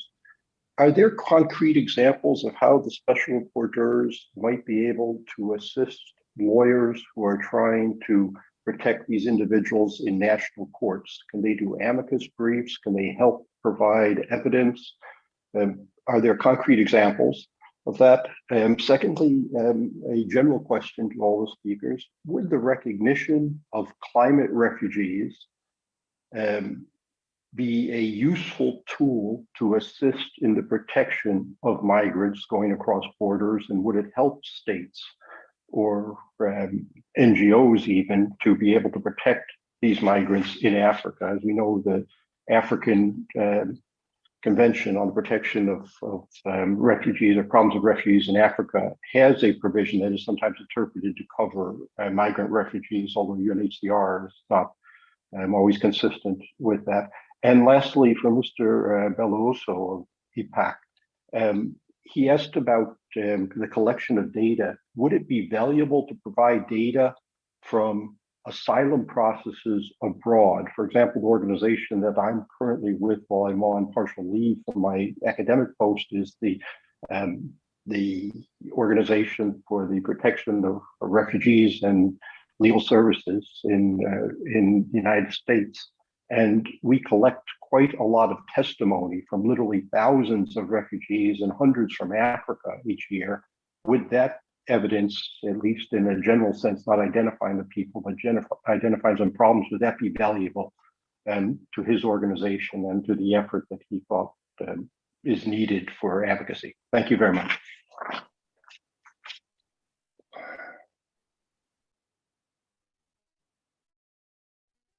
Merci beaucoup, Monsieur Curtis. Je vais passer la parole à une dernière ONG. Commissioner Maya, let me remind you that the time is up. I just want you to know that. Alors, peut-être que, je vais donc, Monsieur le Président, est-ce que je peux donner la parole à la dernière ONG? Oui, d'accord. Donc la dernière, c'est Yes, please. Bazin I was just reminding you, Commissioner. Oui. Bon, alors, parce que je dois redistribuer la parole aux intervenants. Donc, je m'excuse auprès de l'ONG et Samedine, mais elle pourra peut-être envoyer sa question aux différents intervenants. No, it's okay. It's okay. You can give the floor to the NGO. I was just reminding you. Alors, allez-y. Oui. J'ai ma montre devant moi. Merci beaucoup. Alors, la dernière ONG est représentée par Mme Bazin et Samedine. Est-ce que vous êtes parmi nous? Thank you very much. شكرا للسيدة مايا سهلي وشكرا للمتحدثين على كلماتهم وعلى الجهود المبذولة طبعا في الخاصة بالموضوع الذي نتحدث عنه. تود مؤسسة ماعت للسلام والتنمية وحقوق الإنسان تقديم تعليق سريع على الهجرة غير النظامية التي نتحدث حولها وحول تأثيراتها بعد الانخفاض في أعداد المهاجرين غير النظاميين في عام 2019. زادت الحركة على طول طريق وسط البحر الأبيض المتوسط نحو إيطاليا بشكل ملحوظ خلال عام 2020 على الرغم من القيود المفروضة على الحدود مع بداية جائحة كوفيد-19. بعرض مجموعة من الأرقام والإحصاءات غير الرسمية حول واقع الهجرة غير النظامية في أفريقيا، نجد أن هناك أزمة إنسانية مفجعة في القارة. نجد أنه لا تزال الرحلة عبر وسط البحر الأبيض المتوسط من شمال أفريقيا إلى إيطاليا واحدة من أكثر ممرات الهجرة خطورة في العالم. فعلى سبيل المثال بين شهر يناير ونهاية يوليو 2020 فقط وقعت ما لا يقل عن 290 حالة وفاة على طول طريق البحر الأبيض المتوسط. وإلى جانب خطر الغرق يواجه أولئك الذين عبروا إلى أوروبا أيضا خطر اعتراضهم من قبل خفر السواحل الوطني في البحر. وفي الفترة ما بين نوفمبر وديسمبر من عام 2020 قدرت أعداد المهاجرين عبر ليبيا بحوالي 500,071 مهاجر من أكثر من 41 جنسية مختلفة من أفريقيا. يقدر أعداد المهاجرين من ليبيا إلى أوروبا منذ بداية كوفيد-19 حوالي 80,000 مهاجر. وعن تونس ظلت هي المعبر الأول إلى إيطاليا وذلك خلال الأشهر السبعة الأولى من عام 2020 حيث استحوذت على 47% أي حوالي 6,600 من الوافدين إلى إيطاليا مقارنة بنسبة 40% أو أي حوالي 5,600 من ليبيا خلال نفس الفترة. وخلال عام 2020 كان هناك أكثر من 74,000 محاولة عبور غير شرعية إلى إسبانيا من المغرب. عبر المغرب أو المعبر الغربي للقارة الأفريقية المتجهة إلى دول المحيط الأطلسي لاحظت مؤسسة ماعت أن الأعداد الكبيرة من المهاجرين عبر دول الغرب الأفريقي بين يناير ومنتصف نوفمبر 2020 وصلت لحوالي 17,300 337 فرد إلى جزر الكناري بعد عبورهم بالقوارب من سواحل غرب أفريقيا، وطبعا يواجهوا مخاطر لتحطم مراكب التي تنقلهم إلى أوروبا. أما في الشرق الأفريقي وبسبب عدم الاستقرار في المنطقة خاصة في إثيوبيا والصومال، وصل أعداد الفارين من هناك في مايو 2020 حوالي 1725. كان حوالي 88% منهم إثيوبي الجنسية، في حين كان 12% منهم صوماليين الجنسية. سريعا لأختم الكلمة، يعني هناك تحديات تواجه إدارة سياسة الهجرة في أفريقيا تتعلق بتلك الأزمة، والتي جاء أبرزها الافتقار إلى الإرادة السياسية الحقيقية من حكومات الدول الأعضاء لتعزيز الوصول إلى حل مشاكل المهاجرين، وعدم فرض أي عقوبات على الدول التي تنتهك حقوق وكرامة المهاجرين بشكل ضمني أو فعلي. وختاما توصي مؤسسة معهد بضرورة إنشاء منتدى إقليمي لتنسيق المراقبة والبحث وتبادل المعلومات يعترف بإطار سياسة الهجرة في أفريقيا، ويركز على جمع وتحليل بيانات الهجرة الوطنية والإقليمية، لأن غياب مثل هذه البيانات هو الذي يمثل عقبة خطيرة أمام الإدارة الفعالة للهجرة غير النظامية. وشكرا لحضراتكم، شكرا للمقررة معي.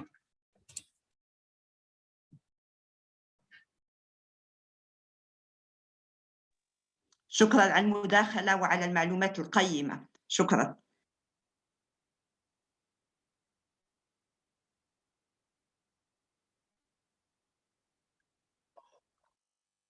Je vais donc redistribuer la parole aux différents intervenants, puisqu'il y a eu notamment quelques questions qui ont été posées, notamment par M.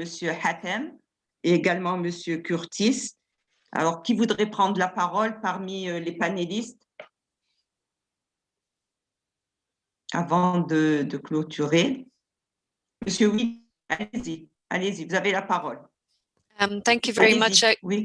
Thank you. I'll be very brief. Just to note that, yes, the UN Special Rapporteurs can intervene to provide assistance, for example, through an amicus intervention in court, or through making submissions or commentaries on legislation or policy, or urgent appeals where there is a pending violation. And I've put the email or submission forms there. The key thing is to engage in a timely way so that we can respond and try to be supportive. And I think we really need to engage more with civil society in the African region. In relation to changing routes of migration, yes, this is a concern. And also in relation to our NGO colleague, the comment around increasing numbers of deaths and people trapped in Libya, for example. Here, I think we really need to work on expanding safe, regular routes to migration, access to decent work, and also looking at refugee resettlement opportunities, expanding those as ways to reduce risky modes of travel and heightened risks of exploitation.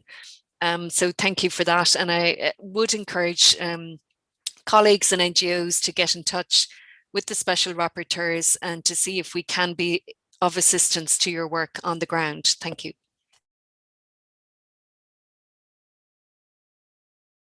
Merci beaucoup, Madame Subhan. Je passe très rapidement la parole à Monsieur Willy Bulozo, très rapidement, avant la fin.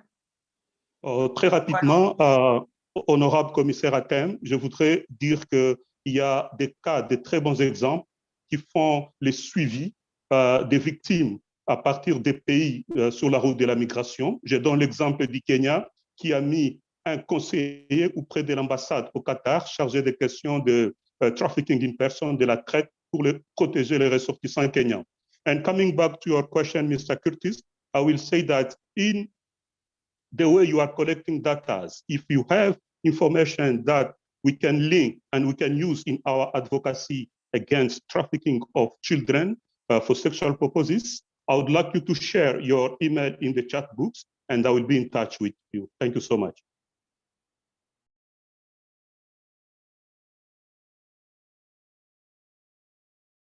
Merci beaucoup. Je crois que Monsieur Patrick Youssef, vous vouliez prendre la parole? Oui, tout à fait. Juste un petit mot pour répondre à l'honorable Hatem El-Saïm qui effectivement parlait de donc identifier effectivement les axes de fragilité aujourd'hui. Je voulais juste dire qu'au-delà de ce que j'ai présenté comme solution pour alléger les effets néfastes sur les familles des migrants disparus. Il y a effectivement, et ce que j'ai rapporté, le rôle des organisations régionales qui effectivement peuvent forcer une volonté politique qui malheureusement n'existe que très peu et qui démontre cette problématique comme une problématique insurmontable. Au fait, il y a des États qui effectivement ont légiféré, qui ont créé des cadres pour la gestion non seulement des effets, mais pour des gestions de la prévention. Et c'est, je pense, c'est là où, sur l'impulsion des organisations régionales, l'Union africaine, la Ligue des pays arabes, etc., il y a potentiellement une voie de sortie. And I think, and then I'm just worried about time, I think the point mentioned by Mr. Curtis on the recognition of climate refugees is worth a thorough discussion and not rather a superficial answer, because it really gives more ownership. What we need to aim at is more ownership by states and regional organizations to help pressure and again put the ethical boundaries in front of states who are unfortunately still beware of potential solutions or long-lasting solutions. Thank you. Merci beaucoup. Monsieur Tomoya, est-ce que vous avez un mot de la fin?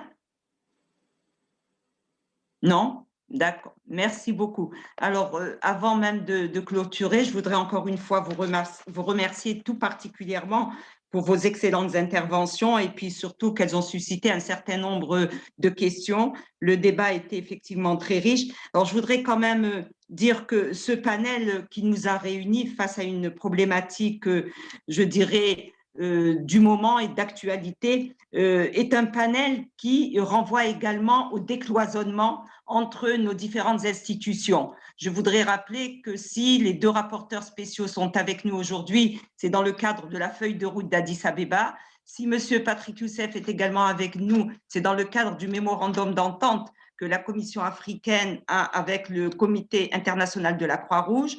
Et je pense que toutes ces discussions pourraient encore continuer prochainement sur la base notamment de panels thématiques pour creuser un peu plus la question, d'autant plus que nous savons très bien que nous avons démontré l'importance de ces problématiques, mais il reste encore à insérer la volonté des États et de tous les acteurs. Et je crois que ce qui est important, c'est de pouvoir adresser un message aux États pour leur dire qu'ils puissent trouver un équilibre entre ce que j'appelle tout le temps la dimension humanitaire et également la dimension politique autour de ces questions. Merci beaucoup encore une fois et j'espère que nous nous retrouverons. Monsieur le Président, je vous remets la parole.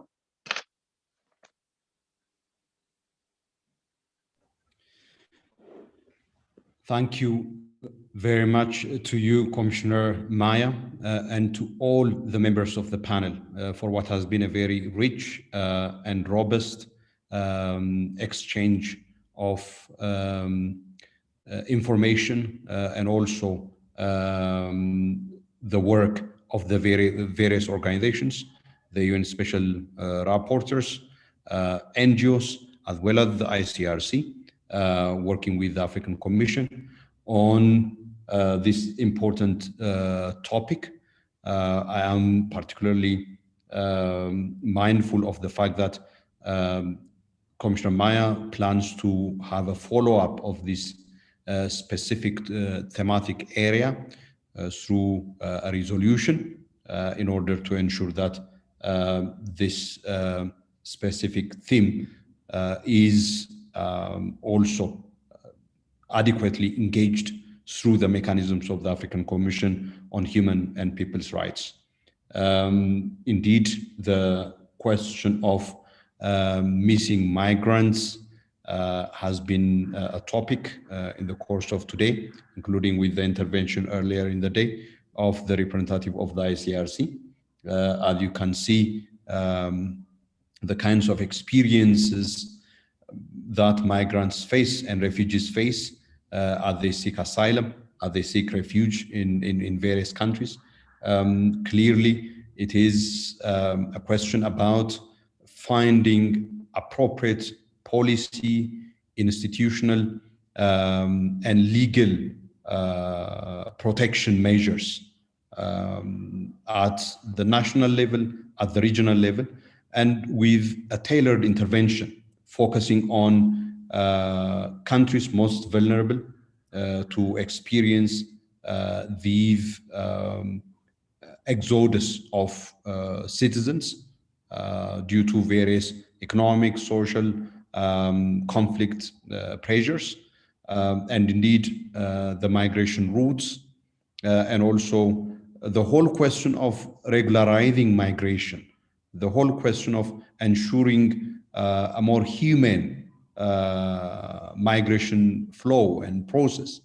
I think some of the developments on the African Union, such as, for example, the protocol on free movement of people, would help a great deal if its ratification is fast-tracked as an important model for regularizing migration on the African continent, and avoid this trend of migrants going or taking an illegal and extremely dangerous routes because of restrictions relating to movement of people.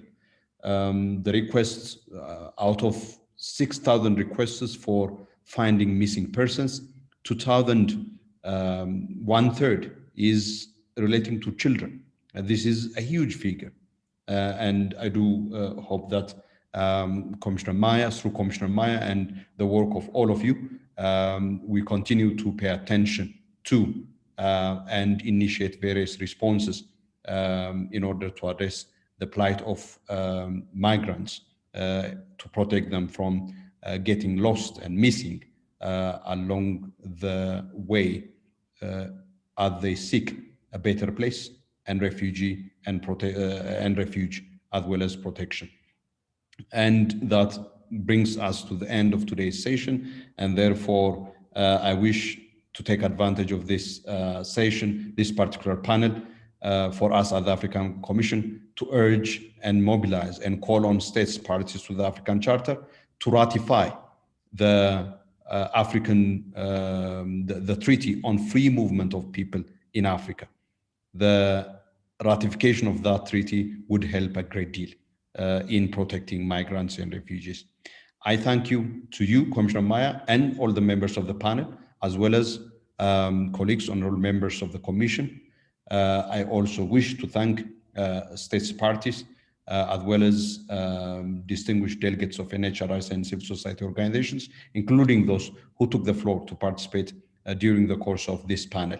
I wish to indicate to all of you that if you wish to participate in these or other panels, there is always a possibility for you to indicate, based on the program that is publicly available, to register and indicate your interest to ask questions in any of the panels. So again, I wish to indicate to Mr. Dobler that there is nothing that prohibits anybody from speaking, and this idea of reporting the Commission to anybody wouldn't be accepted at all, and it's unbecoming of somebody participating in this platform. In many of our panels, NGOs, actually the previous session, all of them were representatives of NGOs, all of them. So to say that NGOs are blocked is basically to create completely something false. Colleagues, once again, I wish you all a very good evening and see you all back again at 9 GMT tomorrow. Wish you a very good evening. Thank you so much. Thank you. Merci beaucoup. Au revoir. Merci. Merci beaucoup.